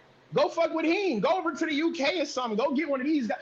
Or go to 154, Coach. I'm just 160. If you're not getting that Lara fight, I don't know what the fuck he's sitting at 164. If he not getting a Mosley Jr. fight, or he not getting even the motherfucker, what's the young nigga who just came up there from 150? Elijah Garcia. He not even about to, if he not fighting an Elijah Garcia type of motherfucker, Coach, I don't even know what the fuck we doing at 160. They playing games. It ain't no guys there. We either got, I need you, Coach, to fuck with that 154 or fuck with that 168, please, Coach. Because I like Yo-Yo. He bringing me violence, you feel me? But it's like, because 160 so barren, I know I'm not going to get many fights from him because it's the supply and demand factor of 160. You get what I'm saying? Fuck it. Give me Brian Mendoza at 154, Coach. Give me Charles Carwell at 154, Coach. Give me the Yoenis Tez at 154, Coach. Give me something like this, Coach. This shit here, this shit at 160 is stagnant. I can't fuck with it. It's barren at 160. You got Ryan from up north, brother there. He at 154, Coach. That's what I'm saying. Yeah, we in this. He We at in the 50. sharks. He at 54. Everybody at 54. Smoke. Hey, Ryan, you he's take like, that yo-yo Ryan, fight, Ryan? At 54? Yeah. He planning on staying there for a minute, Ryan? Yeah, this kid makes 54 on same day weigh-ins and then goes and eats some spaghetti. That shit ain't nothing. We can make 47 if we wanted to. Whoa. Okay. Yeah, man. How tall is he? Brian Norman Jr. 6'3". Brian Norman Jr. Come You hear down here that? and get that Rohan work then, man. 6'3" southpaw. You heard what he said, Ryan? He said, Oh, he get just that southpaw? Rohan work. What's up? Hey, might be barbecue chicken, bro. I ain't talking about us.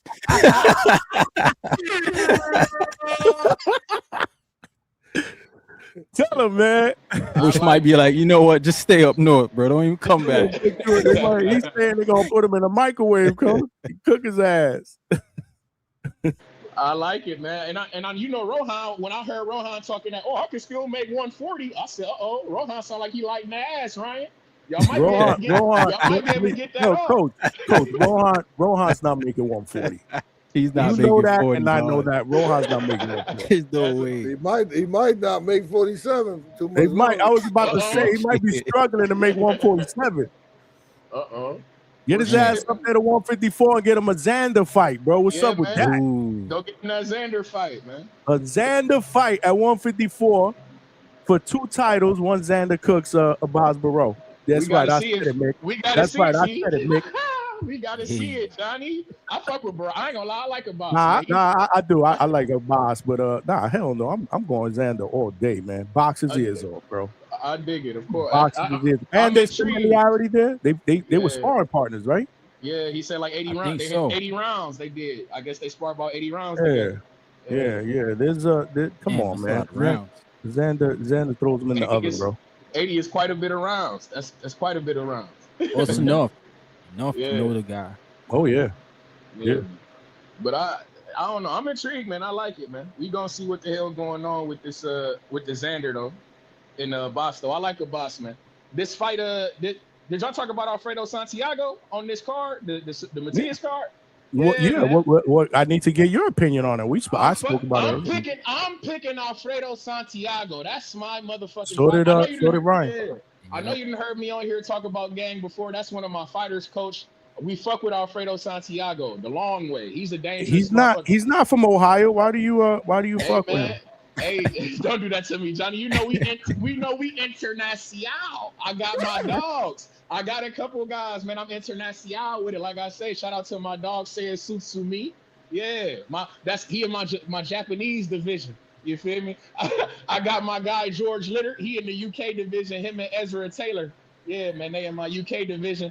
And then I got my guy Alfredo Santiago. He Dominican Republic division of this New West End management shit, Midwest Mafia shit. You know, that's one of my fighters. But I watched him box the fuck out of Angel Fierro.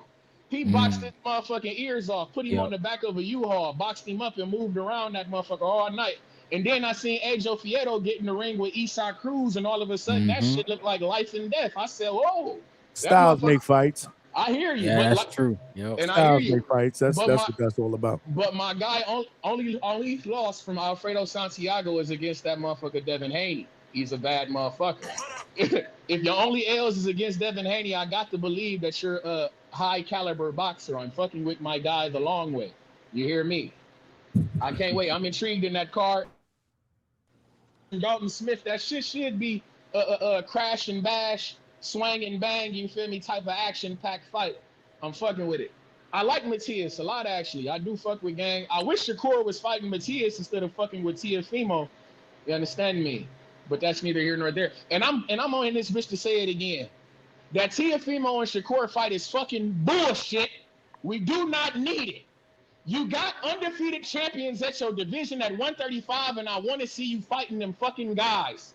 This Teofimo shit is teeny bopper boxing, and I'm not into the shit. I'm saying it for the umpteenth time. I'm not into the shit. January 31st, motherfucker, I'm gonna be locked in on Xander Zayas and Abbas Baral, a unified title fight with real fucking implications. You hear me? I'm gonna be locked in on that motherfucking Josh Kelly and Bakram Murtazaliev. Fuck Shakur and fuck Teofimo. That teeny bopper boxing match, I'm not into that shit. It's still a good fight. That's it. It absolutely is a good fight. Just let him vent. Just let him vent. It's alright. Yo, It's some bullshit. yo, Tree, but it's alright. how your Japanese division's nose doing? Remember, Hey, his nose got fucked up. Hey man, it's winning. He's winning. He didn't win shit. He got a 4-hour surgery, and he looked crazy. He's using the championship belt as a motherfucking cold compress and putting it on his nose, nigga, because we're a champion and we still have our belt. That's what he's doing. You fucker. He don't even look Japanese no more. Nonito gave him a white man nose. Hey man, say man. They make money too, and his last name is Goldstein because he has a belt, motherfucker. Shout out to my dog saying soups to me. You hear me? Yes, indeed. Yeah, man. Grande Danero. You better put some respect on that. That's a fucking champion, man. Like I say, his last name is Goldstein. He might have that. He might have a schnoz right now, but he's a champ. And don't you forget it. Shout out to Say soups to me. That fucking judge with the 117, 110, he's a piece of shit. Yeah. And you know it. No, hey, you said it, not me. That wasn't that definitely wasn't fair. I definitely heard that shit. My eyebrows raised up, but my fighter won the fight, and that's all that mattered. Shout out to Say Susu, the tsunami, cause he coming at you in waves, my nigga. Say Susu. Yeah, that nose is waving. You right about that shit. Hey man. Say, man, we can't help that. All we can do is what we can do. You line them up, we knock them down. Shout out to Nonito Donaire. That's a Hall of Famer on our resume. You understand me? But that's neither here nor there. This fight, like I say, man, you Grande Danero, don't get on here defending that Shakur bullshit when you know that at 135, that shit is nothing to speak of, my nigga. Joshua Padley, Artem Harshin, whatever the fuck, Harshinian, however the fuck you say that shit. He didn't want to fight Joshua Padley.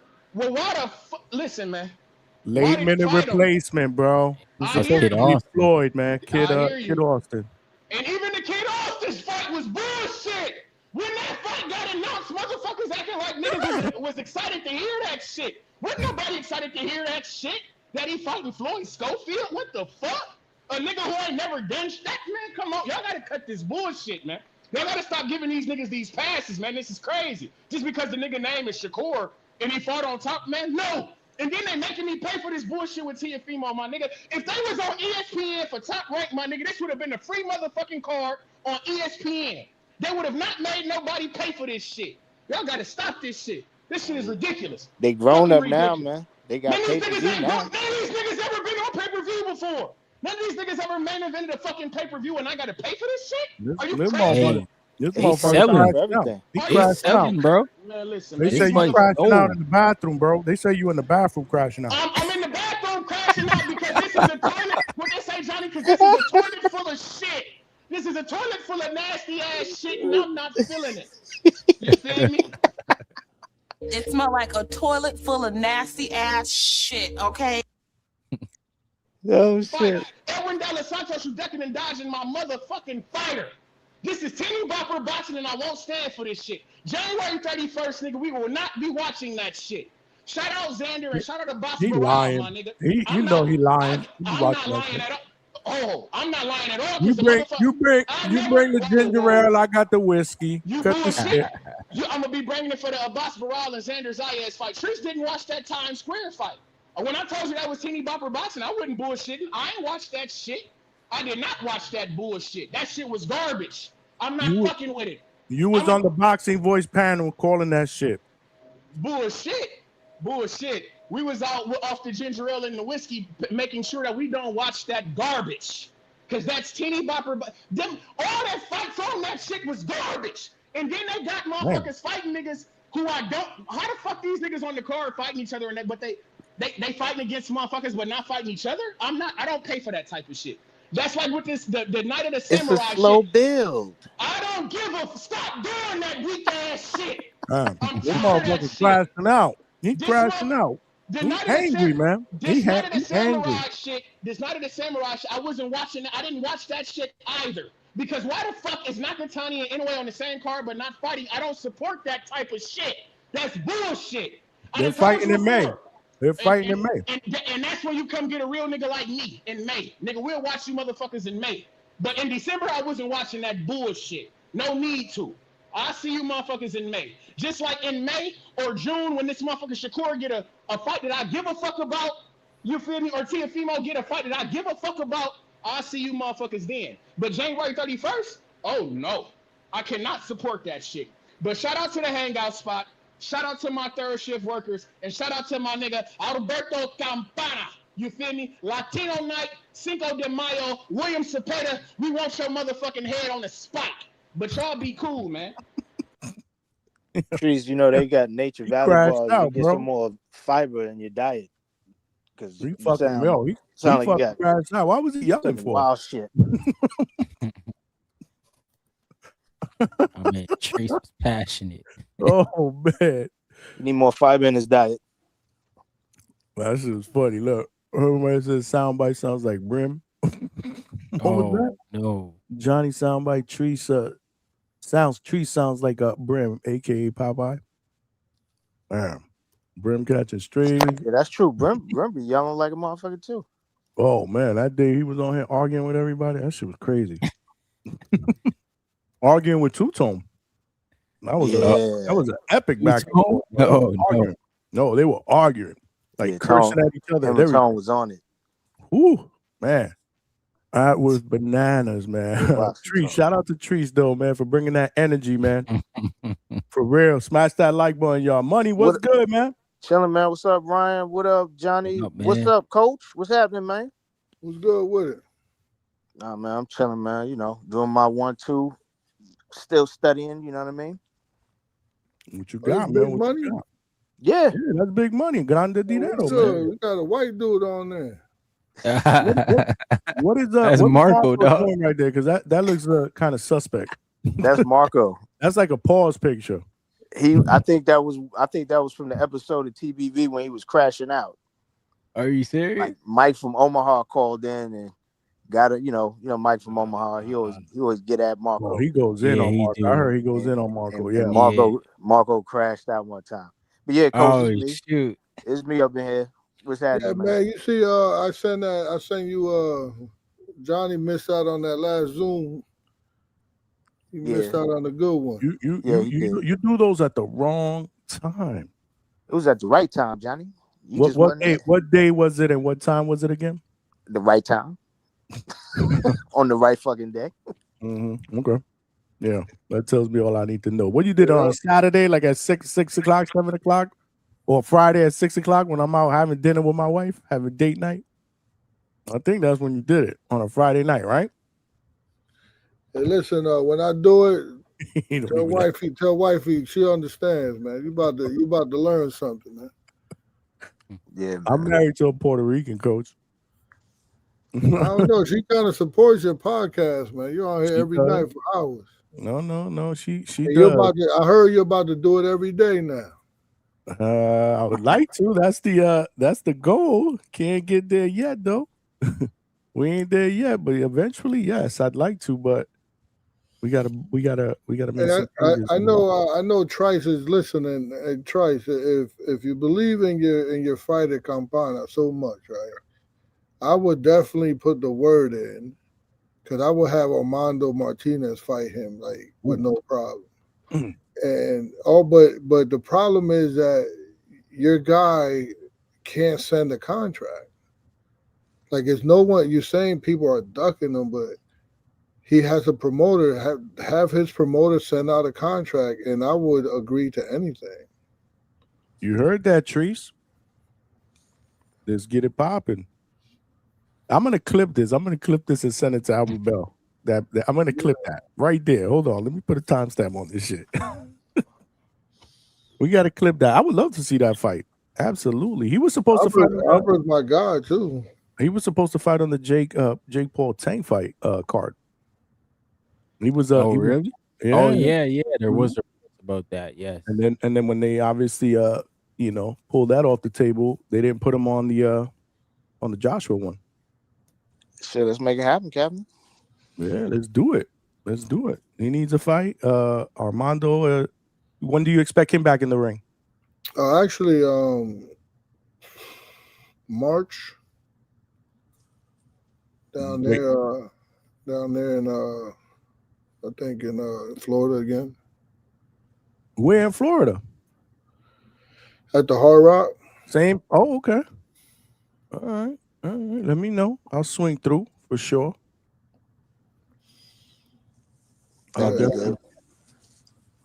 yo, so De Niro, speak on what some content of what you got from our last Zoom. So maybe Ryan could want to join next time so he could learn something.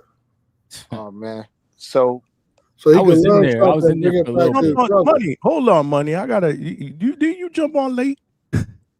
Not well. That was the first one. The last one, Oh. I was the first one in the building. What was the You know last? what I'm saying? Which fight was the last one? Well, not a fight. It's not about the fight, man. You keep saying Never about it. It about the doesn't fight. matter about. But what are you breaking down? Is what It's I'm about asking. tempo So manipulation, so Johnny. what fight are you using as an example to break doesn't down? matter. You know what we use, Johnny? We use a basketball clip. Oh, Yeah, you did fact. use that. You're right. Yeah, you did. Oh, we did. Okay, all right. That's right. I Wait, did. what do see you mean? Ryan. I use that? You was there, Yeah, I was saw in Ryan it. there. Yeah. Ryan? You was there, Ryan? Yeah, I was in there for a little bit. Yes, I was at home with my kids though. I only seen that he was in there because I saw his name when it said Ryan has left. I was like, "The fuck." Yeah, Yeah, I since was a in lot there. of times I don't know. I'll be seeing like 3 people, and I don't know who else is. Nah, It there's was a like bunch of people in there. 30. It was like 30 something people in there. Yeah. Facts. Last time I jumped on, there was people on there, and Big Rob was there with no shirt on, What? watching basketball. All I Shout can hear out was to the Big basketball Rob. game in the background, and dudes jumping up, interrupting coach. I'm like, yo, I'm not learning anything, bro. Let this man talk. Yo, But Tip it's not Bellis, my podcast, so I couldn't shut people up. Tip Bellis was kept interrupted. I was like, damn, yo. I think I checked Vega. I'm like, bro, I ain't learning shit. These motherfuckers keep interrupting him. The fuck? Let him talk. It might have been y'all, all of y'all with collective energy that fucked it all up. You know what I mean? That's probably what it was. Because I learned a lot. So You learned? we was talking about tempo manipulation, Johnny. He's talking about disengagement, foot feints, foot adjustments. You know what I'm saying?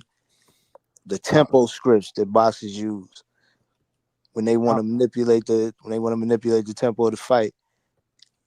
You know, so we was going in deep. We got granular with a lot of these topics. Can I ask how long that film study was? Well, we was in there for about an hour. Okay. You know why I asked that, right, Coach? Because the first one I did was like 5 minutes, 10 minutes long. I'm like, what just happened? Nah, that was a good conversation. I had shit to do. I think that's like a lost art in today, like winning the foot battles. And that's what we were talking about a lot. We need deep into it. All of a sudden, Coach is like, I gotta go, man. I got plans. Bye. I'm like, what? What the fuck? What the fuck just happened here? Like, we do a round and a half? Whatever.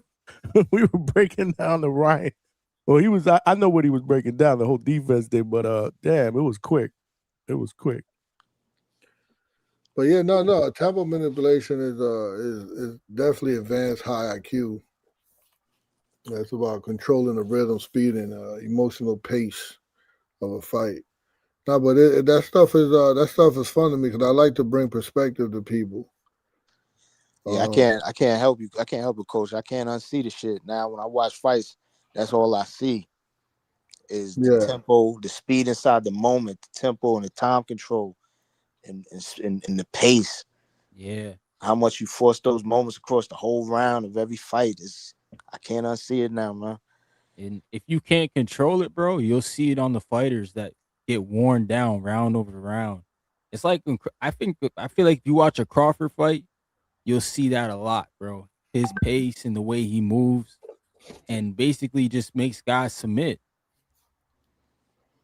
It's like a freaking surgeon, bro. Just He's opening you up. He's a great teacher. I know he's a great teacher, but and I want to get on those, but you got to make them at a convenient time. It was a convenient time. Mercy, bro. You Yeah, gotta for make you. that on Johnny's time, For you. coach. And put the pernil down and And there log was a into time this. where you wasn't even on a podcast. That's Are you sure? Yeah, because I was out with the wife. I think I said, yeah, tomorrow I'll be on date night, and then I get an invite, and I'm out having a drink with the wife. I'm like, oh God, here we go. And now I'm gonna hear it if I don't jump on. That's because you didn't understand the tempo manipulation of taking her out to dinner. Johnny, predictability is the enemy. Hey man, listen. My wife goes to bed every night. My wife goes to bed every night. Big money. Direction faced by yeah, reaction. I'm about to mute your ass. Tempo changes by its timing. My wife goes to bed without me every single night. She goes, well, not every single night, but every time I do a show. She's probably sleeping already. She's probably disengagement by safety. And I'm up working, and so when I'm not doing a show, I'm showing her footwork love, by man. space, Johnny. I'm showing her love, bro. She's my biggest supporter, man. I gotta show her love. You gotta learn all of that stuff, Johnny. You gotta learn them 5 keys I just told you, man. We'll get there. We'll get there. Hey, yo, my man, what's my man name? Missy God's boy. That's who? My guy right there. Malcolm. Oh, Malcolm. Malcolm's there. You gotta read Malcolm. You gotta read Malcolm's. He said, "Coach just throws out boxing terms and big words and finds a way to throw them in his breakdowns with no relativity to the fight." Throwing shots. Throwing shots. That's because Coach be throwing shots at him. So that's Ryan. They go, yeah. Coach be throwing shots at him. That's what that's all about. I don't think he's been on a Zoom one though, right? Nah, he hasn't been on one. You got to get him on one. Yeah, I just need a lot of people want to join, but I don't have their phone numbers. I gotta have their phone number so I can text their. Well, what about DM? DM, just you can't. Oh yeah, that too. Yeah, you can get them on DM. Everybody, I think everybody that. What you want them to chase everybody down and shit? Like what the fuck? I mean, no, they should be chasing him down. Send him a DM and be like, "Yo, I want to get on. Here's my DM." They should be. Hell no, I don't expect him. I wouldn't do it. But yeah, if you guys want, reach out to Coach on DM. That way he at least knows what your handle is or whatever you want to call your screen name, whatever it is you guys call it. And and he can shoot you an invite. You ain't gotta have phone numbers. Hugo Juice said he want to join your thing. Yeah, but you see, Hugo Juice, are you gonna let Coach talk or are you gonna talk over Coach in those film studies? Because if Hugo Juice is my guy. Gotta be rules, I ain't getting on no film study if Hugo Juice is getting on there. unless Coach, you let me control the mute button. He said, "Nah, bro, I'm gonna be all right. That's what's up." You Easier said than done. When Coach asks, then you speak. Well, I could mute them too. I mean, I don't use big words. I use accurate ones. If breaking down a fight down sounds complicated, that's because boxing is. Punching is simple. Fighting isn't. I'm not flexing. I'm not here to flex vocabulary. What's his name again? Malcolm. Yeah, I'm not here to flex vocabulary. I'm explaining what's happening, and if that feels like big words, I guess that's not my problem. We got millions. Ryan knows because he's a millions content creator as well, and they be pulling shorts of our content. They got Malcolm on one of them. He was feeling nice, and he was talking shit about Reina Tellez in the last round. What? Man, the man that just went life and death with that girl. And they also clipped me. I got to show y'all that one. They also clipped me when I was like, "Let's go." And when there was, I think it was the 9th round. I'm, let's go. Hit in the head, hit in the body, hit in the titty. I don't care. Let's go. They fucking clipped that part of me saying that shit. Shout out to the editor. You got to DM him, Hugo. Send him your DM or Hugo. That's Juicy. Yeah, that's Juicy. Yeah. Okay, Juicy. Juice. on IG, and he can send you a link. You know, and another thing with coaches, like he doesn't plan these; they just come out of left field. Oh no, yeah, you gotta grab it. Yeah, that's true too. Yeah. You gotta grab them without. He does. So if you're a plan, like like work around it type deal, he don't do that. Like you be doing something, and boom, it'll just pop up. No, that's true. For like the next they half on the hour, fly too. the It next 10 minutes. ain't like I'm studying. They on the fly. It just Yeah, and they're like he'll send it to you and it's on like the next half hour. Like he didn't even give you like 3 or 4 hours. Like it's one of those. So it's like, damn, you gotta be Nah, fucking he gave ready. me some time. Nah, he gave me some time with that last one. That's bullshit. Don't be Nah, letting him off the hook, Ryan. Don't That let shit him was off 20 the hook. minutes. Ryan, don't take his side. That shit I was feel like I 20 saw minutes. that message like a day early. I don't know. Nah, that shit was 20 minutes and lights, camera, action. that shit wasn't no day. That shit was like 15 minutes before it's about to start, bro. Word. So yeah, clear your schedules. He said, Nah, but it's good work. It's real good work. You know what I'm saying? great, Like you man. can, No, it's super you can learn a lot if you know I how want to to learn. listen. I want to learn more. I do. I want to learn more and more. Especially for podcasting. I mean, you learn some like Malcolm said, some terminologies. Mm-hmm. Absolutely. Absolutely. And when you're watching, especially when you're watching fights, it gets you just a different outlook. Like Money said, yeah. It changed the way I watch fights, man. But I mean, I've been doing it. I ain't trying to pat myself on the back. I just been fucking in boxing for a long time. I'm able to do that. Late East said Johnny want to learn, but at 5 p.m. No, actually at 6 p.m. 6 p.m. is a better time for me. Yeah, that's a better time for me if you really want to accommodate a brother. It was like 6 p.m. the last go round. Yeah, on Friday. Yeah, on Friday. I think it was Friday. Mm-hmm. Yeah, it was. Well, I know. It was last Friday. Mm-hmm.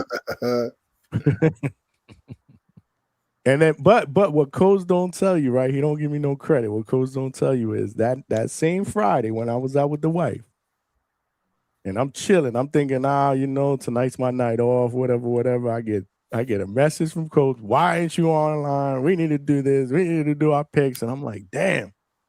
So I went on at what time? Close to midnight. Yeah. So I had just gotten home.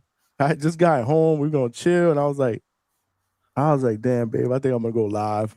I thought you weren't going live. I was like, nah, I gotta go live. Coach wants to do his picks. So look at that. You see what I'm saying? Damn. Y'all talk shit, right? I was like, nah, I'm gonna go live because we got picks and stuff. So I gotta work. Yeah.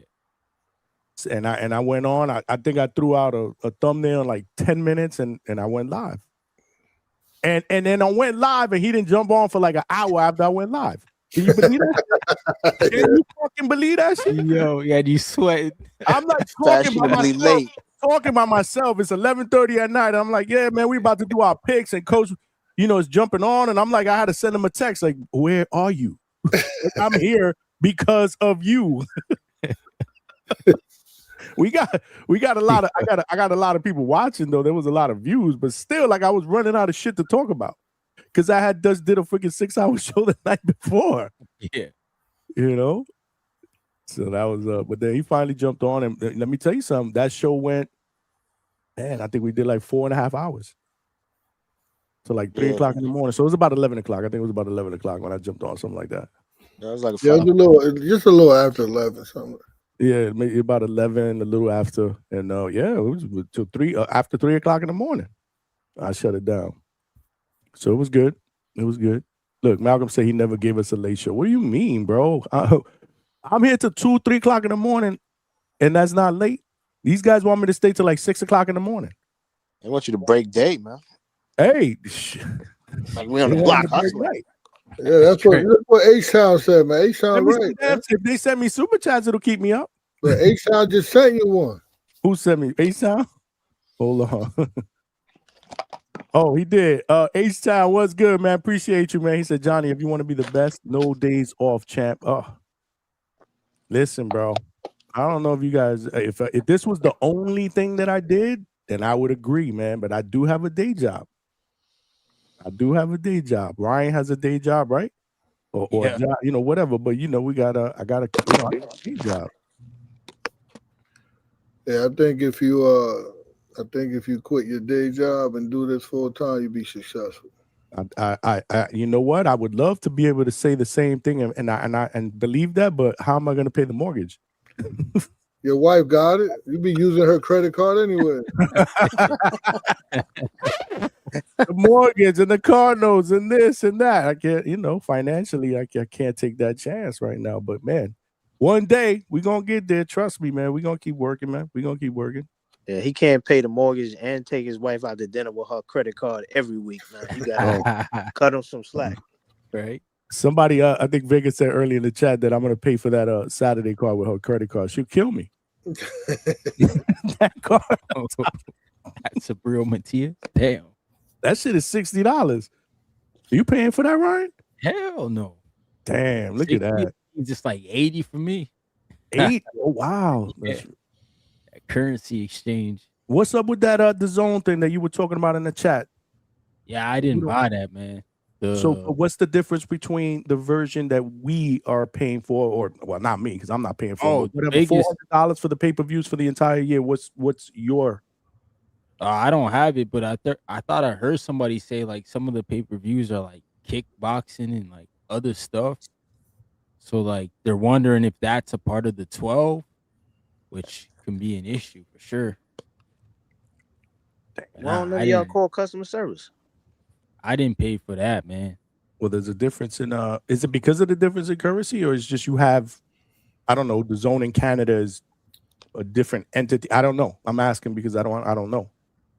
No, I don't even think it's offered. Somebody said it wasn't offered, but nah, man, I wouldn't even need it to be honest, because I only pay for the fights I like. I'm that fan, man. I'm at that point of it. Like, y'all give me bullshit, I'm not paying for it now. Coach, you pay for all the fights, right? Yeah. But you making all that money over there, so you could afford to pay for all the fights. I think I got that zone thing. I don't know if you did the $400 for the year. Yeah. So do I have to pay for it or no? No. Well, this is not a DAZN. I don't believe this one is on DAZN, right? This is on what is this one on pay-per-view.com or something? Oh, Matias? Yeah, it's on pay-per-view.com. Yeah, so this is not even on DAZN, so this is separate. Yeah. But if it was, you don't have to pay for it. Fight anyways. What was that? I think I'm gonna go. I'm gonna bring Rohan there. Oh, okay. So you're gonna go to that fight. Now the T.O. and Shakur, which is I believe that's gonna be on DAZN pay-per-view. You won't have to pay for that, Coach. You going to that one? I'll probably be in New York. No, I'll be in the that's right. You be in Puerto Rico. 7-pound in the world is fighting That's right. Oh yeah, you be in PR. In Puerto Rico. I forgot about that. Yeah, you be in PR. Who y'all fighting again? I don't even know. I didn't even mean it as a diss though. Damn, but it came out that way, right? It came out that way. The guy tough though. I'm not really a good guy like that, right, Coach? Yeah. It was pretty tough, man. We're gonna put the mittens on him. And that's the co-main, right? He fighting Christian Gomez. Okay. He fighting Christian Gomez, Mexicans, in Mexico against DR. He been in there with some names, man. No, he tough. Yeah, Guillaume, Flas. He gave Guillaume a good fight. That would be an awesome fight for Rohan. Guillaume. Lucero, he got stopped by Lucero. I say it's Lucero. It's not Isaac Lucero. Yeah, he's been in there. Tough dude. What you think? You think Rohan sleeps him or what? I don't know. I hate to always pick that because the opposite happens every time. You know, I had the pleasure of watching his first fight, Coach, where he fought Jesus Lopez Perez. Who's for you talking about Rohan? Yeah, talking about Rohan. In Mexico and the desert? Wow, you was there? You was in Mexico? No, I come on. Oh, you watched I watched the fight. I'm just saying I watched it. It is I caught it the other day. I watched that, and then I watched when he fought Quentin. So I watched his first fight and his last fight, just back to back. There's a big difference, huh? It's a big difference. There's some stuff he does the same. You know, he likes to blade up, you know, do his little shoulder roll thing. I think that's like the most dangerous thing he does. You know, pressing forward in the shoulder roll. I'm like, wow, this dude that's dangerous. But he's that kind of guy that even though it's dangerous, people don't fucking try him when he does it. You know what I mean? That makes me a little nervous when he just sometimes he just like hard steps forward, front heavy on the shoulder roll. He could run into something. But isn't it amazing that nobody really tries to no one really tries to capitalize on that? But sometimes he's baiting too. Like one time, Timothy Bradley was just like downing him about it, and Andre Ward was like, "Oh, he could get caught right now. He could get caught." And like the whole training camp, it was like we was baiting the guy to throw the right hand, because once he threw his right hand, he did nothing else. So it was like free reign to like counterpunch him without, you know, having a high risk. So we're like baiting him to throw the right hand. So he's like kind of leaning forward, putting his face out there, and Andre Ward and Timothy Bradley was just like shitting on him because of that. And it's like, man, we doing that for, you know, we have a purpose. Right. Bradley's criticism be tough sometimes. I ain't gonna lie. But he don't consider the fact that what Rohan is throwing back at these dudes, they respect it enough where they don't take the chance to you know, put themselves out there, because they take a wild swing. If he make a miss, he's coming back with some shit. He got some heat on them punches, you know. So it's not a game. Like, you don't just like on the outside. Sometimes it's like that. You know, on the outside it looks one way, but it's a whole other. It's something going on under there. He got something. You know, coach puts it in his head what he needs to do, and it could get dangerous for these guys if they just believe he's being careless when he's doing something that's calculated.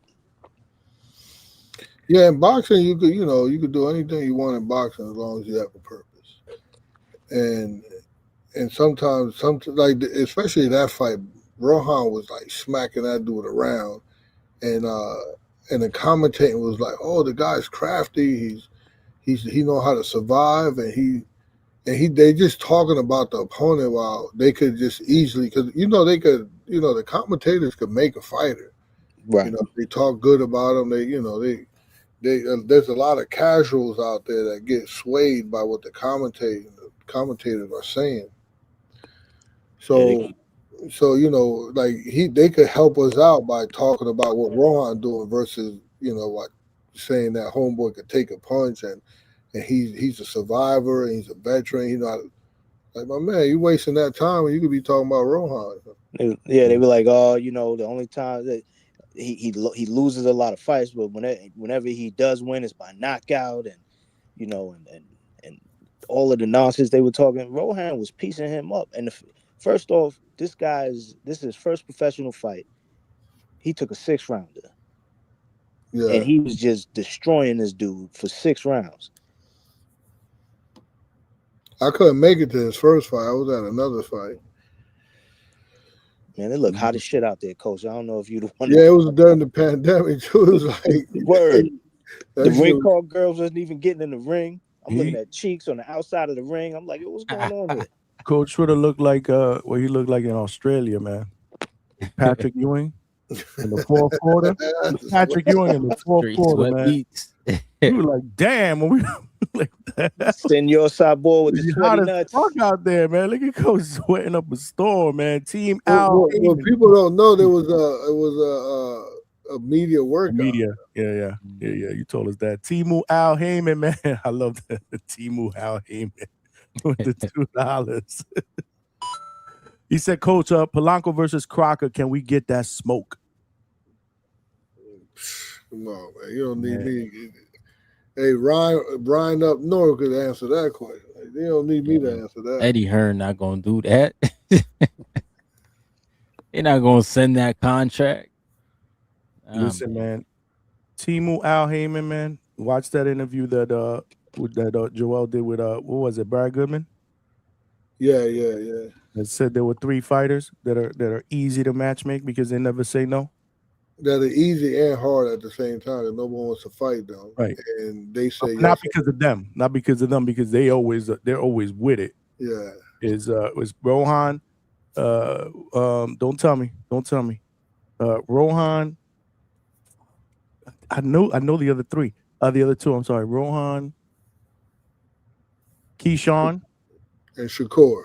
Okay, so Shakur. So I know it was Keyshawn. All right, and Shakur. Those 3 fighters. Good interview by Broadway. Where he's been, man. He's been quiet. I haven't seen him do any lives or anything like that. You been over there? Yeah, I haven't seen him live for a while. He's been out of pocket since the new year. H-Town, what's good, man? With the $2 said Warden Bradley shit on 90% of non-Americans.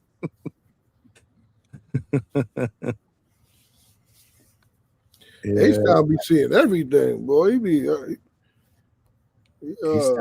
H-Town on DHS, bro. I don't know why H-Town should love Polanco the way Polanco come forward and likes. I don't think he dislikes him. No. Isn't he a fan of his?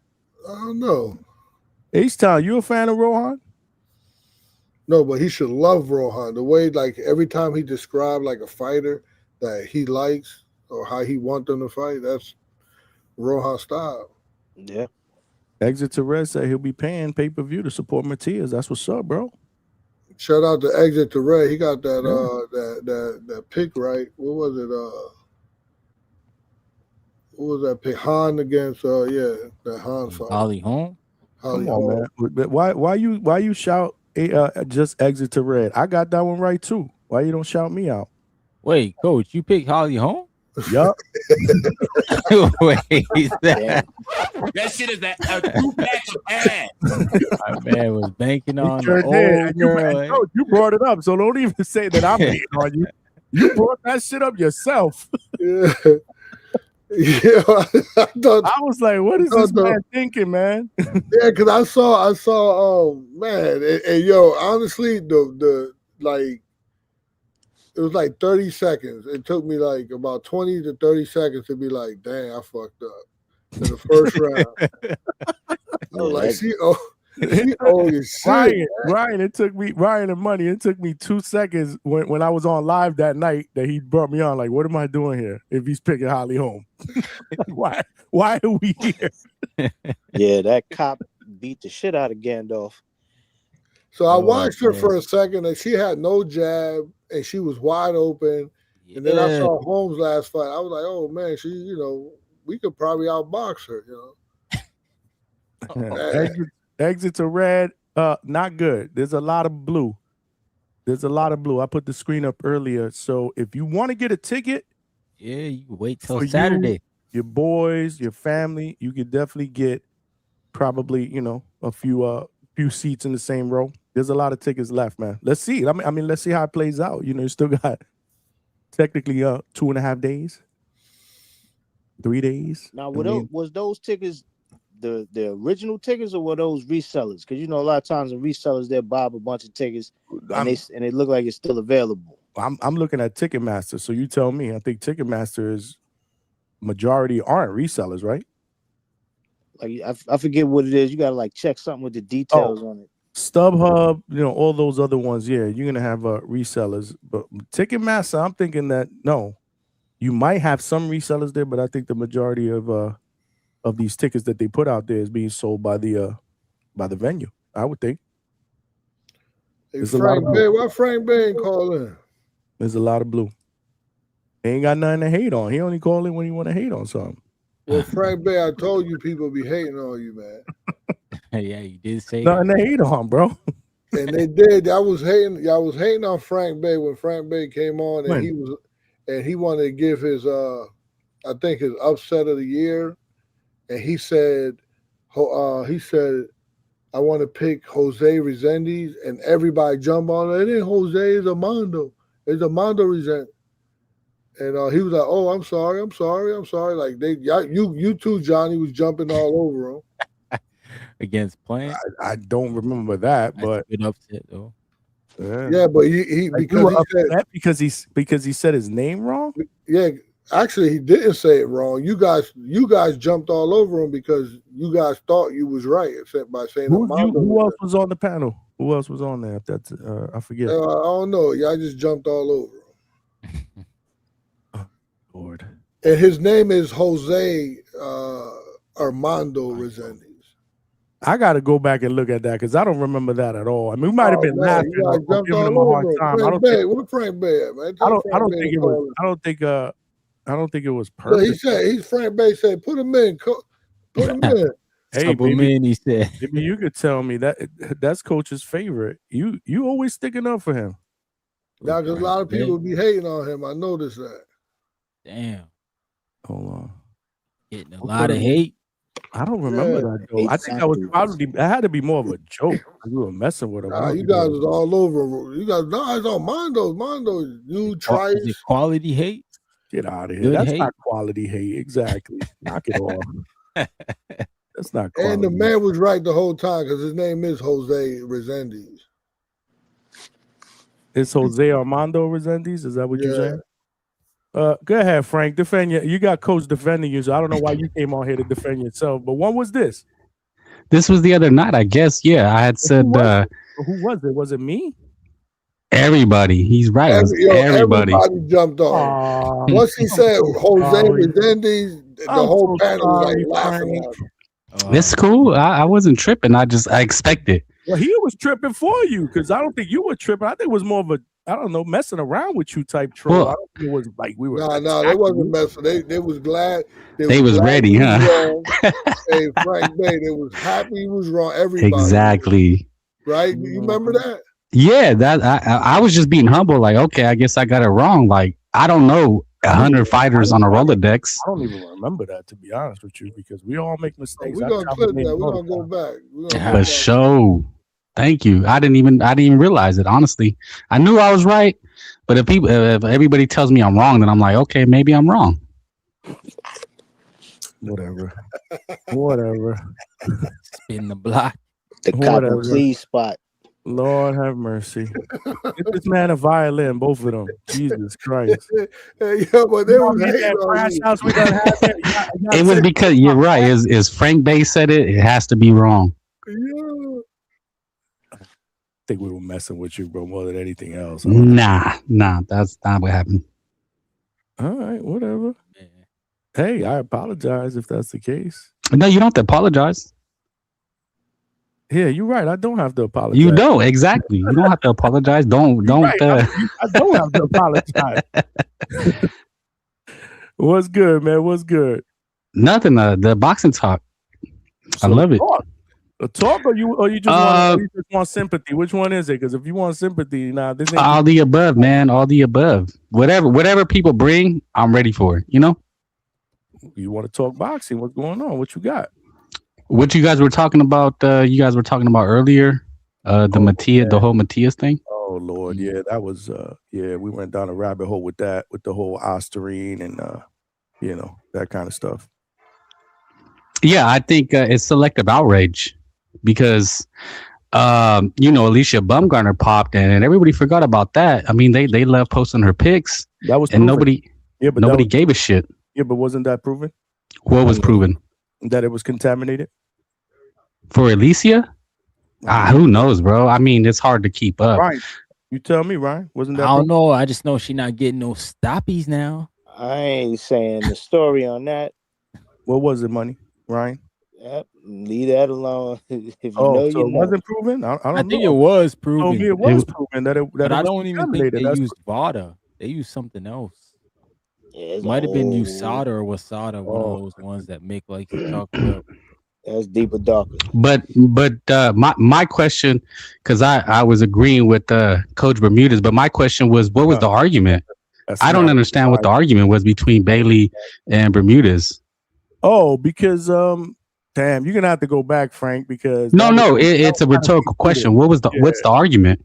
It was about that. It was about the fact that you agree with Bermudez and an attorney didn't agree with Bermudez. That's what it's all about. No, well, it's a rhetorical question because when I'm thinking about it, and we're talking about drug testing, right? And I'm like, my take is just an illusion. We want the illusion of a clean sport. Okay, what do you mean by that?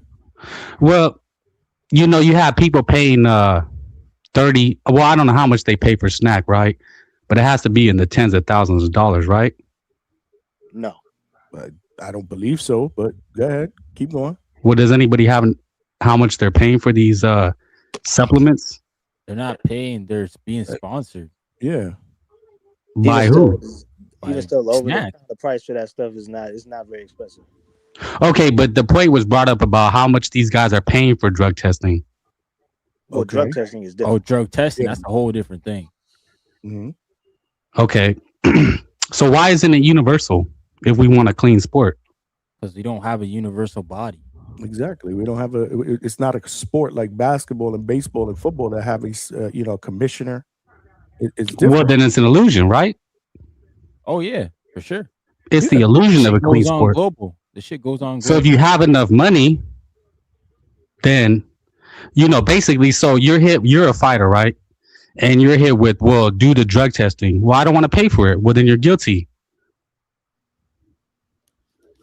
Yeah, but you'd be surprised by how many people don't pay for it. Well, why would you? Like, it's almost everybody, man. Yeah. Yeah, but you got to understand that also has to do with the fact that these fighters that are not your Tank Davises, your Bud Crawfords, your people at the top of the list, they're not making that kind of money in their fights. So if they're not making that kind of money and generating that kind of money, that money isn't there for the testing because the testing is very expensive. But that's the point. Is like, so wait a minute. So basically, if you have enough money, you're just exonerated. But that's what I'm saying. If you have enough money, you're just exonerated. One by one, please. Doesn't make you exonerated. It just means that you don't have the money for the testing. And typically, the promoters aren't going to put up that money either because we're talking about fighters that aren't making that much money because they're at that lower level. Yeah. So it doesn't mean that automatically you're guilty or you're not guilty. There's just no money for testing for those types of fights. But the sanctioning bodies always take a cut, and they could put that money aside for testing. I mean, now you getting into telling the sanctioning bodies what to do with their bread. Well, that's what they should be doing instead of partying with the fucking bread.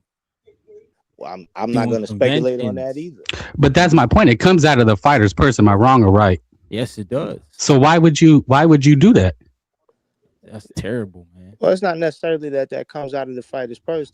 Some of them do negotiate like Devin. Devin negotiates to have the promoters pay for those expenses. But nonetheless, it's an expense. And it's something that unless you have the money for it, meaning when they're putting on the fight, it doesn't necessarily have to be, we're gonna minus this from the fighter's purse. There has to be money. The promoter has to care to do that. All of that's all part of when they're putting together these fights and these contracts. It has to be negotiated into the contract. The cost of testing and VADA testing again for an 8-week camp is about $20,000 to $30,000. Mm-hmm. That what 90% of fighters can't do? Mm-hmm. Well, are they making that kind of money? Yeah, bro. You're not off with that. Yeah, there's a lot of fighters that can't afford it or don't. Yeah. Fight to fight? Think about 4 fights in a year. $30K a fight comes out of your purse. Well, that's what I'm saying. It's just one big illusion. Some of them not even making that, bro. Illusion of what? I don't understand your point. Illusion of what? The illusion of a clean sport. We know it's not a clean sport. What we want it to be. Well, because there's an idea out there that people can say that basically everybody's using at the highest level, at the top of the sport. I never said everybody's using. No, I'm saying there's an idea. People, when we have these conversations, say, look, man, everybody's pretty much using at the top of the sport. I think that's inaccurate if people are saying that. I don't believe everybody's guilty of using performance enhancing. No, it's just a logical conclusion, right? You figure, look, man, these guys, they hire these personal trainers at Snack. You know, they're with Snack. They're paying tens of thousands of dollars that they really don't have to. So it's like, what are they paying all this money for? Again, I don't know where you're going with this. I'm not trying. I don't know where you're going with it. Well, I mean, I don't. Maybe it's maybe Coach understands what I'm saying. I'm not sure if he what I'm drawing out. You're saying that you're saying that there's an illusion of this being a clean sport. Well, no, we're talking as if that the fighters that are you know, doing the drug testing, as if they're not doing the drugs themselves. That just because they're doing the testing and they're passing, that they're not obviously using as well. That's not what we were talking about earlier. No, it goes back to the illusion. Okay, we're talking about, because I'm talking about Victor Conte and Snack, right? One of the things he was always talking about was that he knew how to beat the tests. Well, he didn't always talk about it, but he mentioned that there's definitely ways to do it. And Okay. And the point though, Frank, was that he was trying to draw people's attention to the fact that they need to have more stringent testing when it comes to this, because that was what he was advocating for, them testing more when it came to boxing. Well, I see it more as an advertisement. If you come with me, I can make sure you pass the test, because that's what all his athletes were able to do. They didn't get none of his athletes would look it up. Look at all the work the athletes he worked with.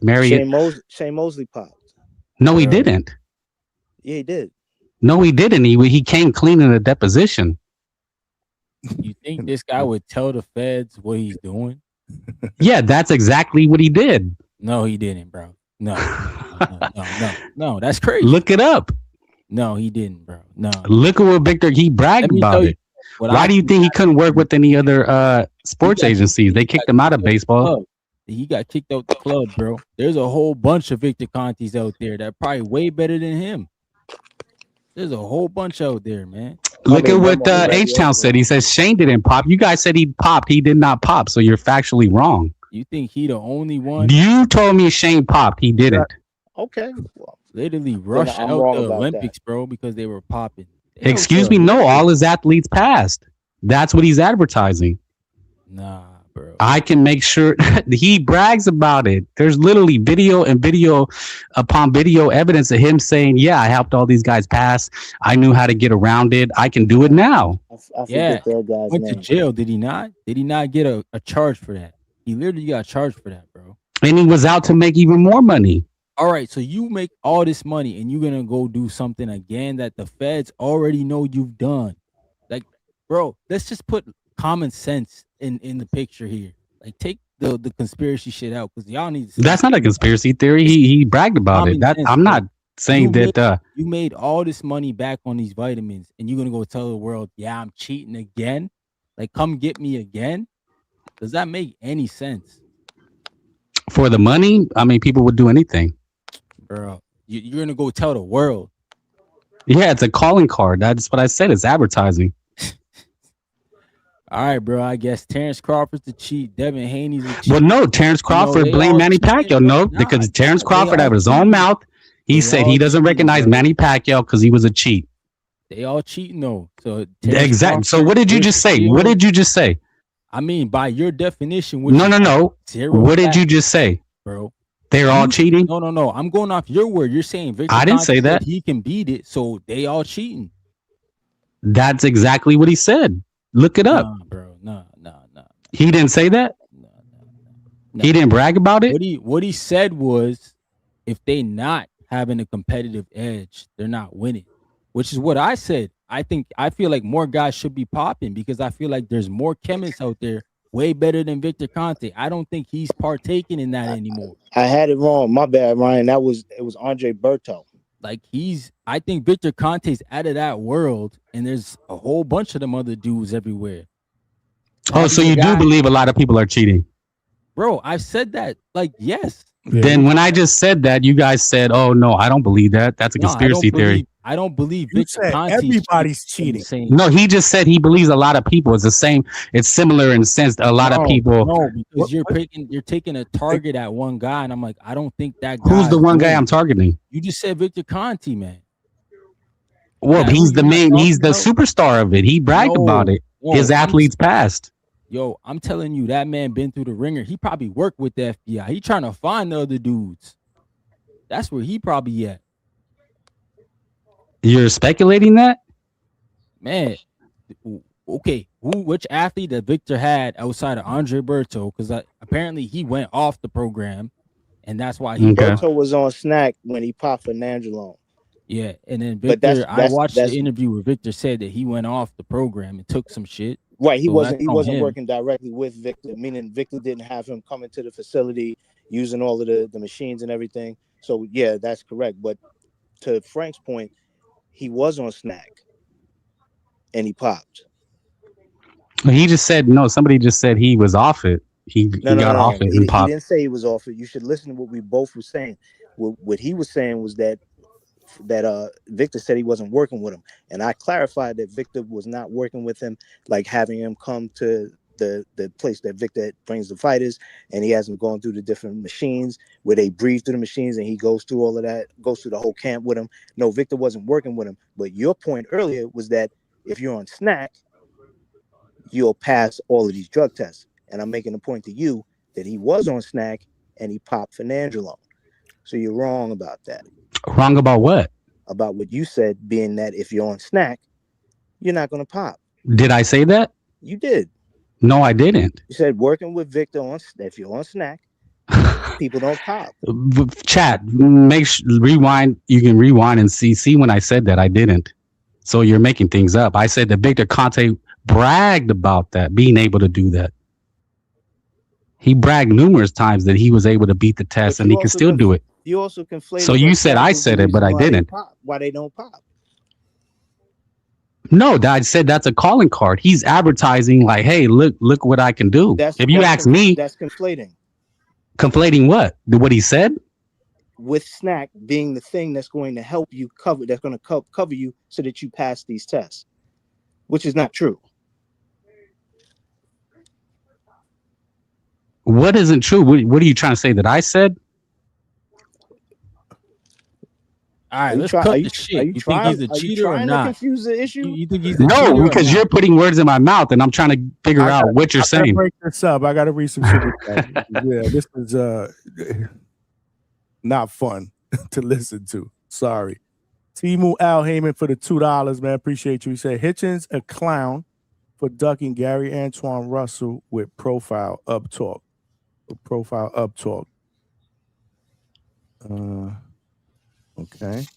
H-Town said with the $2 says, say it, Frank, when it's Latinos, it's a huge deal.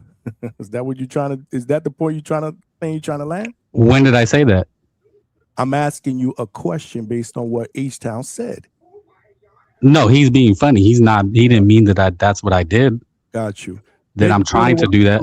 Nick doing it with the two-piece. USA USADA funded by Office of National Drug Control. Okay. And oh man, this is Dangerous Desires Bullies. Dangerous Desires Bullies. Did I get that right? Because my screen is super small. I don't have my glasses on. And there's a lot of letters there with the $5. Appreciate you. He said he tests their blood, and if they're deficient, his doctor prescribes and they get a therapeutic use exemption legal way. That's what a Dangerous Desire Bully said. And I guess he's talking about Conti. Yeah, because that's if you ask me, that's what you're advertising. Hey, I have the best ways, the best instruments that we can work with you, supplements, quote unquote, wink wink, and we can make sure you don't pop. Yeah, but that's just your perception. Everybody has a perception. That's what he said. That's what he bragged about time and time again. But that doesn't make your perception of. Well, Bud Crawford had the same perception. Floyd Mayweather had the same perception. Everybody had the same perception. As who? That these guys were dirty. Who people dirty? just throw.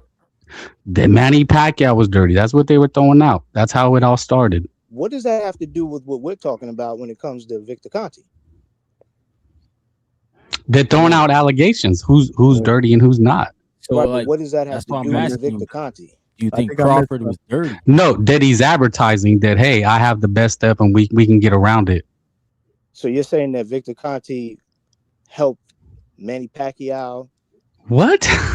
You're just making things up now. No, I'm not making anything up. I'm trying to follow the thread of your logic because you're not making sense. Explain. I can't explain what's nonsensical. Well, tell me what I'm misrepresenting or that I'm not making sense about. I have no idea what you're misrepresenting. I'm trying to understand. Well, then why say that? You're drawing with Manny Pacquiao. This guy said you're not making sense. Well, explain what I'm not making sense about. According to you, you said Bud Crawford and guys like that were throwing accusations out about Manny Pacquiao being dirty. And I asked you, what does that have to do with him, with Victor Conte? You still haven't explained. You're confused because I said because of what you're saying. Yes. No, about Victor Conte and what he said. So I'm saying that's what he was doing, is like using a calling card. Like, I can beat it. I can beat everything. I created the test. He was a key founder working with certain people to make Bada. What people? The names are out there. You can Google it. I mean, if I'm wrong, then Google it and chat GPT. I'm just trying to see if you. Then why ask me if you know who they are? Come on, man. You guys are.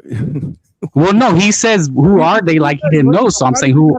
Combative. I didn't say it like I didn't. No, it's he's asking me, so I'm under the gun. I'm gonna answer him. If I'm asking a question, it doesn't mean I don't know the answer. It just means CJ Rich, Boxing and BS just gifted somebody a DHS membership. Appreciate you, CJ. My bad. Again, I'm trying to, read super chats and stuff because y'all keep going and going. Yeah, go ahead. No, I'll shut up. Stock Chasers, a member for 2 months. What's good, Stock Chasers? You've been MIA, man. Haven't been calling in. He said tapped into Conte slander. Nah, rest in peace, the Snack King with the 100 emoji. Appreciate you, Stock. We missed you, man. Where you been out? You been outside, like Coach says, stealing hubcaps. Yeah, man. Go ahead, man. But y'all got to land this plane because y'all going back and forth, and honestly, it's really not entertaining. Well, he's asking me questions, so I'm just answering them. I said what I said. I said that why that we have an illusion of a clean sport. That's all. No, do you know why they were acting like that with Manny Pacquiao? Inform me.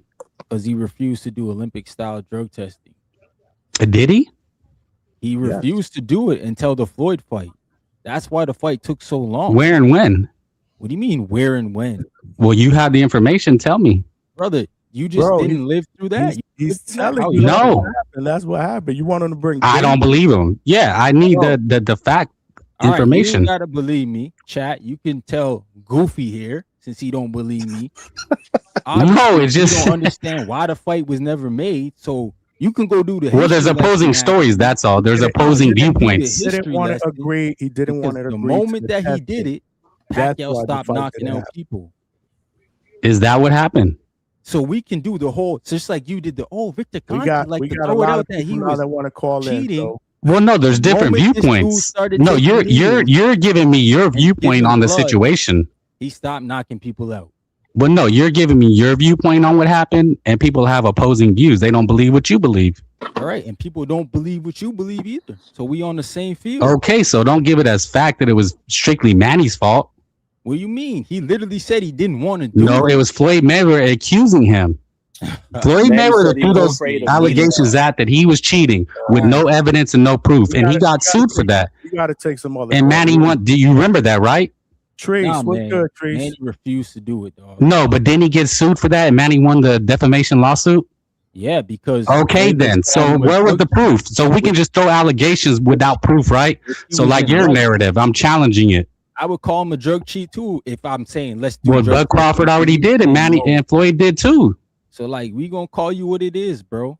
Was it ever proven? If it's a problem with taking Randy... Was it ever proven? Then we know what you do. Was it ever proven? Which he cycled off. Was it ever proven? You won't say.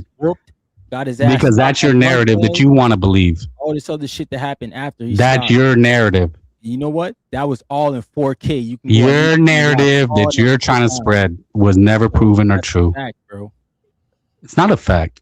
It's your It is a narrative. fact, bro. Hey Johnny, I'm gonna drop down so you can let somebody else up. Yeah, we got a couple of people that want to jump in, man. But you could jump in a little bit. What time is All it? right, be easy, yo. Yep. What up, Trees? You What got up, Trees, no? and then Trini's next. I think Malcolm was up in there too. Malcolm, you could jump in here real quick. Shout out to my guy Grande Dinero. Big money, no whammies, motherfucker. Just like this guy Frank Bay with all the fucking whammies. We listen, Frank Bay, you you make it hard to like you, brother. I fuck with you the long way. You know I'm talking shit, but you make it hard to like you, bro. You get on That's this fine. I fuck with you the long way. Though. Okay. We can Same. talk this shit. But listen, brother. Listen here, man. You got to stop this hating ass shit that you do. In all sincerity, I literally don't give a fuck what these guys is on. In all sincerity, I legitimately don't give a fuck. I just want to see the fights, cuz I don't give a fuck what y'all. I'm not in the camp with these niggas. I'm not in the gym with these niggas. Are you motherfuckers fighting, yay or nay? If it's nay, I stop giving. I literally just stop giving a fuck. I don't care. And for the record, Alicia Baumgartner, she didn't get cleared. She was she's on the same type of suspicion that Matias is on. As a matter of fact, she's being monitored very closely throughout this year. You feel me? But like I say, I don't give a fuck. I was at the fight when Alicia Baumgartner fought Leonardo 2. I was there. That's where I seen Andy Cruz live in person on that undercard. And for the record, I'm picking Raymond Mortataya over Andy Cruz in that fight. I was not impressed with what I saw from Andy Cruz. It's only been about 5 or 6 fights since then, but I don't feel as though I've seen this much improvement to where it's making me think he gonna beat a Mortataya. Yeah. But on this drug shit, listen, man. Frank Bay, I get it. You got to stick to. You want to hate and shit. I just don't give a fuck. Shout out to Victor Conti. Only thing Victor But Conti Trees, doing can I right just now, Trees, Go ahead, can go I ahead. just ask you real quick? You said I'm hating. Who am I hating on? You're hating on a dead ass man, Victor Conti. Only thing that he's doing is being dead. How as am I fuck. hating on him? Hey, listen to me. The man dead as fuck. He in the dirt right now, and you literally don't even have to say that man's name at all. This snack shit don't even need to be spoke of. Like I said, I legitimately don't give a fuck. I just need fights, cuz. Is Matias fighting? Is he on snack? Is he on whack? Is he on Wada, USADA, Vada, Nada? I don't give a fuck what he on. Get in that motherfucking fight. Knock somebody's shit loose. I don't give a fuck what you do. It's like with the goddamn bicycle riding shit. Lance Armstrong was I don't give a fuck what Lance Armstrong was doing, my nigga. I was still buying the wrist bracelets, the Live Strong shit. He still got gold medals. He's still famous. I don't give a fuck. Get in that bitch and fight, my nigga.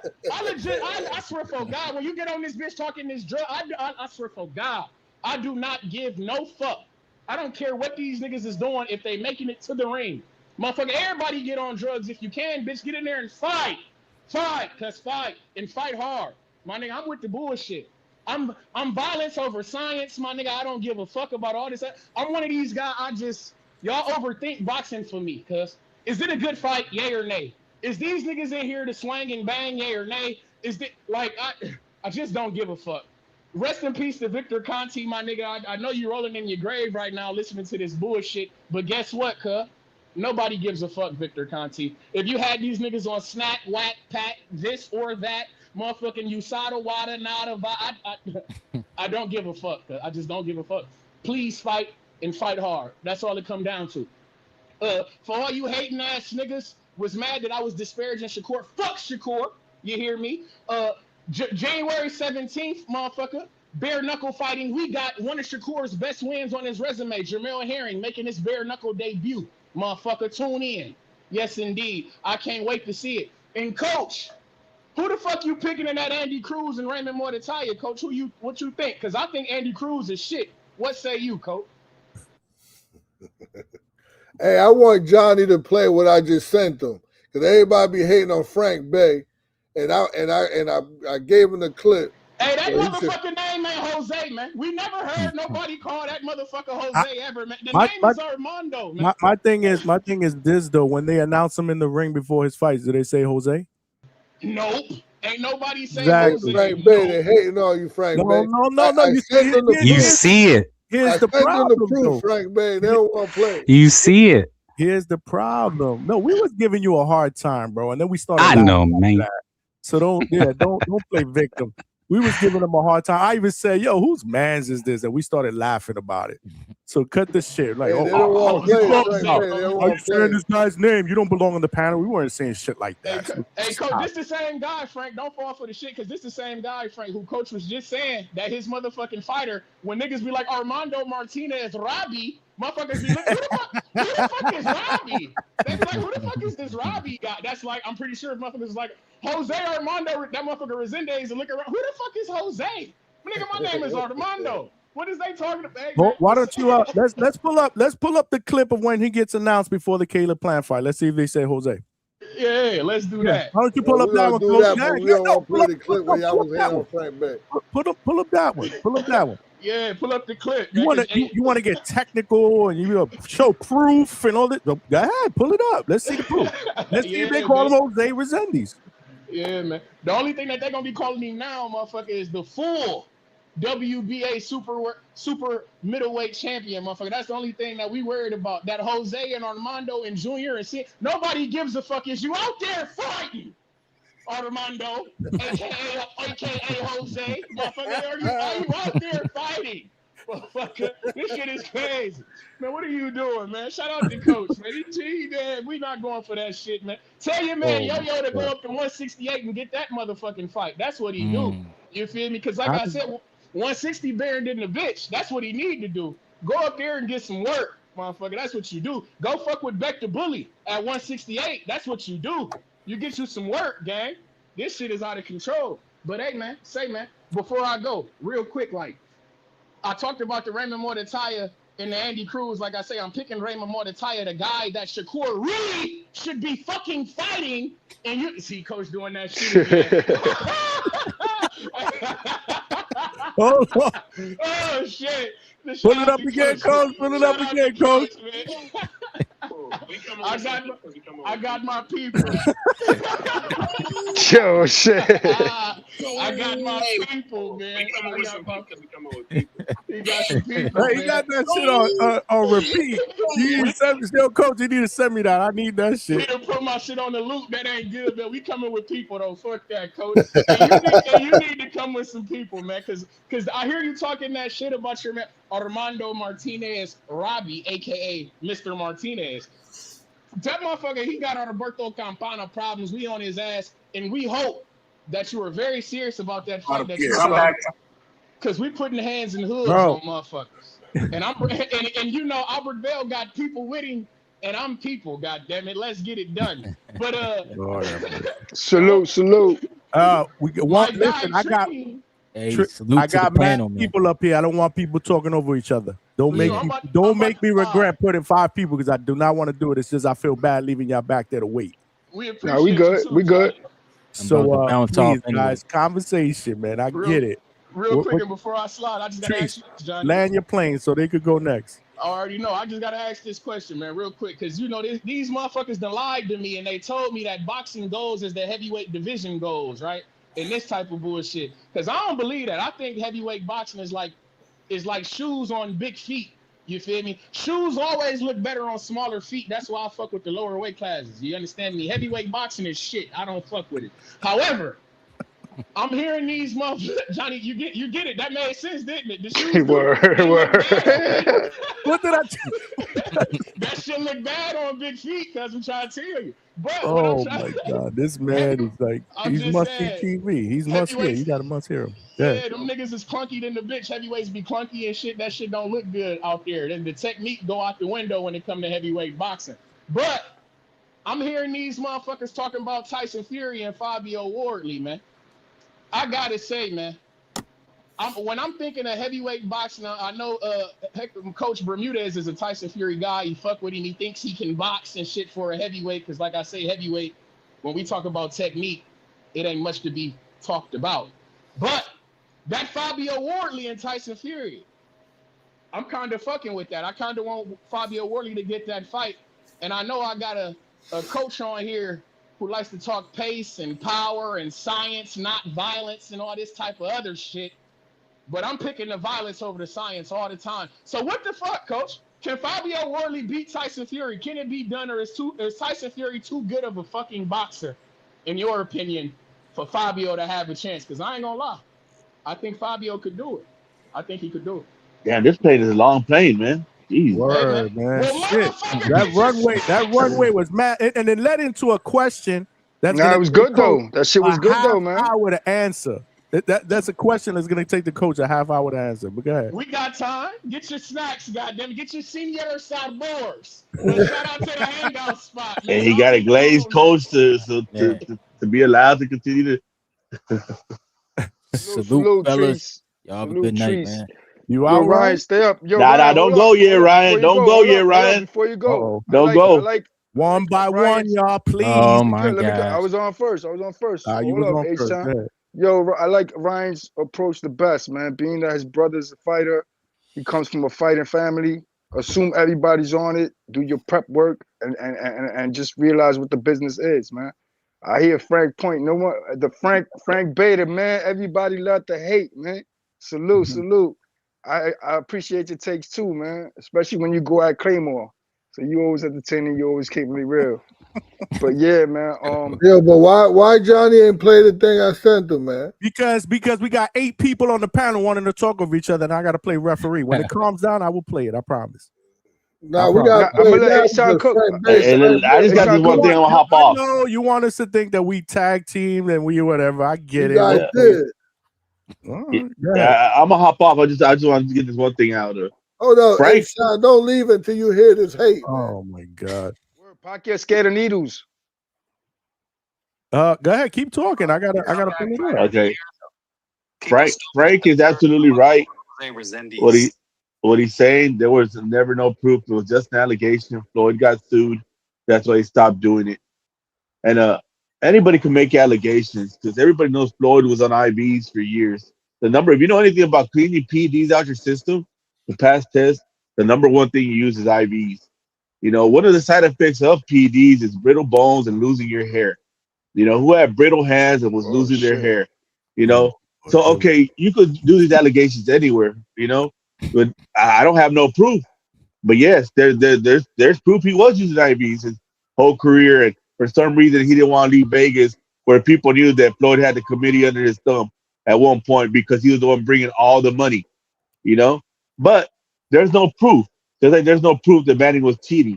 So for you to get on here, especially as a boxing expert, and say he was cheating and go into being a fan of Floyd, you're gonna yell he was cheating. Everybody knew it. No, that's a goddamn lie. Because then I could just say, hey, all of a sudden Devin Haney can't make 147 and he's going up all these weights when he was making 135 for years with Conte. You know, and now Conte's gone, and all of a sudden he can't make the weights. You know, so what was he using that he was given that he can't make these weights anymore? That he's going 3 weights up in a year and a half.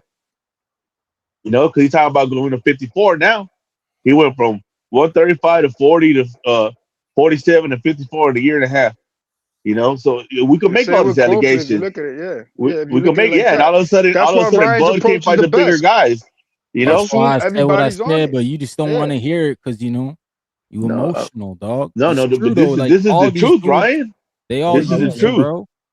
No, there's no proof. Who brothers? Yeah, there's no proof because there's a bunch of chemists out there, and there's like no real overbody looking over this shit. Yeah, and Ryan, but you have to acknowledge that Victor Conte was the Michael Jordan of chemists.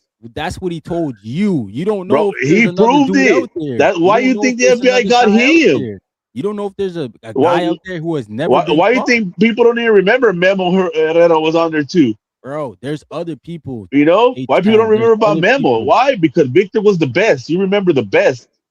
You know, and God rest his soul. That the man was great at what he did. He was a master chemist. I'm speaking about the entire world, H-Town. I'm just dog. Victor Conte ain't the only one who discovered how to beat a fucking drug test, bro. Like, the Russians did too, and that's why the Russians are to this day scrutinizing the Olympics. Like Victor Conte learned from somebody. Remember that he didn't invent the shit. You know. But who you going to who's willing to break the rules? You can know how to do it, but you have to also be willing to break the rules. You know, a lot of people know how to steal a It's like, hold car, on, let me just but try to get this point okay, across a now I'm different done, way. Johnny. I'm hopping Like, off.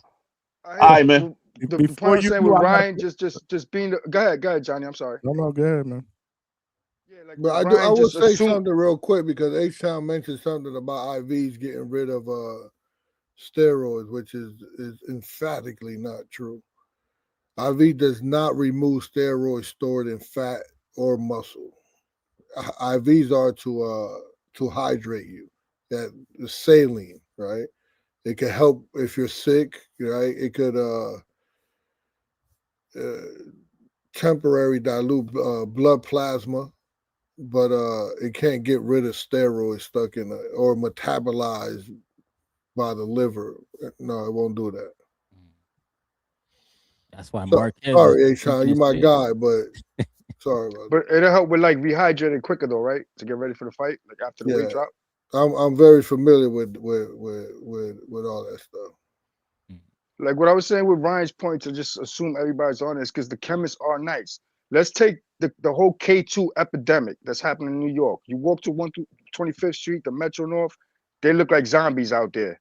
When that shit first started hitting the market, the city will ban a substance on it. A week later, they'll tweak one little thing in the chemic and it's back in the stores. So the chemists do know what they're doing. So it's just the best approach is just really protect yourself at all times, man, and pick and choose them fights. That's why it be like that. Look at the dude in man. He just rocked. People could assume, and with Pacquiao, it's the people he was knocking out at the time he was doing it. People wasn't taking into account the hydration causes he was putting on people and stuff like that. And he caught a lot of heat when he was saying, "Remember the I'm in fear of needles." Mm-hmm. He did say that. They want to do drug testing because he was fearful of needles. You landed? Yeah, I landed. I just want to get it. They do tweet. Am I safe to come out? Hold on, we got a couple of more people in the back though. All right, man, I'm out of here. Holy smokes, Ryan! Stay up, Ryan. Stay up, Ryan. Hold on, Yeah, let me shout play out this to video DHS. clip real quick for Coach. Yeah, shout out Ryan. No beef. Ryan done left, man. Ryan was No hard feelings, bro. Y'all chased Ryan away. You see what y'all y'all not good people.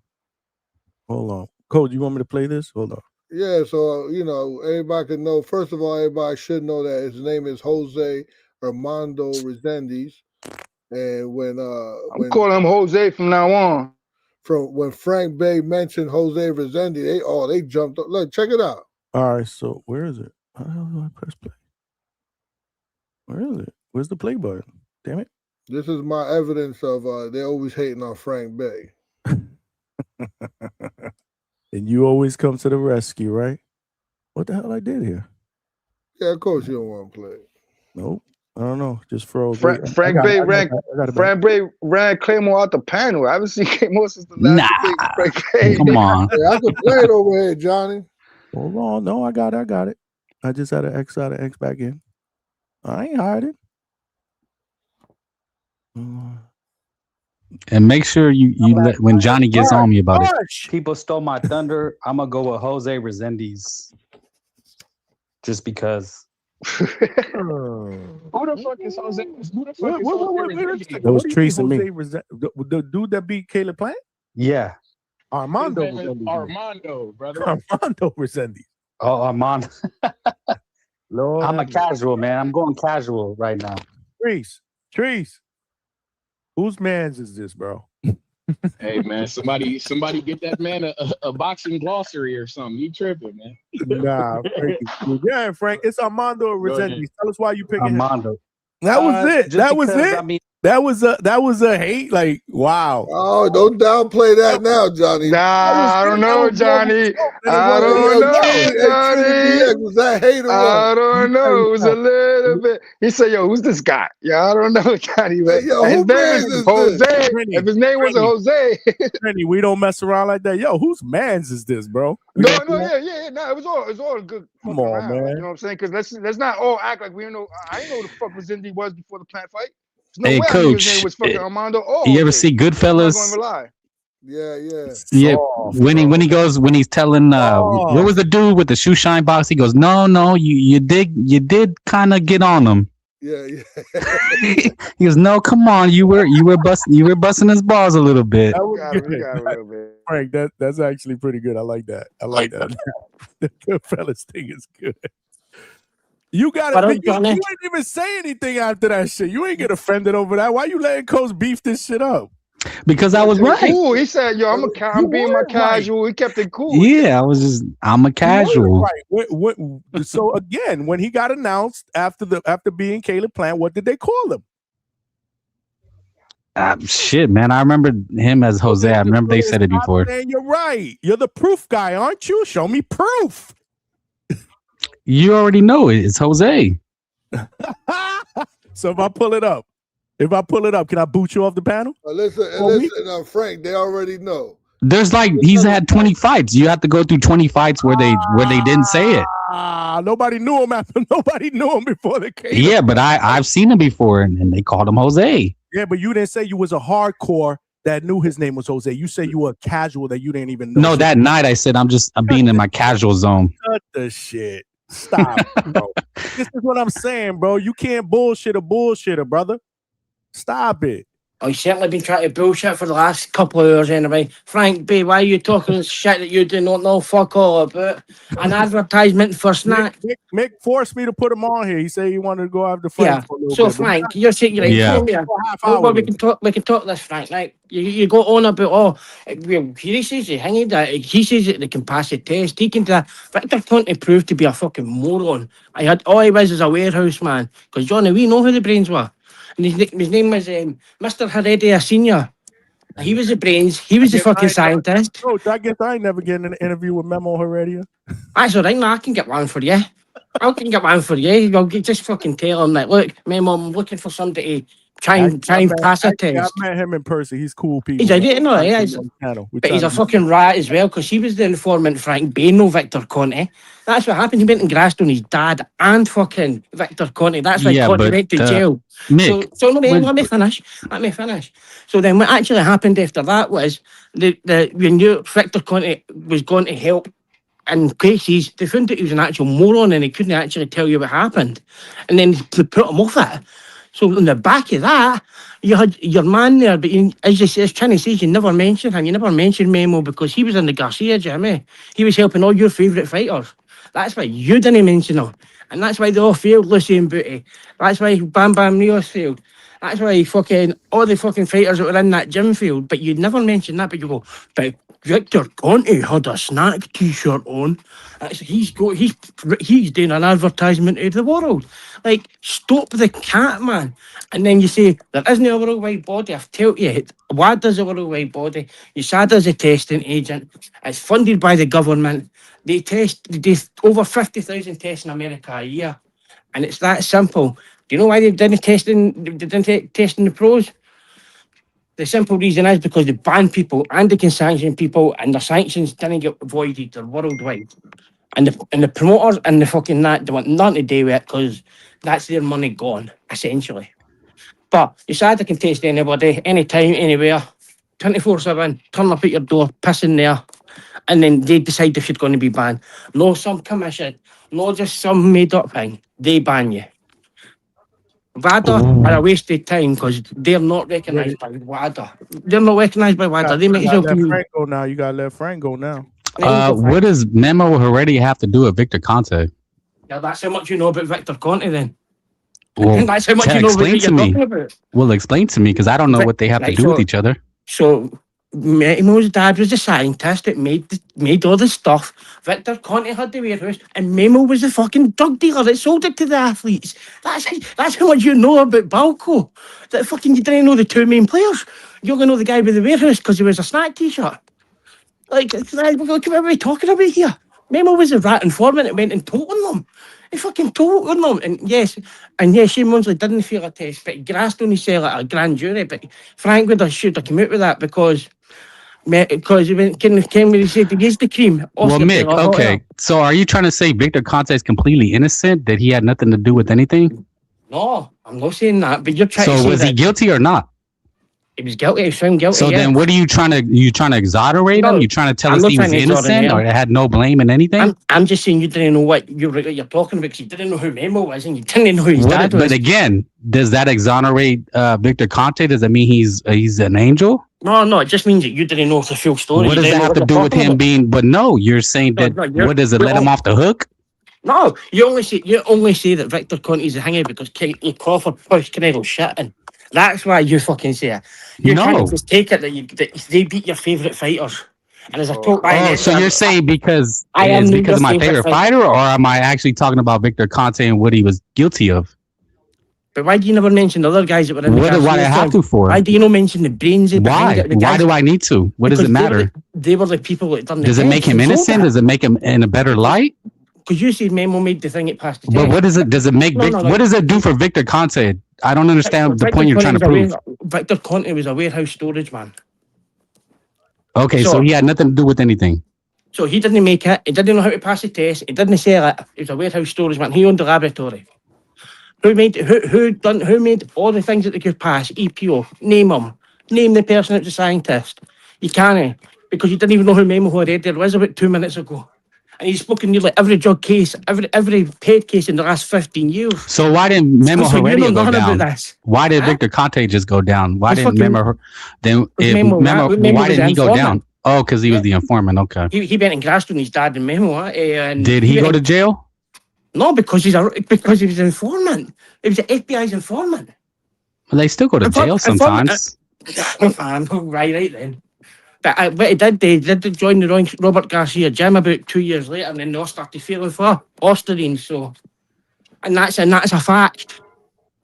So, and Memo is a pure guy, and he'll openly tell you father's a piece of shit, and it's a waste of time. Okay, well, even if all that is true, I feel like you're trying to tell us that Victor Conte then he has nothing to do. He was innocent or has nothing to do with anything.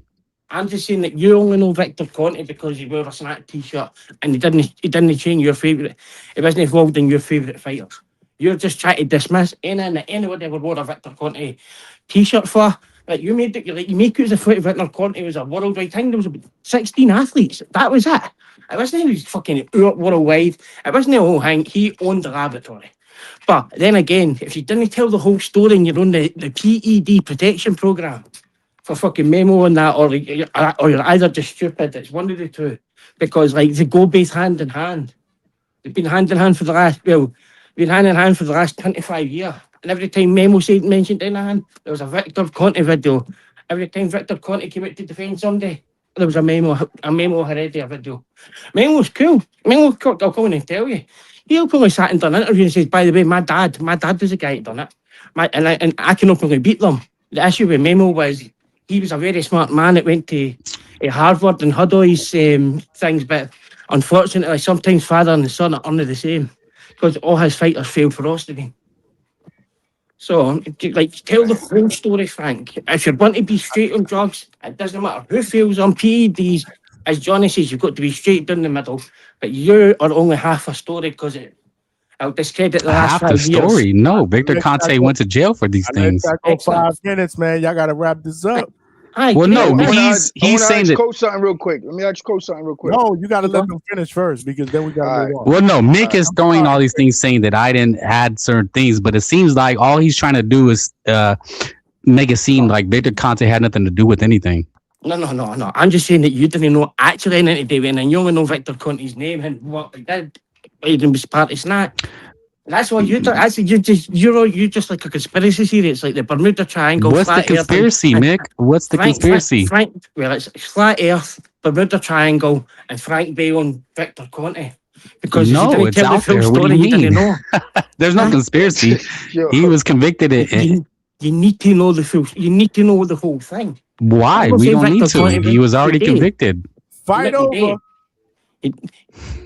Yeah, I'm now your favourite fighter as well, Frank. That's 2 years, isn't it? Yeah, Johnny, I appreciate it.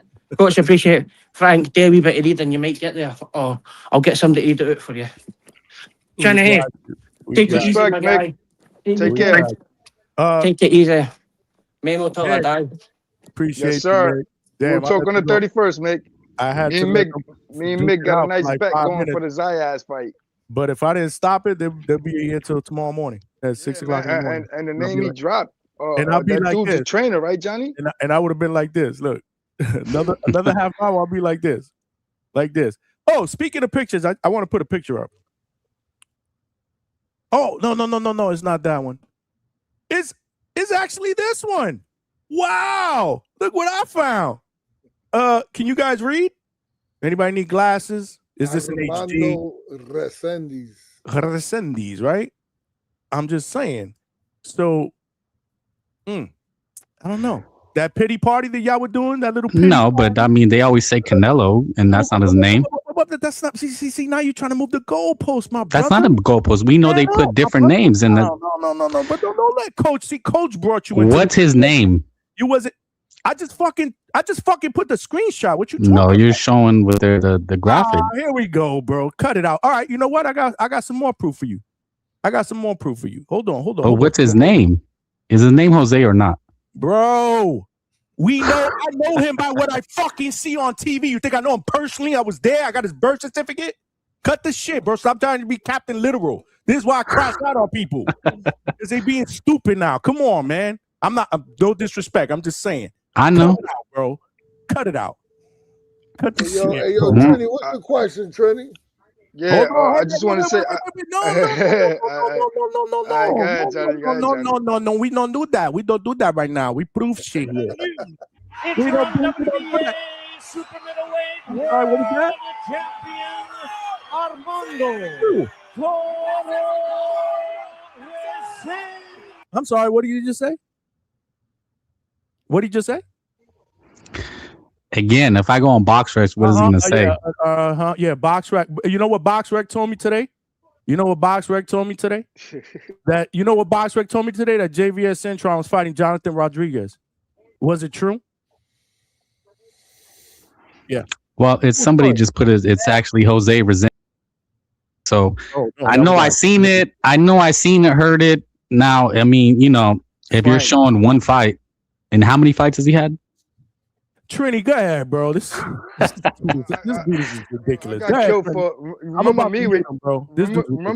me with Jamie Mungui, so I can't talk. But Listen, Coach brought it up. I didn't bring that shit up. I thought it was a joke. Like I took it as a joke, but now, Coach, I remember you mentioned like you was kind of nervous when you fought, because the engine and Billy got. So like because I know the name drop that the guy that Mick was calling a rat. He's a big name in boxing. So if it's safe to just, if you're in the sport, you go in assuming everybody's on something and just really stressing your boxers protect themselves. I can't hear you. What, you hear me now? Yeah. I was saying when you got into the Billy fight, you did question his engine. So you had that kind of, you wanted it tested or whatever. And then the name that Mick just dropped, the rat, he's a big name in boxing. So is it safe to just assume, if you're in the business, assume everybody's on something and really just drill your fighters to really protect themselves at all times? And just like, because not much you can do. You got to get the money. You got to assume that the game is fucked up. What's your approach, like, with the big picture of it? There was a part where like your volume falls off. Like who? My bad. How about no, you good. Maybe I don't know it's if me. my battery's I don't running know. low. I'm gonna turn this up again. Go ahead. It's probably you because I heard him clearly. You hear me now? Yeah, I can hear you, but there was a part where you just like dipped down a little bit on the All volume.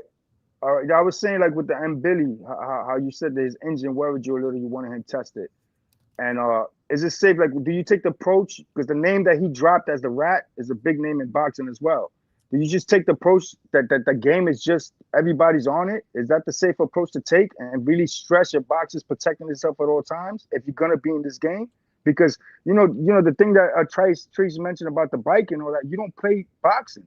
Like, this is not a race. This is do or die sometimes. What's your approach? Like, because I know you care for some of these guys, or most of your guys. Well,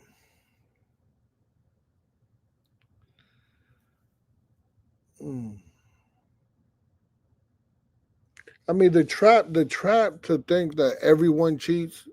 Like why does that backfire? It's unverifiable. I think it insults clean boxers and clean fighters. When you're thinking everybody sees that's an insult to clean fighters. Yeah, I can see that. It sounds like an excuse, not a analysis, right? And it shuts, it just shuts down the nuances. I think I know for a fact that there's a lot more clean fighters than there is dirty ones. I mean, cheating is normal. So in all sports. Yeah. I mean, people hear that, right? People hear that cheating is normal, so nothing matters. When Coach, when it comes to a day and age today, when everything is about money, people are going to try to get an edge. They're going to cheat to get that edge. So I but I don't think that's wisdom. I don't think that's wisdom. I just think that's resignation. Boxing isn't a sport where everyone cheats. I feel that, right? I think it's a sport where everyone is under pressure to push the margins. And not everyone crosses that line. Like all these guys are not going to be a world champion. There was a guy, because I called a fighter trash, and there was a guy that saying that you train a bunch of trash. All right, there's times that I call my own fighter, though, my man, you trash. You got to level up, But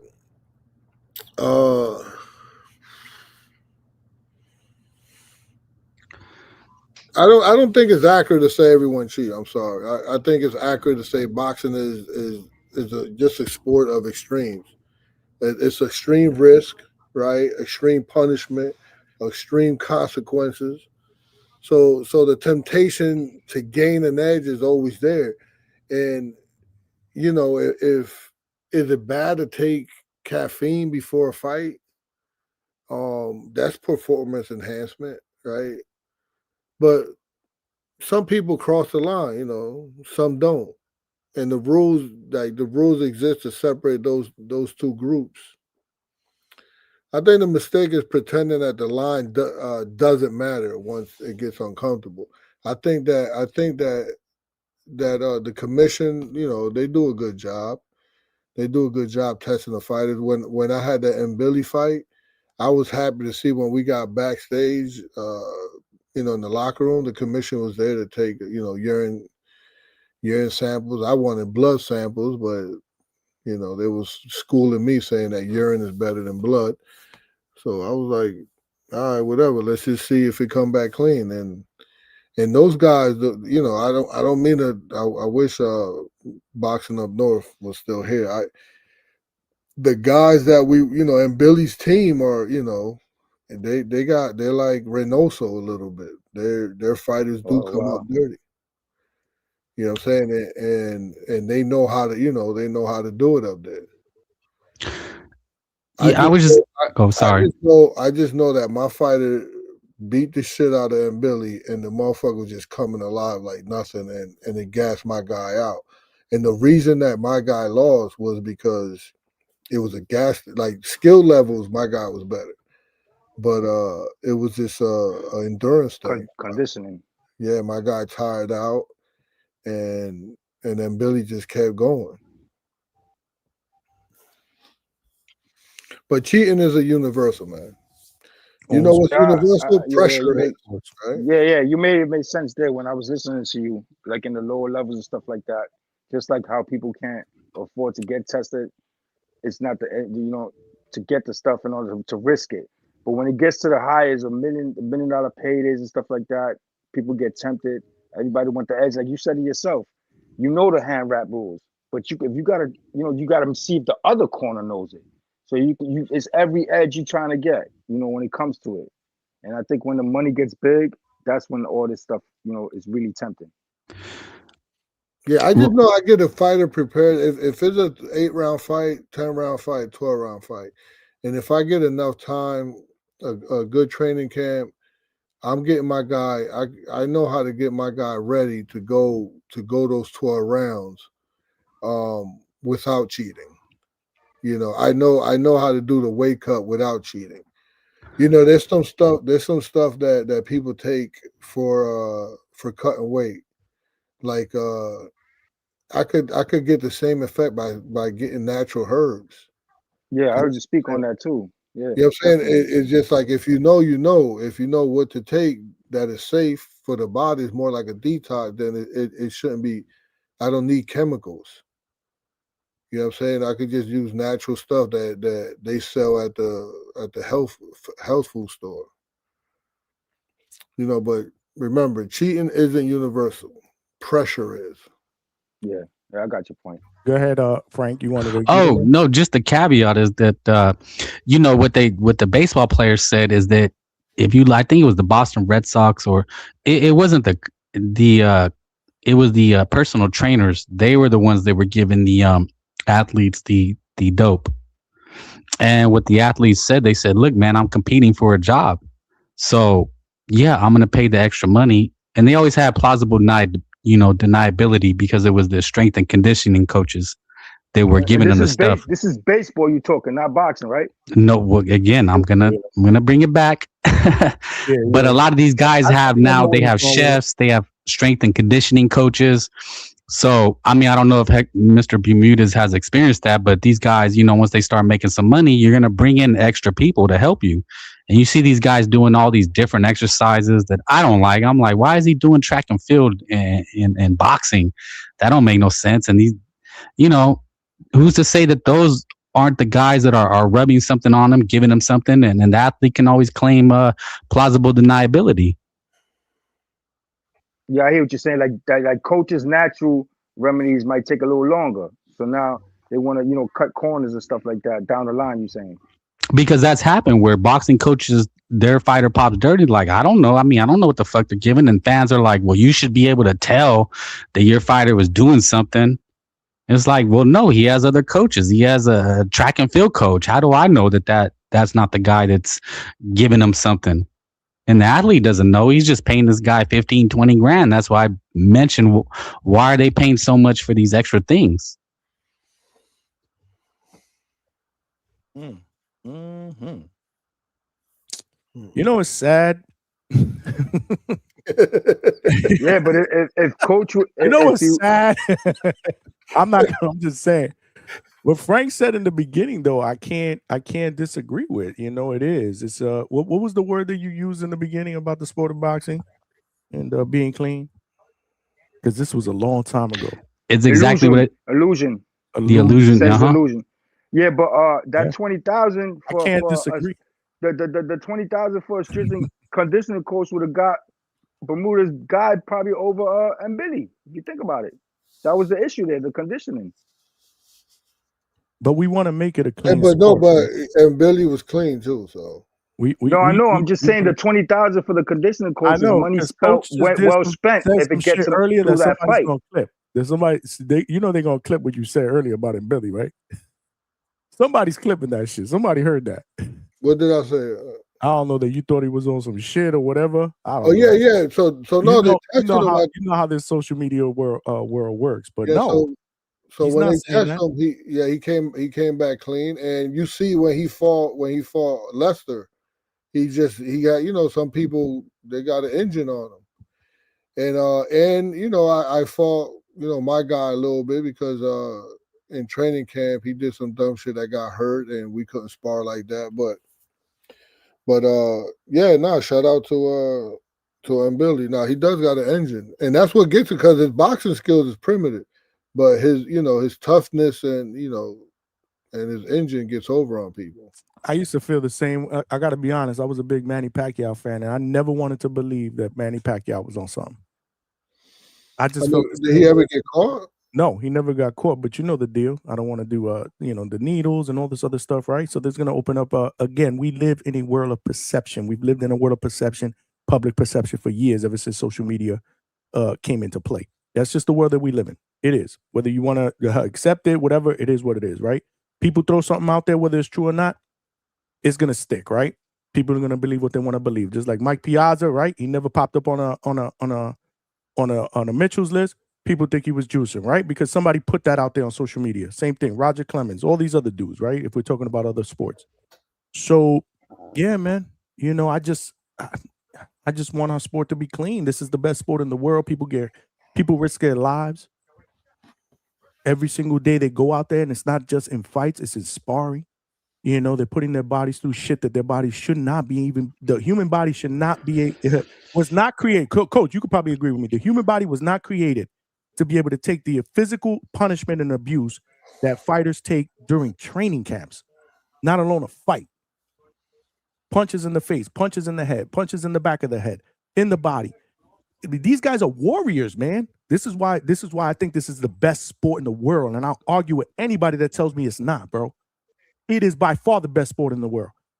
But I don't want anybody to have a physical, any type of illegal advantage over somebody that can get somebody seriously hurt. People die in the fucking ring. That's why I take that shit serious, man.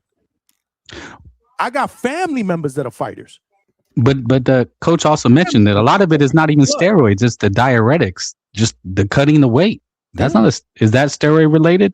I'm not coach. talking about, but I'm not talking about that. I'm talking about steroids. What are you talking about? What do you mean? There are a lot of these guys that get popped. It's not even for something steroid related. It's the diuretics that they're using. Know, but Frank, it's illegal, and it's illegal for a reason. I know. I'm just expanding the conversation. We keep thinking a steroid that you punch somebody, you're gonna kill them, but we're talking about that they're also doing it to beat the scales. But it could also be something that that endures your that enhances your endurance, where you could possibly hurt somebody later in the fight when normally you wouldn't, because he's not on it, right? He's not on a level playing field. Yeah, I see that point. You see what I'm trying to tell you? So it's not just something that physically enhances power or punching ability or whatever it is. It could be stamina. Yeah, where I know, you don't have I enough agree. in the 12th round, but he fucking does. And because of that, he hits you with a punch that he normally probably wouldn't have hit you with or whatever, because he wasn't on that. I don't know if that makes sense, but No, I agree that the human body, right? It can adapt. You know, when you're working out, it could adapt to training, but it can't adapt to getting hit in the head over and over again. Boxing ain't dangerous because of bad intentions, right? It's dangerous because of biology, right? Gloves don't make the gloves that people don't make boxing safe. They just make it possible. But yeah, diuretics is also keep your lean muscle while losing either water or fat.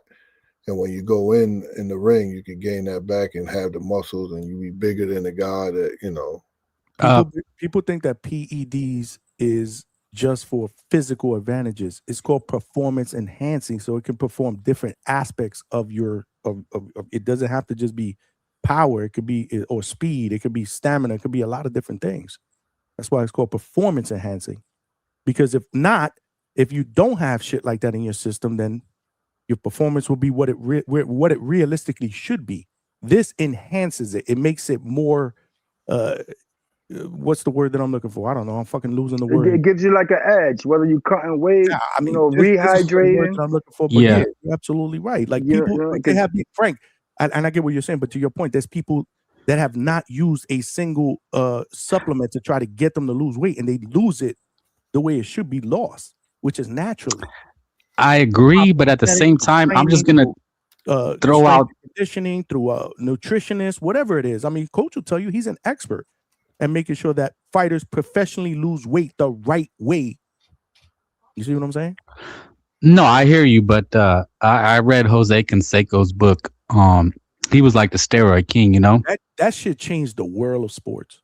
Jose, yeah, he was the master. And it's not even baseball. It changed. Yeah, man. But didn't he get in the ring one time on some celebrity shit? He did, yeah, I think he did. Did he get fucked up or something? Or I don't know. He got packed up. Yeah. But it comes down to this. I mean, it's the difference between a $1 million contract and a $40 million contract. It's always going to come down to that. So logically, it's like, again, we meet in the middle. This is what it's all about. Money is the root of all these problems, man. Again, that's baseball. You don't play boxing. That's all. That shit. You get away with that shit in baseball because all baseball will do. The only thing baseball will do is it'll give you advantage to hit 70 home runs instead of 50, and you make $100 million instead of 30. But in boxing, somebody could get fucking killed, bro. even the weight cutting help. Now you working on skills while the percentage of the other fighters concentrating on dropping weight. You know what I mean? So that's advantage right there. So you're not worried about cutting the weight. Let me get on watching tape and focusing on the fucking fight instead of cutting the weight because you got a little advantage helping you. Yeah, I'll say diuretics don't enhance fighting ability directly, right? But they can indirectly create an advantage by manipulating weight and masking fatigue, and which is why it's regulated, right? Some diuretics are not good for you, or not legal. Mm-hmm. I think they could increase water loss, right? Keep your muscle, increase water loss. It could, stuff like that. So if you're just losing water, you could gain that back, and you keep all your muscle, while the other guy probably deteriorated some muscle tissues trying to lose weight, and now you got two different weight classes there.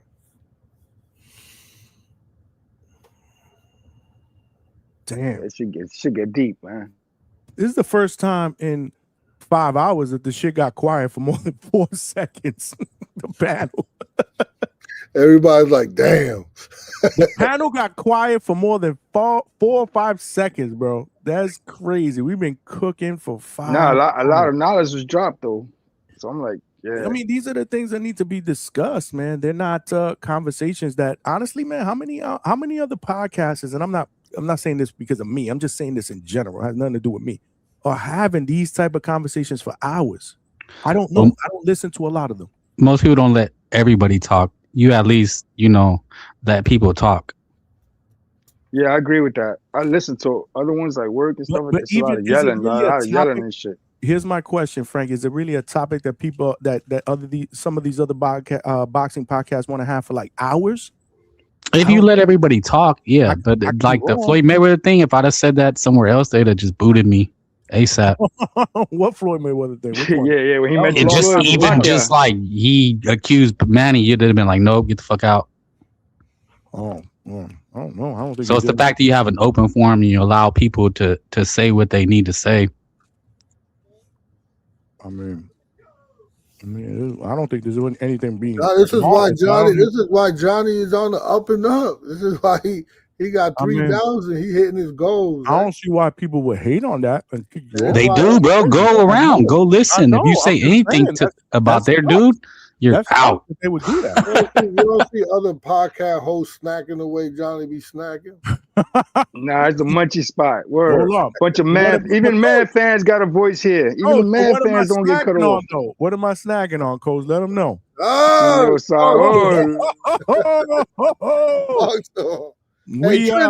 Trini, you get your pack yet, man? Yo, I gotta get that. I gotta get that. I gotta cop that. I fuck with cashews too. I'll get that this week, Coach. Hey, bro, you get that Let me yet? tell you something. Yeah, man, send me the link. They don't. What you mean? I put it in. Do I get a UPS? Do I get it at FedEx? Google. Like, it's a website.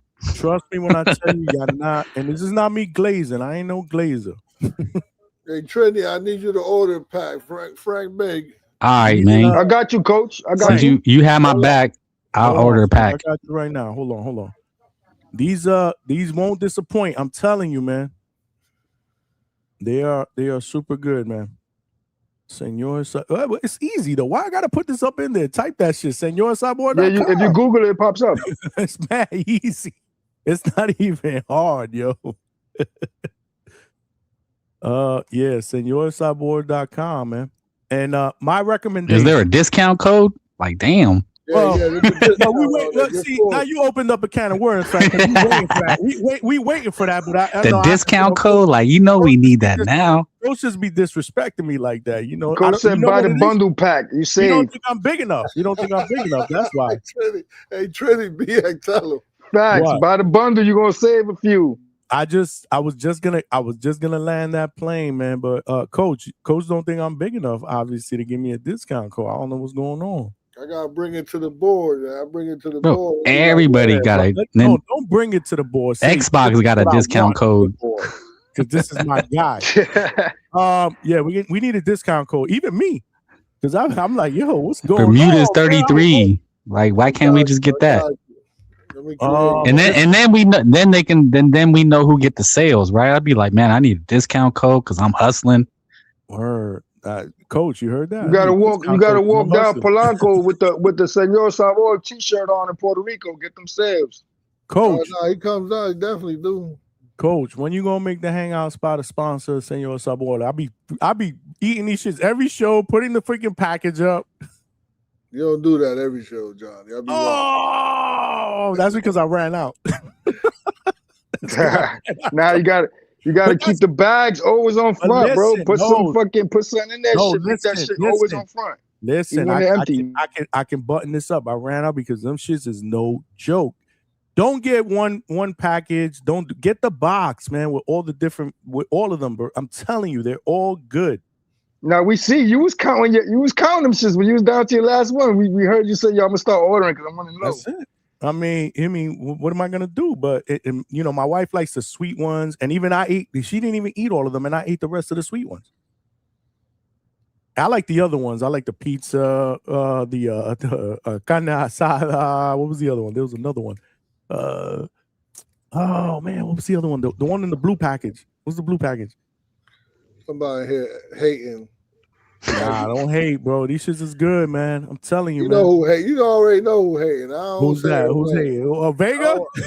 Nah, I don't say her name, but she hating. Oh, whoa! Hold on, I gotta. Two-Tone be repping that shit too. Two-Tone be repping that shit. He said, "Look, Roger that said Johnny promote them shits more than Coach. You ain't lying, Roger that. Yo, for real. And I still ain't no damn sponsor. Where's Chevy shit at? Hold on. Look, Mick Doonan said with the 2 pallets said no discount code. Word, Coach on that Weasel Barry thing. Yeah, it's Weasel hunting season for 2026. Mick, you ain't lying, bro. He's on that Weasel shit, bro. He on that Weasel shit, bro. He definitely on that. Where? I don't see which one you're talking about, Coach. Did I miss it? Yo, Coach. Oh, that one. Yo, Johnny, Coach. Have your breath smelling like on the ass, Ada? Remember they was talking. Shelby. That's not true. Johnny, remember they was talking to crash out of the year and all that shit? What's up? Remember they was talking to crash out of the year and all that? Oh, of last year? Yeah. Yeah, so I went back to the stock and me when Coach was on the panel. You remember that shit? Man? You got to clip those because I don't remember, man. That's you know the Ortiz. That's the Jermaine Ortiz episode. But yo, it was mad funny, right? Because before the crash out, Stock told Coach, "Yo, I ain't gonna lie, we're hanging all that. You were the best coach of the year." And Coach is like, "Nah, man, I can't accept that shit. That's some cheerleader shit." So for a second, Stock thought Coach was calling him a cheerleader. So he about to explain. And then you threw in the alley-oop, was like, nah, he talking about a coach. So then Stock was like, yeah, Bino him senior. Yo, that shit was funny, though. That moment before the crash out, that shit was mad funny, yo. So that was on the last Jermaine Ortiz interview show? Because I don't remember, man. We did about Nah, we trying to leave that shit in 2025, bro.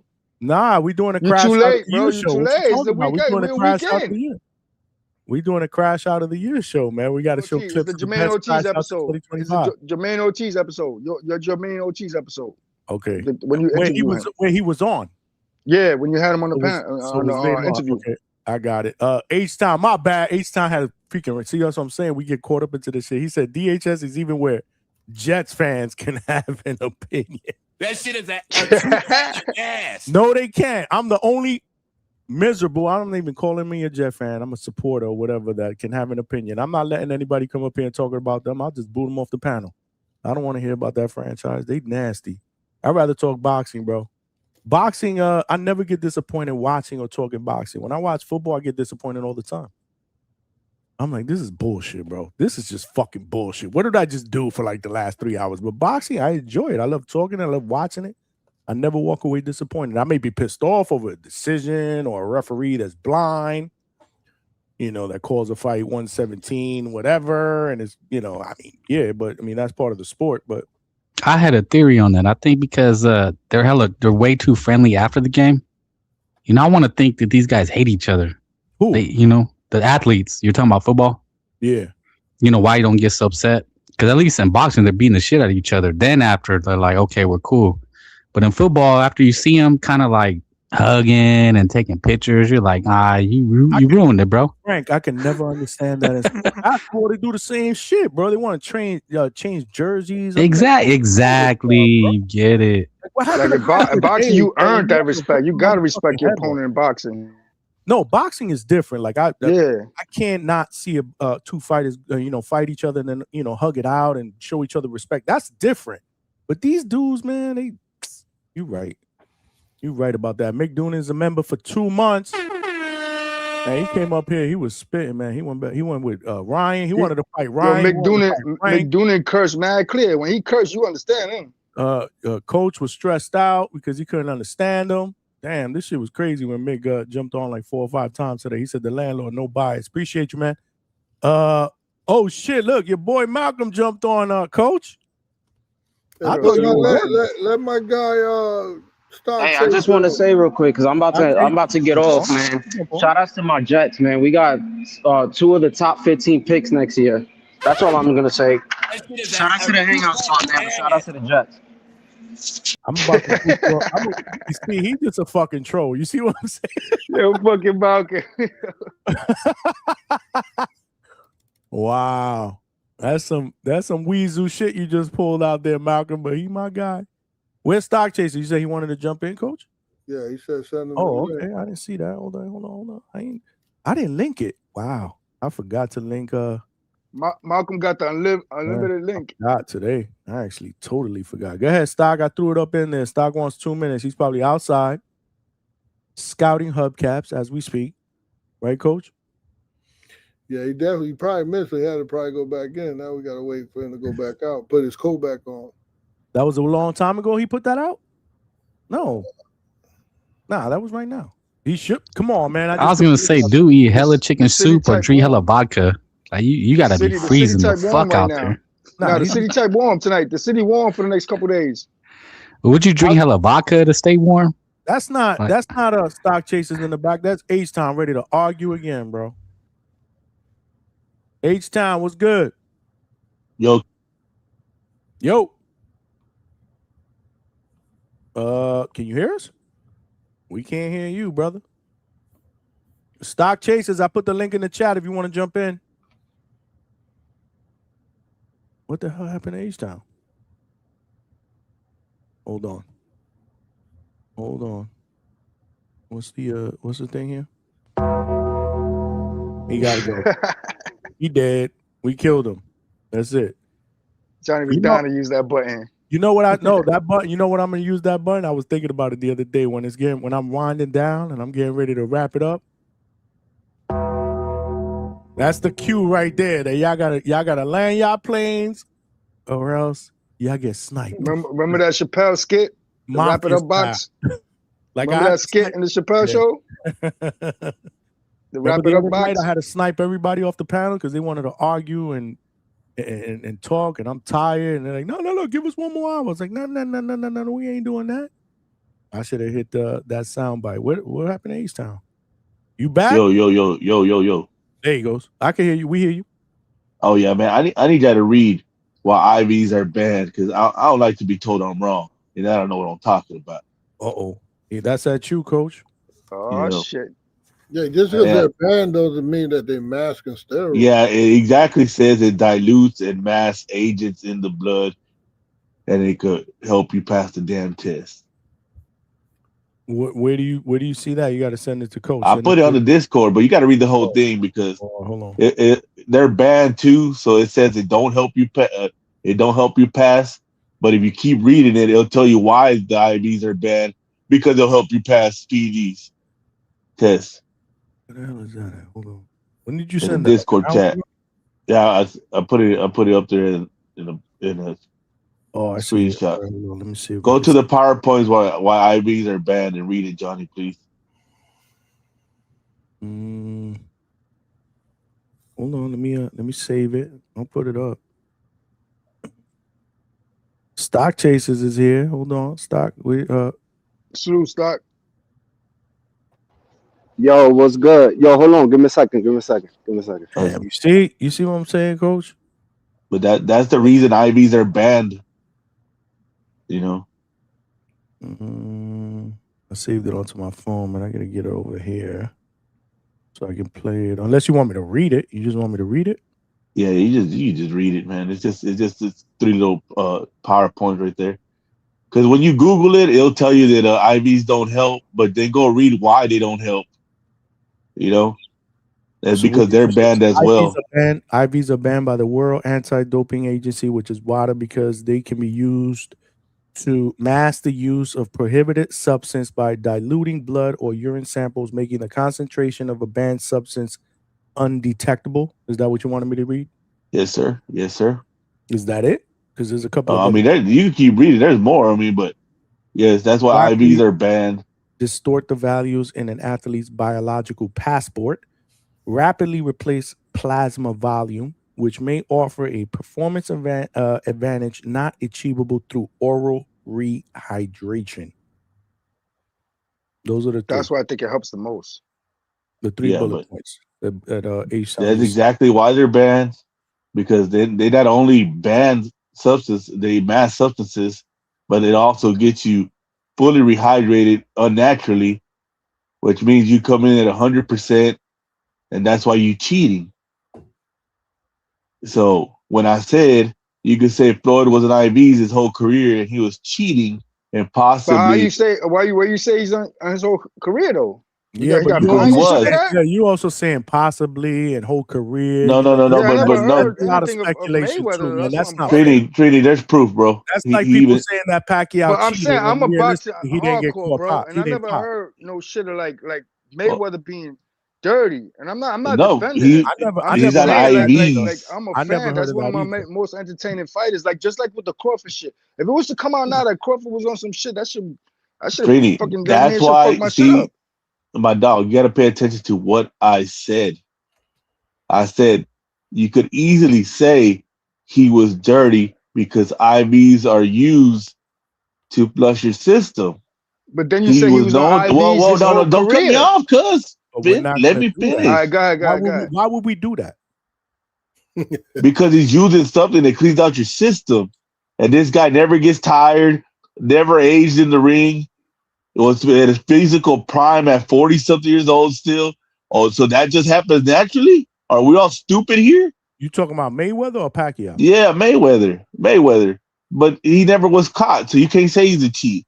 That's how Pacquiao was never caught. So you can't say he was a cheat. So what are we But talking there's about? Where does the IV talk come from? none of If them it was cheated. never What are we caught, that's talking what I about? want to know. Where does it come up? It's just your assumption that he's on IV or he was caught. He was no, on he IV? said he was on IVs. Who said? Floyd? Floyd, yeah, he was saying I was just smarter than them. I gotta see. I never saw that. He patrolling the world, man. He Where you saw that and heard that at? Man, it's on some damn interview, man. He's done Then you gotta thousands find that because of interviews. Man, I seen that. I never Man, seen you had that. to scour the goddamn internet for fucking days. But nah, man. Yeah, it was known. It was known there's a reason that he didn't want to box anywhere else but Vegas. You know? And if you're alive at the time and was into boxing, you knew. See what we made this show? Y'all No, see no, what we but made I'm this just saying. But I'm not saying Not you. I'm he's not saying you in general. I'm just saying you see where Yeah. this show don't went. Yeah, but you understand what I'm saying, right, Johnny? You can start making those allegations too without it. I mean, I guess you That's can how they make do. but if you're gonna say that, you can make allegations about everybody. But how we on here talking about on a boxing show that Pac-Man was a cheater? Who said Pac-Man? Don't get it wrong. You making sense. Ryan. When Ryan was going on. Right. When you mentioned the brittle bones and the hair loss, it all makes sense. But it's still an assumption. You know what I'm saying? Yeah. That's my point, Trini. My point is we over here making assumptions about Pacquiao on a professional boxing podcast, saying he's a cheater. But then you could just make the same damn assumptions about Floyd because there's proof there too. There's breadcrumbs, as people like to say. You know. You know, there's people think that IV really work, but the reason why they think they work is because some blood values can look like it's temporary diluted, and some fighters feel cleaner when they do it too and refreshed. But the thing about it now, but there's a confusion between hydration and elimination. But dilution doesn't remove.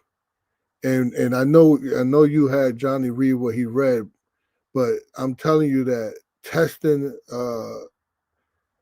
like the raw concentration of it, if you're dirty, you're gonna be dirty. That IV is not gonna help you clean out from your muscle tissue or your fat tissues. there's different tests, Coach. Because I've been drug tested my whole life. I've been doing So there's some I've, places you can't use IV because they test you from even the iron of the needle going into your bloodstream. yeah. And So in Vegas you can use, like when you go to the commission and you're weighing in, you're gonna use IV. Now it's illegal if you tell me that you're not gonna use it and you use it. But if you tell me you're gonna use this, like the craziest thing, like you could tell them like I'm gonna use it and they let you, but you'll get in trouble if you say no, I'm not gonna use it and you do, and they test you. yeah, exactly. Yeah, and we know this. That's why people will say that's why Floyd ain't leaving Vegas, because he can use the IVs. But either way, So his opponents can use it too. Everybody there can use it. yeah, but do you see how much these people don't know when they go to different commissions training? They don't even know about the hand wraps in the commission. Word. So a lot of these trainers and people don't know that you can use it. And Coach mentioned that a couple weeks ago when he was saying, like, you got to play dumb sometimes. I need to know what your coach know, because I'm gonna give my fighter every edge. But like I said, man, like if anybody can make assumptions. When I wrap hands, I go straight to tape on the. I know there's 90% of the states in the U.S. that don't let you put tape on hand first, then gauze, and then tape. But as soon as I sit down, I put tape on it like it's legal. And there's some states that says that you can't put tape, and just the commission there's a lot of. I mean, what's the criteria of becoming a commission? Right, like there's none. Right, money. Like, I don't know what test you passed or what, but these dudes ain't. There's a lot of them that just started. And Like if they you hand go, that shit back to their nephew type shit. When they better go, if they you hand go it to their nephew. with confidence and you put tape on the hands and wrap and make that shit like a cast, like some people just don't know. They don't know to stop me. There's a lot of them say, hey, you can't do that. Oh, my bad. All right, that's it. Fuck that. Yeah, but yeah, that's my point though. You could just make all these assumptions about these fighters because, like Regis Progress said, everybody's cheating and he knows it. And he's a professional fighter. Damn, we left Stock in the cold. Let's start cook real quick. No. Go ahead, Stock. He jumped off. I had to bring him back in. What happened? You back? Yeah, what's good? What's good? Y'all hear me? Hell yeah. What's good, man? Where you been, bro? Bro, nah, I've been busy, bro. Shit been crazy. Like my job crazy busy, so I mean just got a lot of shit going on. So I'll be trying to tap in when I can, you know me? Word, man. What's good? What's good, brother? Facts. Nah, yo, listen, man. I wanted to highlight Coach real quick. Yo, Coach, man, what's good with it, Stock Chaser? Yo, peep game. What's good, Coach? Yo, Happy New Year, my brother. I don't know if I told you that formally. And everyone else on the panel. The New Year's and springtime, man. Don't let these dudes fool you, man. Go ahead. Yo, Coach, listen, man. Boxing, listen. I don't know what strings need to be pulled, but we need Rohan, the Dominican Demon Polanco, back in New York City, bro. We need him in New York City, bro. Look, Broadway Joel is dry out here, bro. We got Henry Cedeno. Shout out to him. Dry. Ojo Santiago. But brother, listen, we gotta get all right. He's gonna go do this fight, but we gotta get him back to New York on the next one, bro. Because we need that momentum, bro. And you already know we don't sell, but we take over a whole section. And then you know that I'm gonna be ringside, giving him instructions. Shout out to Stock for bringing us back. Not for nothing, Stock. That's you know what will help? You know what will help that cause? Ortiz pulling it off. But you don't fuck with Stock, Ortiz. is you can understand that Spanish you yelling at him? Yo, hear me out, Stock, because I know you. Oh no, hell yeah, Ortiz gets that about? win. If Ortiz gets that win over Keyshawn, he can help that cause. That's another Ortiz ain't getting Dominican that that could win over demand. I'm Keyshawn, just man. saying, hear me out. If he does, he can demand Polanco on his undercard. Listen, He's I an heard. English speaking Dominican. You know what I'm saying? Adames fights nice, but it's the English barrier right there, man. Let Hold on me a tell second. you something. Did Stock just dismiss Jermaine Ortiz in that fight? I did. I did. Yeah, nah, I did. And I we don't been saying even that. We like cooked on that Keyshawn before. Davis. We cooked on that. Nah, we Wow. cooked on that before. We cooked on that before. He don't fuck with Ortiz like that. As you can see, Stock is outside because we here to win. Nah, I'm outside with it. Nah, I just came downstairs real quick to let Coach know that we waiting for the return of Rohan, the Dominican demon, El Rayo Polanco, to make his return back to the big city, bro, because it's dry out here. We're gonna pull up to that. We're gonna pull up to that Shakur Tio. Feel me? But at the end of the day, yeah, we need that Rohan Polanco in the city, bro. You feel me? Maybe summertime shit. Feel me? Bring the flags out, the squad. Yeah. So yeah. Anyway, listen. You'll get the dirt bike out, Stock. Nah, Yo, we you do bringing it like the everything out. boardies. You do it like the boardies do it. You line it up on that Dominican Listen, parade weekend. listen to this. I'm gonna tell Coach this fight coming up, right? Or it's coming January up, right? 31st, bro. Co-main event, man. What's So up? look, so this the problem though, right? Because now I gotta go to this fight, so it's gonna make it virtually impossible for me to check both. So I'm still gonna be able to watch the Polanco fight because it's gonna be on Stock, the I'm earlier be there side, with right? you, Stock. Yo, you pulling up? Come Me on, and man. Coach will be with the warm weather in PR. Y'all enjoy New That's York. we got to get Two-Tone out here, man. Two-Tone, he ducking Crawford right now, man. He Nah, ducking that Two-Tone smoke, going to man. Puerto Rico. He want the warm weather. He's Better going to yams. Puerto Rico. Two-Tone He's ain't going for doing better nothing but yams. Me staying and Coach home Two-Tone. watching the live fight chat, man. I wish he would But pull up, man. I want him to but pull up. but yo, listen, real quick before I head out, feel me? Because I'm gonna let y'all keep cooking. I mean, Johnny probably about to wrap it up. But yo, listen, Coach, man, it don't matter. All right, he's fighting who he's fighting. Tell El Rayo to go get that goddamn KO. And then we talking, bro. Make it spectacular. He needs that shit. Let's make some noise, man, on the 31st. You feel me? So I'm gonna hit up Rayo anyway, but yeah, man. Let's get that work, man. Get him ready, get him prepared, and knock that motherfucker out, bro, on the 31st, man. Let's get it. That's a fact. But yo, Coach, I'm gonna holler at you. Keep Yo, doing your Stock. thing. Yo, Yo, Stock. what's It good? feel good. It feel good to root for a fighter for a knockout, right? Feel Oh, good nah, to that's a say that, fact. right? That should feel That good, right, champ? yo, that's Whoa, how shots fired. I keep the balance. You a huggy bear. I keep the balance. I got my finesse, and then I got, you feel me? Now, The best of both Dominican worlds, champ. demon. Best of both Yo, worlds. listen, You know what's funny man. though, Coach? He wouldn't be rooting for Polanco if Devin fought him. 100%. That's Nah, cap. Stock said That's his heart is cap. with Polanco. No, Stock already he said his wouldn't. heart is with That's Polanco. cap. We asked him. I asked him that. Shit, Coach. I asked him That's that, cap. son. I Remember got we my put the man camera Stock on him. Chase for being front and center with That's both. cap. He full of Put the shit. camera Bro. on him. He said his heart is with Polanco. Listen, we ringside for that one. And let me Say tell that you again. something, man. Say that again. His We heart, but where's his what? money at? What you mean? He What you rooting for mean? the hugging panda, I wouldn't. DHP. You picking Nah. Polanco to be your They guy, Devin? listen. I You gotta. the I vice president listen. of the fan club? You know it's big DHP, but I gotta stick with my brethren. Oh, okay. But H-Town, didn't you catch him out there one time? Bruh, you know he lied because he goes to TBV and he says, you know, Polanco my brother, I but I got the got to stick proof. with my boxing It integrity. I got the proof. You know, That's why I my boy called you Stock is a out. finesser, dog. That's finessing at his best. No, he a That's smooth the character. I'm Look, he left. smashing her, but I Wait, love you. nah, Shit got straight. Look, he left. we need the stock promo though. We need that stock promo, man. Fuck that. I just want Stock to keep it a buck. Just because Coach is on the panel, why you can't be honest, bro?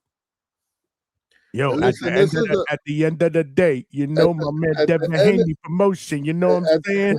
At the end of the day, this fighter Rohan Polanco is already doing the hard part, man. He's showing up.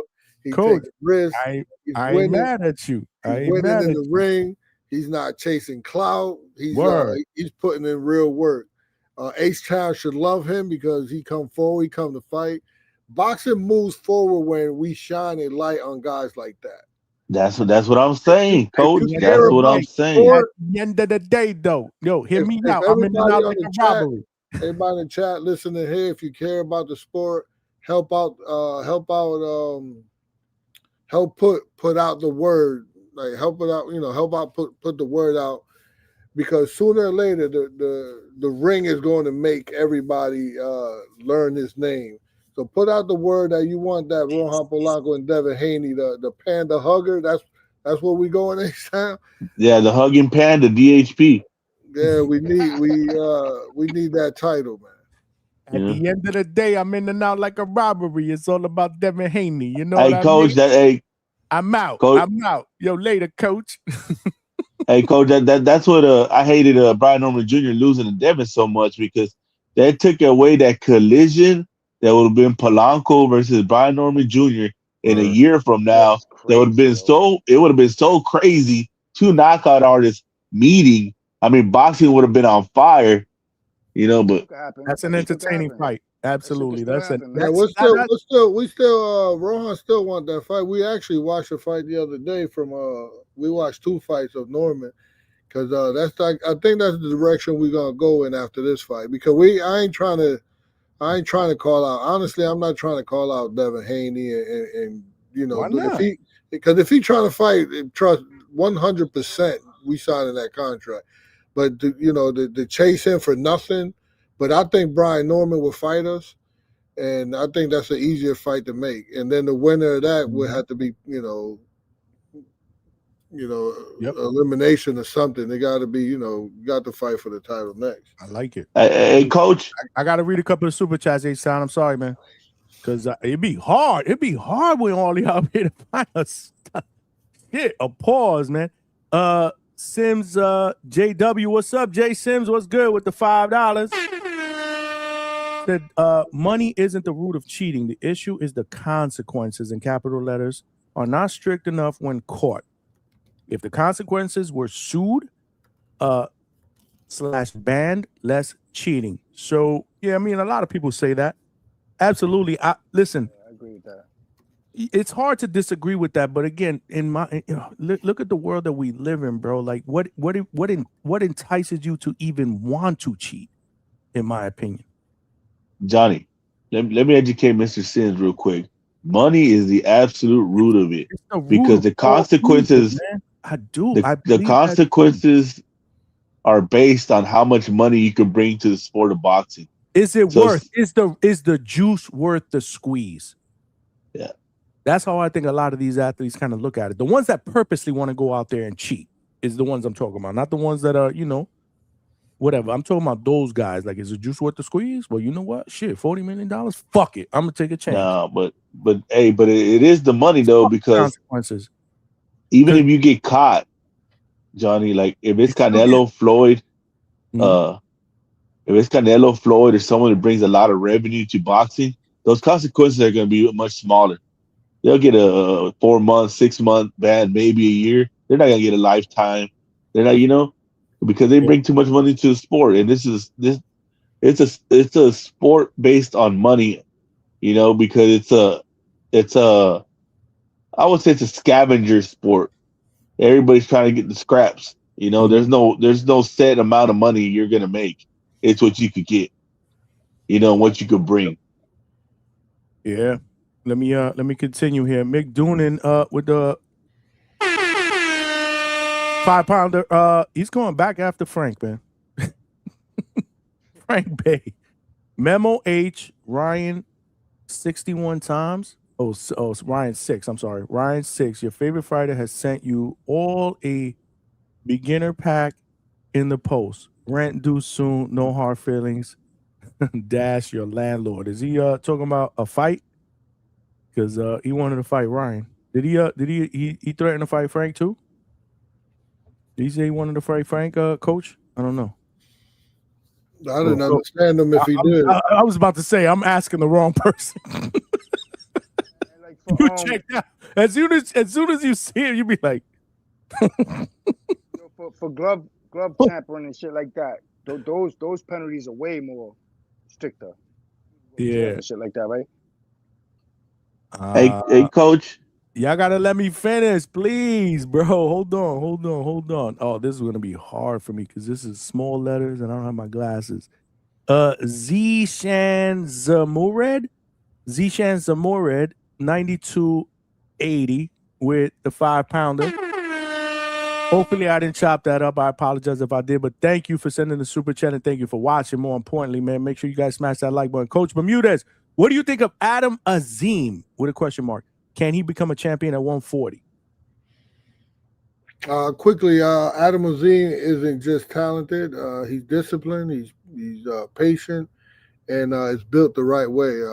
Fighters like that don't just win fights; they grow into world champions. I know you. You had So the talent, talent gets noticed, but habits is what makes you champion. He's very well disciplined young man. And you also had good conversations with him, right? Yeah. A couple times. I met up with him in Florida too, man, in an Avius fight. Yeah, I think you're impressed with him. I think you like him. Like some of the things. Oh no, he came out to me. He's respectful. Yeah. He's he's a good kid. I seen him after the fight. We was talking in the lobby for a while. I think it's just his trainer and his trainer's father don't like me, but I think he likes me. Damn, the chat is cooking me, man. That was a hard one. Can y'all guys pronounce that? And if you can, pronounce it 3 times, real quick. They were cooking me. They said they said I read like Floyd. Stock Chasers with the $2 said Rohan, the Dominican Demon, El Rayo Polanco by KO with the Dominican flag, all capital letters. Okay. Yeah, I want to see you have that same energy when he fight Devin Haney. Stock changer. Let me tell you something. We got footage, Coach. We got footage on other channels. I don't know. I think I got Devin Haney. I don't know. I'm just saying. But yeah, that was the last super chat. So hey, Coach, wrap it up before we because we've been on for like 5-6 hours. Yeah, I just want to ask Coach. Hey, Coach, if y'all get the Haney fight, how you gonna combat all that tying up that Devin does, that he don't get penalized for it? Because he's stalling out the fight.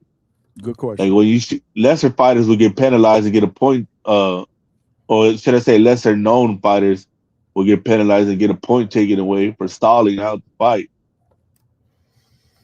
Coach, I think we asked Rohan that question one time. Remember when he was behind you? That one time you were on the panel and then he you know how to deal, how he always pops up. I think somebody asked him that question. Did he ask him? What did he say? Oh man, I need to fucking clip that, man. That's the fucking problem. I think somebody asked him that.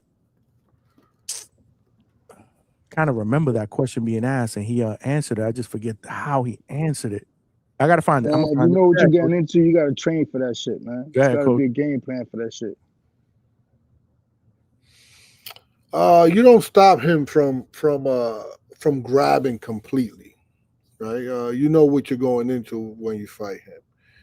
You punish it, you discourage it, and make it cost him. Sometimes you have to grab him before he grabs you, right? You beat them. They're the man. I don't know if I have a lot to say, H-Town. I'll keep it to myself a little bit because there is a way to neutralize it. I think Norman had the right idea in a couple sequences, but he leaves his feet too much. So he sometimes it was sometimes it was him overcommitting to get grabbed, and sometimes it was Devin smothering his work and grabbing him. So you can't put yourself behind the 8 ball. But yeah, I mean there's some things that you can notify that, and he's gonna do his thing too. I think right now it's just Polanco is really, really in his prime. He's strong, he's fast, and I want the opportunity now because at the stage that he's in and how I see him right now, it don't last forever. You know, he's prime right now, and it's gonna be really, really hard to beat somebody like him. His speed, his power, his will to win. Yeah, it's gonna be difficult. Because the way I saw it, I mean, you always see Devin has kind of a tail. He goes and he's gonna dive to the right side of his opponent every time. They dive to the right side and low. He goes in low. You mean his right side? Yeah. Yeah.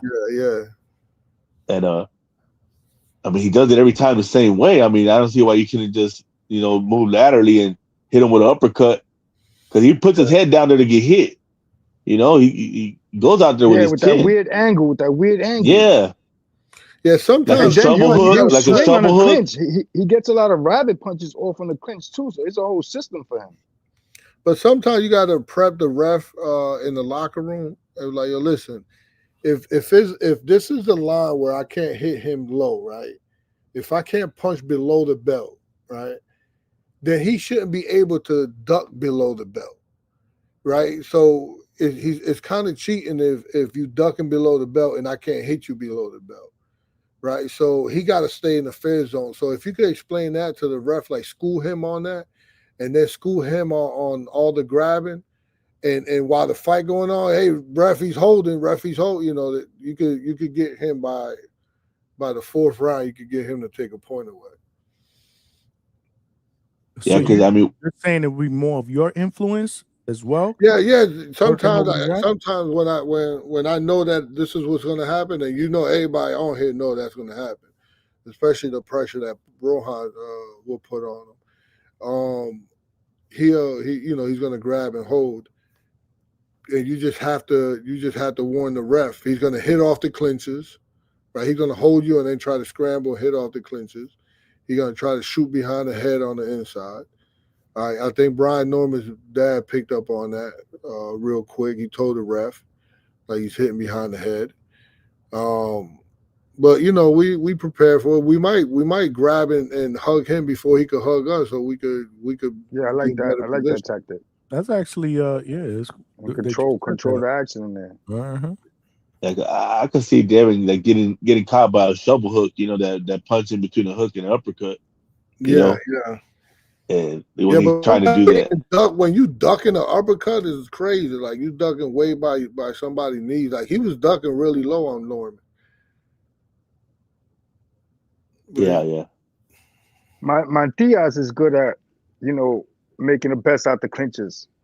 He'll get his shit off. Yeah, Matias is really, really strong on the inside. He's a beast with short hooks. Yeah. But you just gotta make the ref your ally, and be smart. Not kind of whining, but you gotta be smart about it. You gotta know how to play it. It's almost like that in football too. How you gotta massage the officials, man. Yeah, because I see even Shakur get warned whenever he grabs, but man, Devin never gets warned. Shakur gets warning after, You ain't gonna get much love from the respect going right at him. You gotta build Blanco a little bit more to get a little respect. You gotta when you clinch, you gotta like clinch, like the way Devin does it. He clinches, and and before the ref sometimes could get in, he's already like punching, right? So he does it pretty smart. He's faking action. He's faking action like he's trying to do something. Yeah, exactly. That's a good point. That's a really good point. He fakes it. Because I mean, I forgot who used to do that too all the time, man. Where they'll grab you in the clinch, and as soon as the ref's getting close, he pretends like he's trying to go to the body. And fucking Hatton was bad when Hatton fought Zoo out there, Costa Zoo. Rest in that peace. Shit was fucking crazy out there in England, and that ref on his side, just holding the shit out of him, man. That shit was crazy. That was one of the sloppiest fights I've ever seen. Beat Sue. What you were laughing at, Coach? Not good. What A-Town was saying, it was he act like he's fighting. Nah, but that's that shit ugly as hell, but he masterful at that shit, man. I mean, it's working, but I mean, in a sense, they let him get away with it, But in essence, and Coach, you would agree, it's a skill. No, he's good at it. He's probably the best at it. He got a really good. And if you think about it, he got a good jab and he got a good smother game. And That's it. Someone like Norman, I think it was just too early for Norman to fight Haney. He don't have the experience, and he has the strength. Norman is actually very talented. He just doesn't have the skill set to compete with Haney. Haney's gonna move, and you got to go find him. Someone like Norman is a baby at that so far. And I think if I don't know like the manager side of it. I know the father believes in Norman a lot, but there has to be a manager or like someone like Al Heyman to come in and make Norman a superstar, because he wouldn't have took that Haney fight. It's too much of a risk. And he would have just built him as a champion. And as time goes on, you could grab all the belts from Barrios. He could beat Barrios. He could beat go that route. Al Heyman would have made him a superstar. But here's Coach. It's still not too late. He's gonna bounce back, and he got a nice payday for that. So, but answer me this question though. Like, let's look at it from a different perspective, right? I get what you're saying, and you know what? You're not wrong. You're not wrong at all. But what about looking at it from this perspective, right? You take this fight at this point in your career. You lost it, but what about the experience that you gain from this that could potentially make you even better? Like, my thing is this, right? Smoke and mirrors, right? What if they would have done what you said, right? And they would have, picked and choose and gotten these dudes and defended the title, whatever. But then you meet a guy like this later down the road. So beating these other guys that you're saying, right? Because you're saying manage properly, so you're putting guys in there that could potentially be good matchups for him that he could potentially beat, right? Right? So again, we're gonna be back at square one, but a little bit later down the road, right? So what if he they did what he did, but then at 28, 29 years old, he faces a guy like Devin Haney and this happens. I would prefer that it happens now, that you learn from that and you get better from that at 24, 25 years old, so that, for example, the whole Canelo Alvarez, like when he faced Floyd. Yeah, Loma and B-Hop, lose early. Yeah, I would say lose early, learn from it, and get better from it, and then build yourself into a better fighter that could be potentially, and I'm not saying to face the box, and the bag that he got to secure was a good bag to secure on your first loss. You know what I'm saying? And then damage-wise, the damage he took wasn't that bad. In hindsight, it was a good move, because he's still number two. That's my opinion. Get it over with now. Number two, and he could probably get the fucking rematch down the line. Yeah, Coach, get it over with now. Get it over with now. Young age, you learn from it, you get better, and maybe this takes you to another level. So when you're 28, 29 years old, and you're facing guys like that, now you're ready. You've been down that road at 24. So that's just my take. I just want to throw it out. Especially if he learned from it. Like Coach said, there's lessons in there. If he learned from the lessons in there, if he learned from the lessons that was taught in there, he's so much better than he was before he got into that ring. Because I'm a firm believer that young fighters should face adversity early in their career, because then it helps them later on. So when they're put in positions, they're like, I already dealt with that. Like Abdullah Mason. Right? People shitting on him in that fight where he got dropped a couple of times. What was that fight against the dude with the ponytail in the back? I forget his name. Dominican dude, yeah. He got dropped a couple of times, whatever, faced adversity, got up, stopped the fucking dude, right? To me, I think that benefited him early. Like, face that adversity early, so then when you get into a situation where you're facing a guy like Sam Noakes, title contenders or whatever, I've been down that, so I'm not uncomfortable. Now I'm not in uncharted waters. I've been there. You've been in the fire. That's just my opinion, Coach. That's the pro box approach. Over with early, bro. They put you in there tough. They let you get knocked down, get dropped, and bounce back. That whole building it up until you're 32-0, and then all of a sudden you face a fighter that whatever, and now you got exposed. Like, no. I mean, that's just me. That's just me, Coach. Coach, going back to that one fight with Brian Norman Jr., as a man that I've been traveling half my life for work and getting acclimated to different climates, like when we went to Colorado and the dry air and Nevada and Arizona. By experience, I get acclimated in like a week. Some people got acclimated in 3 days. Some guys never got acclimated. But you don't know that till you're there. I think his team failed him getting there so damn late. They should have Yeah. got there a month before the fight. And he would have known where he's at. His sleeping schedule could have got, on point. Yeah, but Because if they I went never, early, they would have missed out on Border Wars. yeah, that's what I'm saying, man. That set them up. You gotta come. You gotta come. Hey, Bill let it out. I think I'm playing. Coach, But Bill let it you out. ain't Bill right. You ain't said, right, Coach. You ain't right, Coach. That was true though. He never went. Yeah. He didn't go to Border Wars. Coach, with the experience that Haney has, like taking I know, Polanco but straight. H-Town was saying something. Go ahead, H-Town. What about the being accustomed? Go ahead. yeah. So you think at least he would have been there earlier, he would have known how he's reacting fully to the climate because he clearly looked like his legs weren't there even at the beginning of the fight.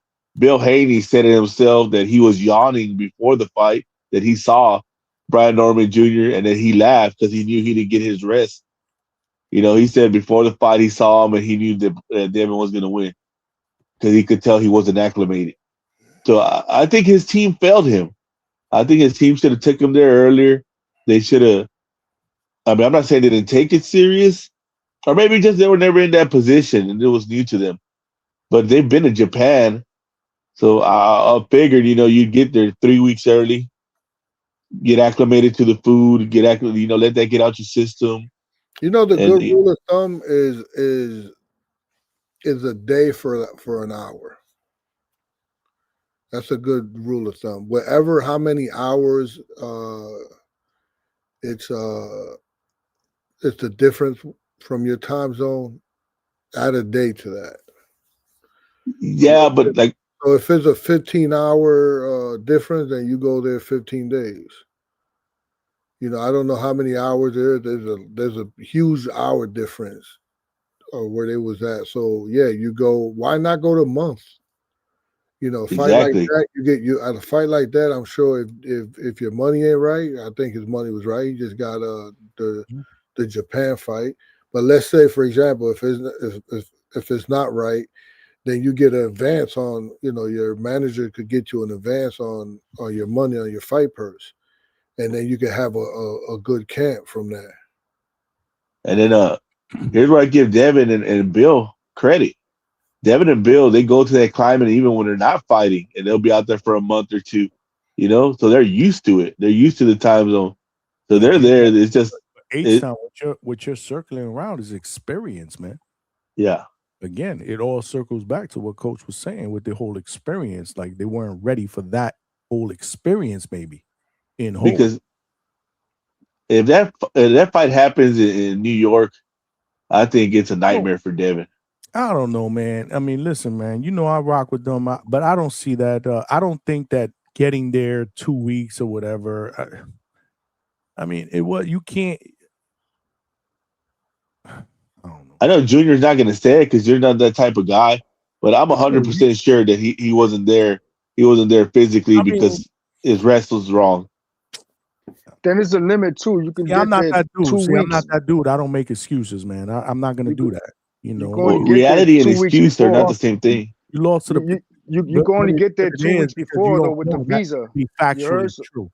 So you gotta be in the area. True. You hear me? So you learn from it, man. Exit to rest said that's not right, Johnny. A loss to Polanco might set him back 2 years. I'm talking about two different fighters. But they're trying to build Polanco, but Brian Norman's a champion. So what do? You just continue to 24. You continue to feed him, contenders that he can mow over when it's time to really step up the plate and unify against some of the bigger names, and boom, he gets exposed. Like again, that's just my opinion. I don't know how Coach feels about that. We probably talk about that on another show, but Polanco is different. They are two. Polanco's better. Polanco, like how Norman, like anything could happen to him. Norman could catch Polanco and let's say hurt him and then kind of zap the energy through the fight and let's say stop him. But if nothing like that happened, like skill on skill, Polanco's better than him. No, Like, no, coach, but that's not what he's faster. at. He's saying he's questioning me when I said, well, maybe, and it wasn't me. I'm just throwing a different perspective in there.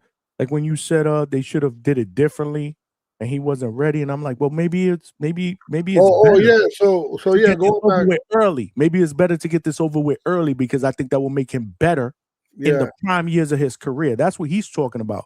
And we're talking about two different fighters at two different points in their lives, in their careers, in their boxing careers.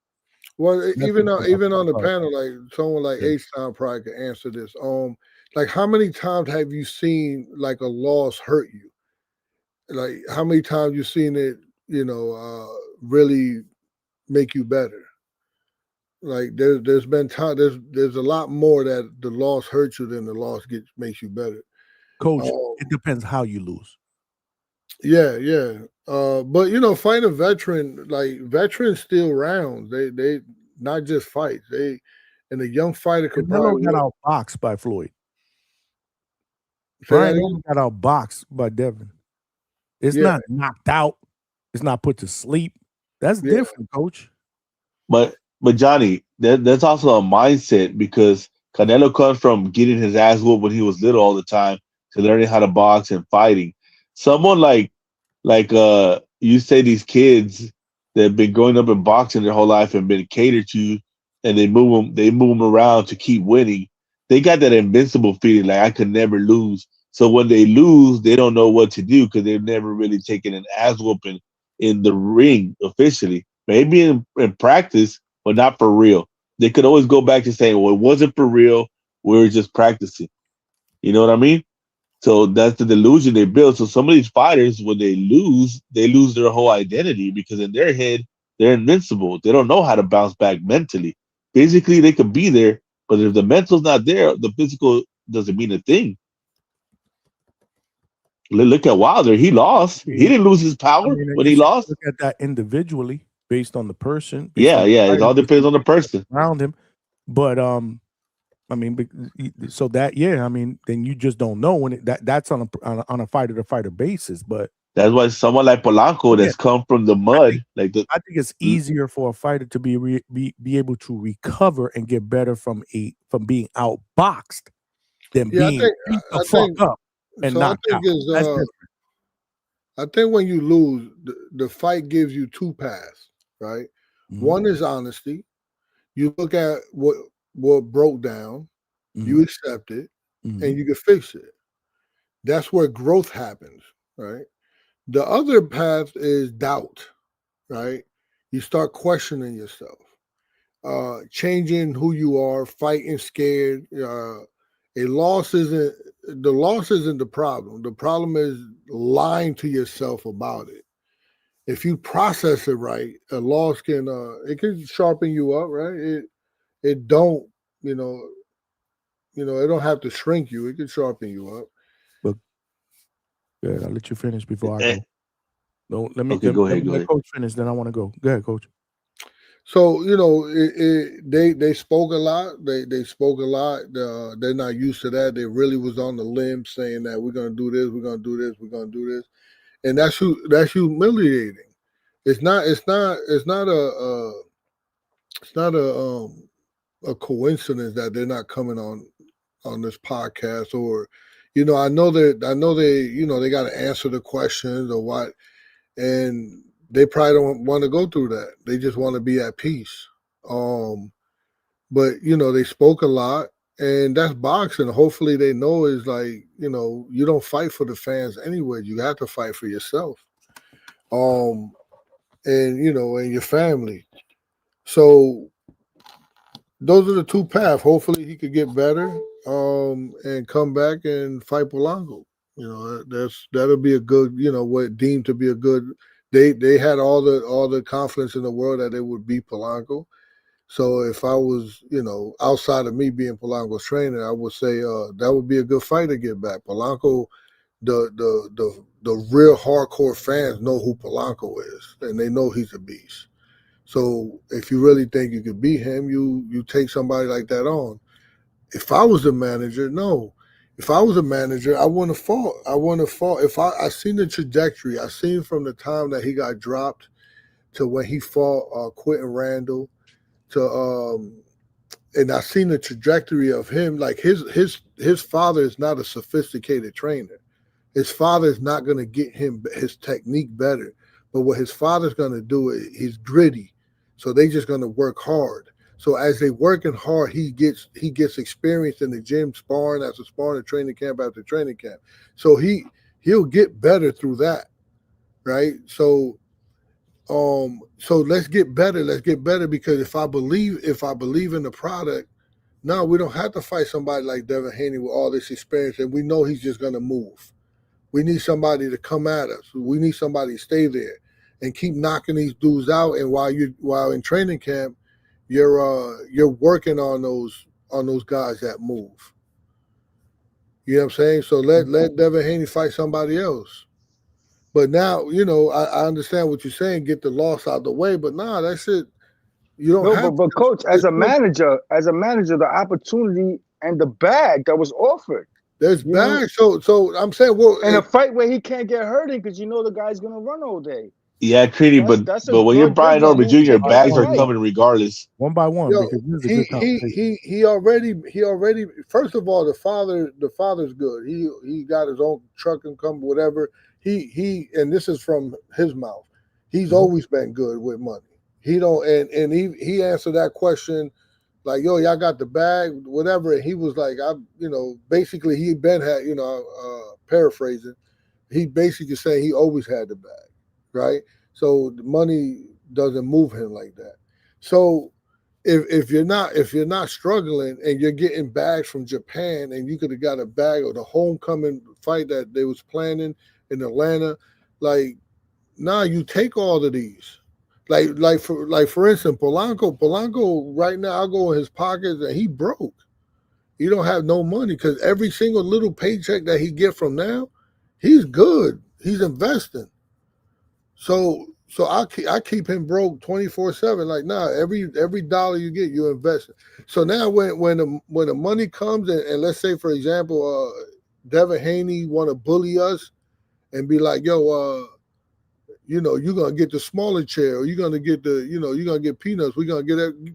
Listen, you keep that, because his goal is to be a world champion, and then the money's gonna come regardless. And I believe, like, him right now, Yo-Yo Hernandez, those motherfuckers is hungry, man.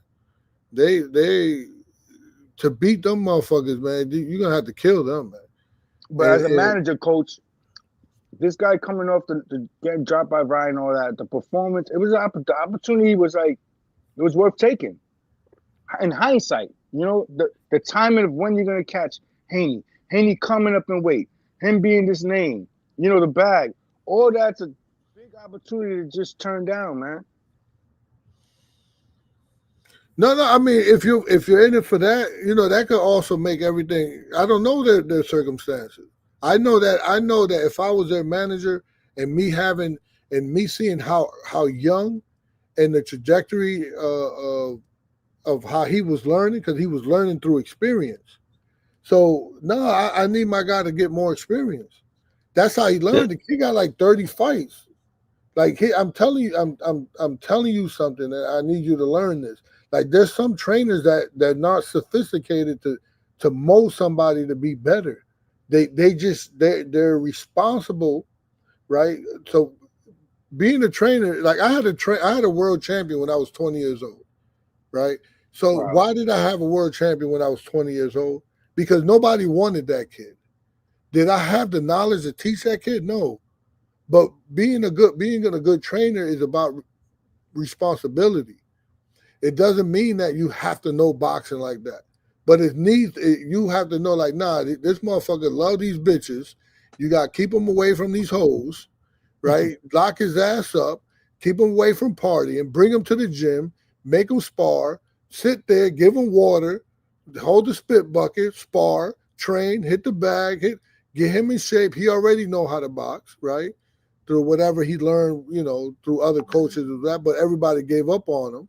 So now, I don't know if H-Time, you remember a Mexican fighter named Lupe Aquino. So then Lupe Aquino, his opponent fell out, and we fought for the WBO title, late replacement, and we knocked him out.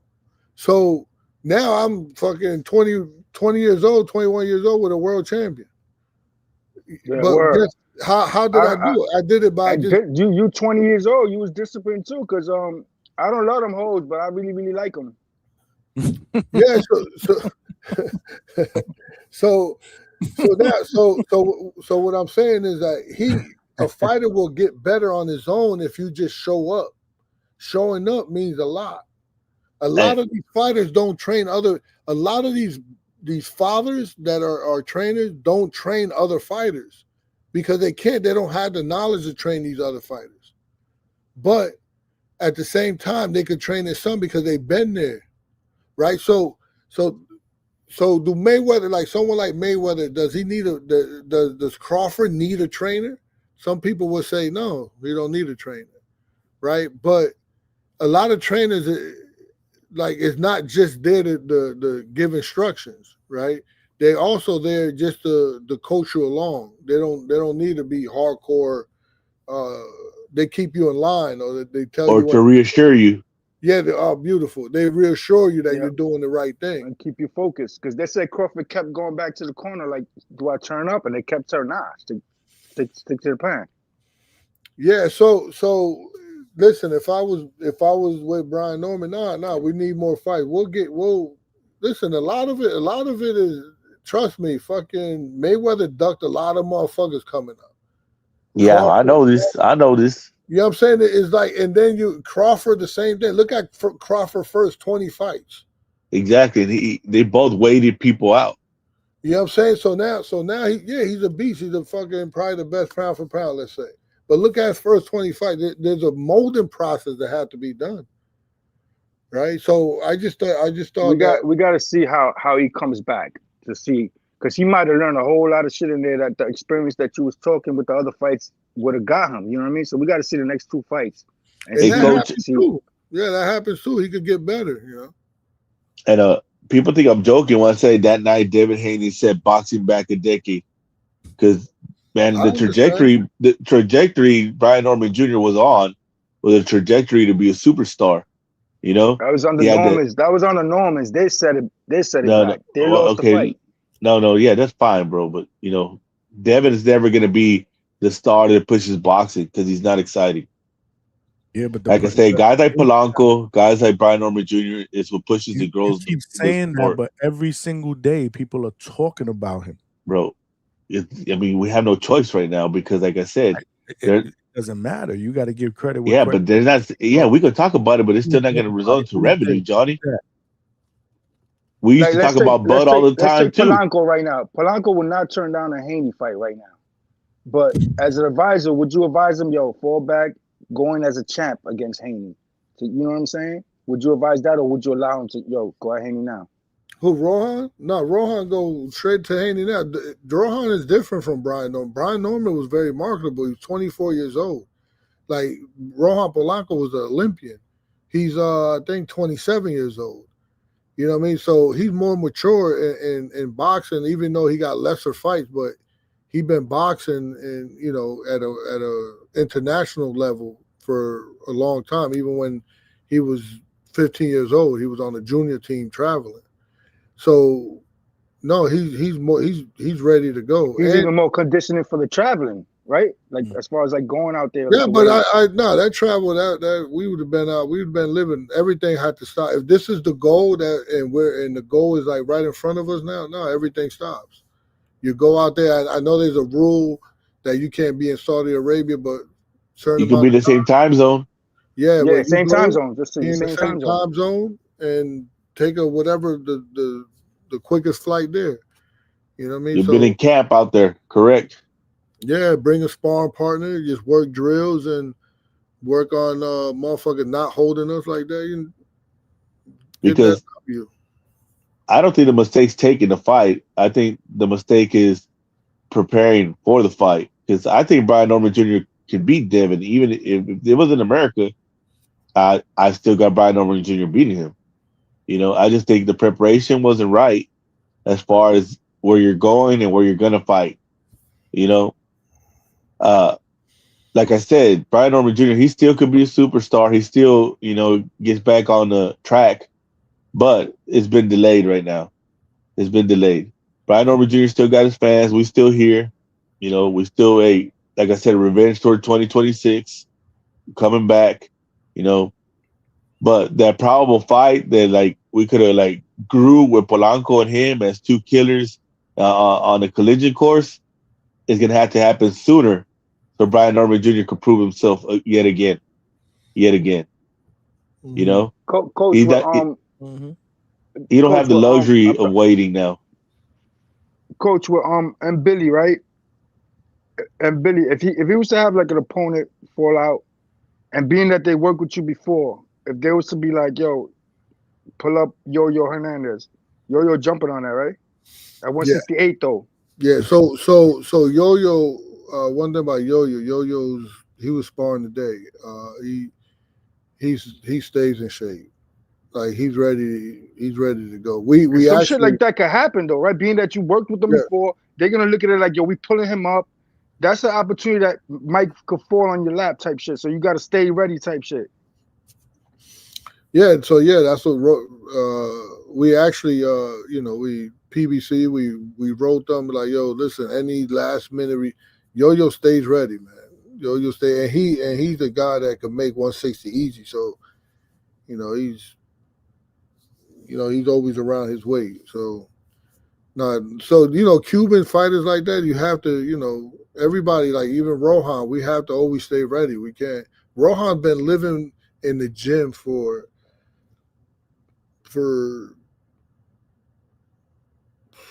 years. for like 8 years now, 7 years, like literally like dedication, kid.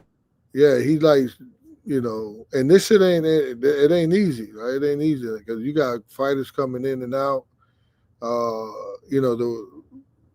Sometimes I got to like. Can't let no. I thought about him when Pally pulled out of the Perro bro. fight. I thought about Polanco, but that fight is Friday. This Friday coming up, next Friday. No, but I believe in Polanco. Polanco will be a world champion. But yeah, so this shit ain't easy because sometimes you don't have your family here. I made a mistake one time.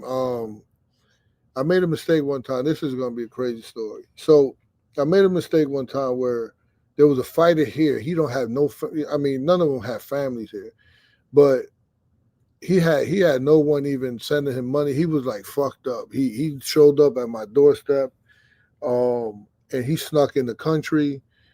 He was illegal, and he had a little bit of boxing experience. And me personally, I'm blessed to be in a position that I am, so I can't never ever say no to somebody like that. You know what I'm saying? So yeah, I took him in. Everybody, Kurt Scooby was the first one on the front line, just gave him a whole bunch of clothes. Rohan, gave him all the toiletries and stuff. So we looked out for him like he was a motherfucker coming to jail. That's how they do in jail. People look out for you. So then the funny thing was that he had a girlfriend in Costa Rica. And he kept asking me, can she come visit? I'm like, no, she can't come. She can't come. And then I said, okay, she could come, man. But I thought she was coming for a weekend. She came on a visa and stayed for 3 months. And those 3 months in the firehouse? In the firehouse. Oh. Those 3 months was the most stressful 3 months for me to this day. How many people banged you, Coach? No, it was just was running a trizzy. No, it was his girl. No, it was his girl. No, but I'll tell you this: the reason. So the most stressful time I ever had in this firehouse was that time, and this handyman that came in that kept fucking telling me, "Oh, I'm gonna fix this. I'm gonna fix this," and he broke down the bathroom, and he just like took forever to fix one shower stall. And that was like stressful. I was like, my man, when are you gonna be done? When are you gonna be done? Like, I'm and he's like, the same way. I'm the same way. And he's like, oh, they could use this one. Like, no, I need the whole shit. Fuck. Get the fuck out of here. Yep. Yeah, but so the fighter, he had his girl here, and Listen, this is late night, right? We could talk. It's fucking 3:26 a.m. As long as you wrap it up soon, because I've been here for 6.5 hours. I'm just saying that I don't, you know, some fucking little kids are not. No. Say what you got to say. Yeah, absolutely. So this motherfucker was fucking the shit out of this bitch for all day long, and was stressed and like. So I had like it, but it sounds crazy, but it was nuts because she was crazy loud, and it was like all day long, and I'm like, what, yo? And then I grabbed, I'm like, my man, you can't do that, yo. Well, you got fighters in training camp abstaining this shit. They gotta hear you. Why you ain't trying put to them keep in their their leg. place? That's just crazy. Why you ain't put them in their place? No, I did, but now I can't kick because she's here on a visa. He don't got nowhere to go. So I'm like, I can't kick them out. I'm fucked. I'm like stuck in. I'm like, I can't kick them out. And he's like, oh, okay, I won't do that again.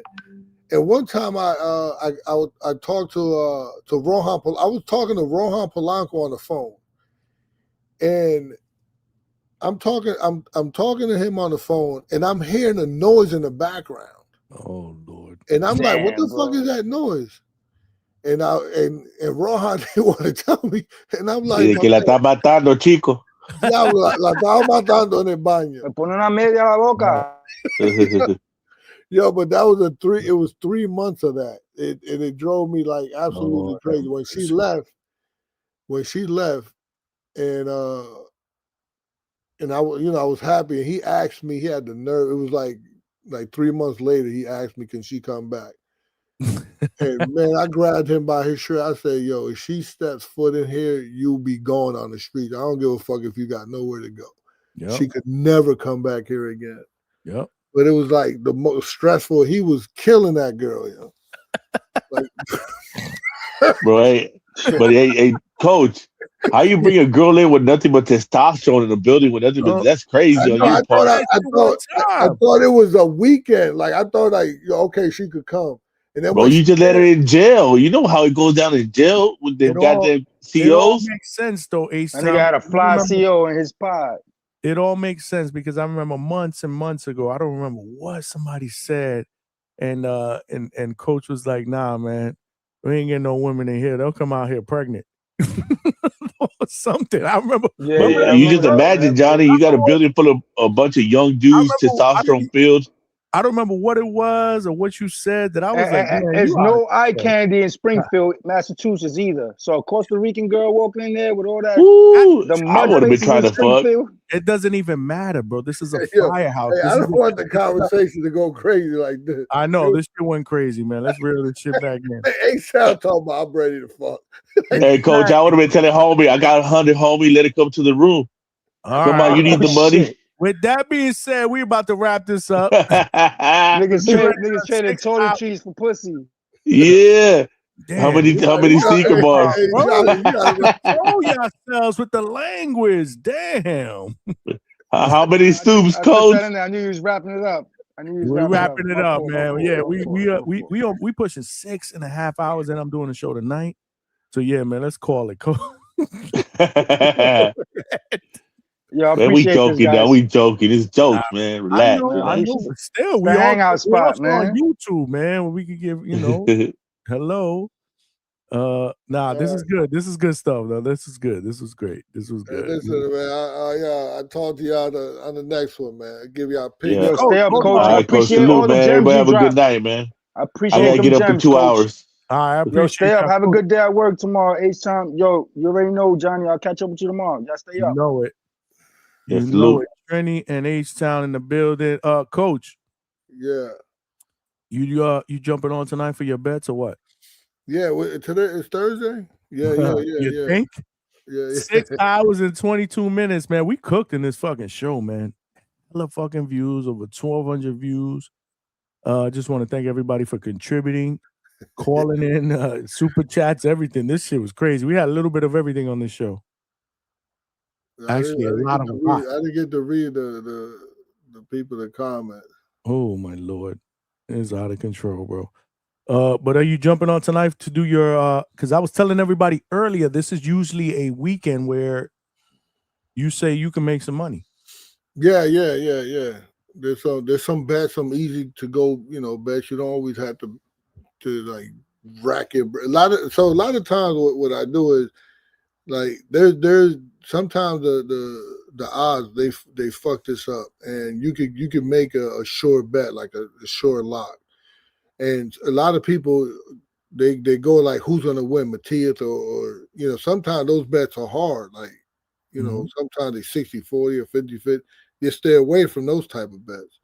But I'm gonna dig through it. I'm gonna find some which one is the go-to locks, right? But you ain't gonna do that at 1 o'clock in the morning, right? No. We on We pushing almost 7 hours, but I'm tired as fuck. I gotta get up in the morning. But we'll jump on, do your bets tonight. Indeed. I'll be there. All right. Coach. Appreciate you, man. You know it. Coach Hector Bermuda's in the building, man. Great show tonight. Appreciate all of y'all for rocking out, man. Word, man. Great conversations. We done 6 hours and 25 minutes, man. This is how we do, man. We are the late night spot, man. DHS Live is the late night spot for the second shift and third shift overnight workers. I want to salute to all of y'all. Make sure y'all smash that like button on the way out. We got about 117 likes. But yeah, let's try to get up to at least 125. That is easy. Subscribe to the channel, man. We didn't hardly get any subscribers tonight, which is crazy to me. It is free. Text somebody, tell a friend to subscribe. We're trying to get to that next goal of 5,000 subscribers. Let's help a brother get there, man. Let's start up 2026 in the right direction, man. In the right direction, man. I want to thank everybody that contributed and obviously everybody that sent in super chats, man. Appreciate all of y'all. I think this was a great show. Exit to Red, I appreciate you. Alberto, yes, I think it was a great show as well. H-Town was good. We are the overtime spot. You already know Trini Bronson was on the panel. Alberto, I said that already. Gold Hunter was good. Big Money, my guy, was up on here earlier. Curtis Robinson, my guy, was good. Big Balls, Bandalorian. Salute to you. Malcolm, I see you, man. I saw you. You came in, you trolled, you left. But tonight, you better jump on the panel, man, and break down this Matias and Dalton Smith fight, because I did not get your prediction and breakdown. And I value that. For real. Exit to Red. You my guy, Toledo Treese. My brother, always bringing the energy. Dwayne Styles was good. Roll call before we split. Mick Doonan, all the way from Scotland. Brought the smoke, man. He wanted to fight Ryan from the 6. He wanted to fight Frank. Salute to all of y'all that joined the panel tonight. But yeah, man, we gonna call it, man.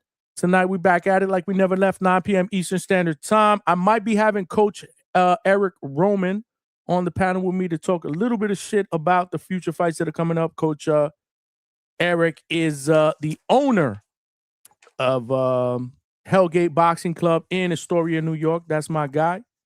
And he's also trained a lot of professional fighters in the past, including Richardson Hitchens and Edgar Berlanga and others from New York City.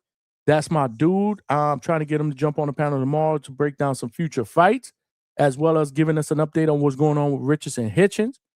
So yeah, man, you never know who's going to show up at the Hangout spot. So make sure you represent, pop up, smash that like button, subscribe to the channel. Please tell a friend to tell a friend. We are trying to get to that next goal of 5K. If you want to join that membership, it is $2.99 a month. Link will be pinned to the chat. Join the Discord if you want to talk that boxing shit 24/7 when we don't have shows. You can do that as well. But yeah, man, appreciate all of y'all, man. Appreciate all of y'all. As always, this is your boy Johnny signing out from the Hangout Spot Live, and I'll talk to everybody tonight, 9 p.m. Eastern Standard Time. Peace, y'all.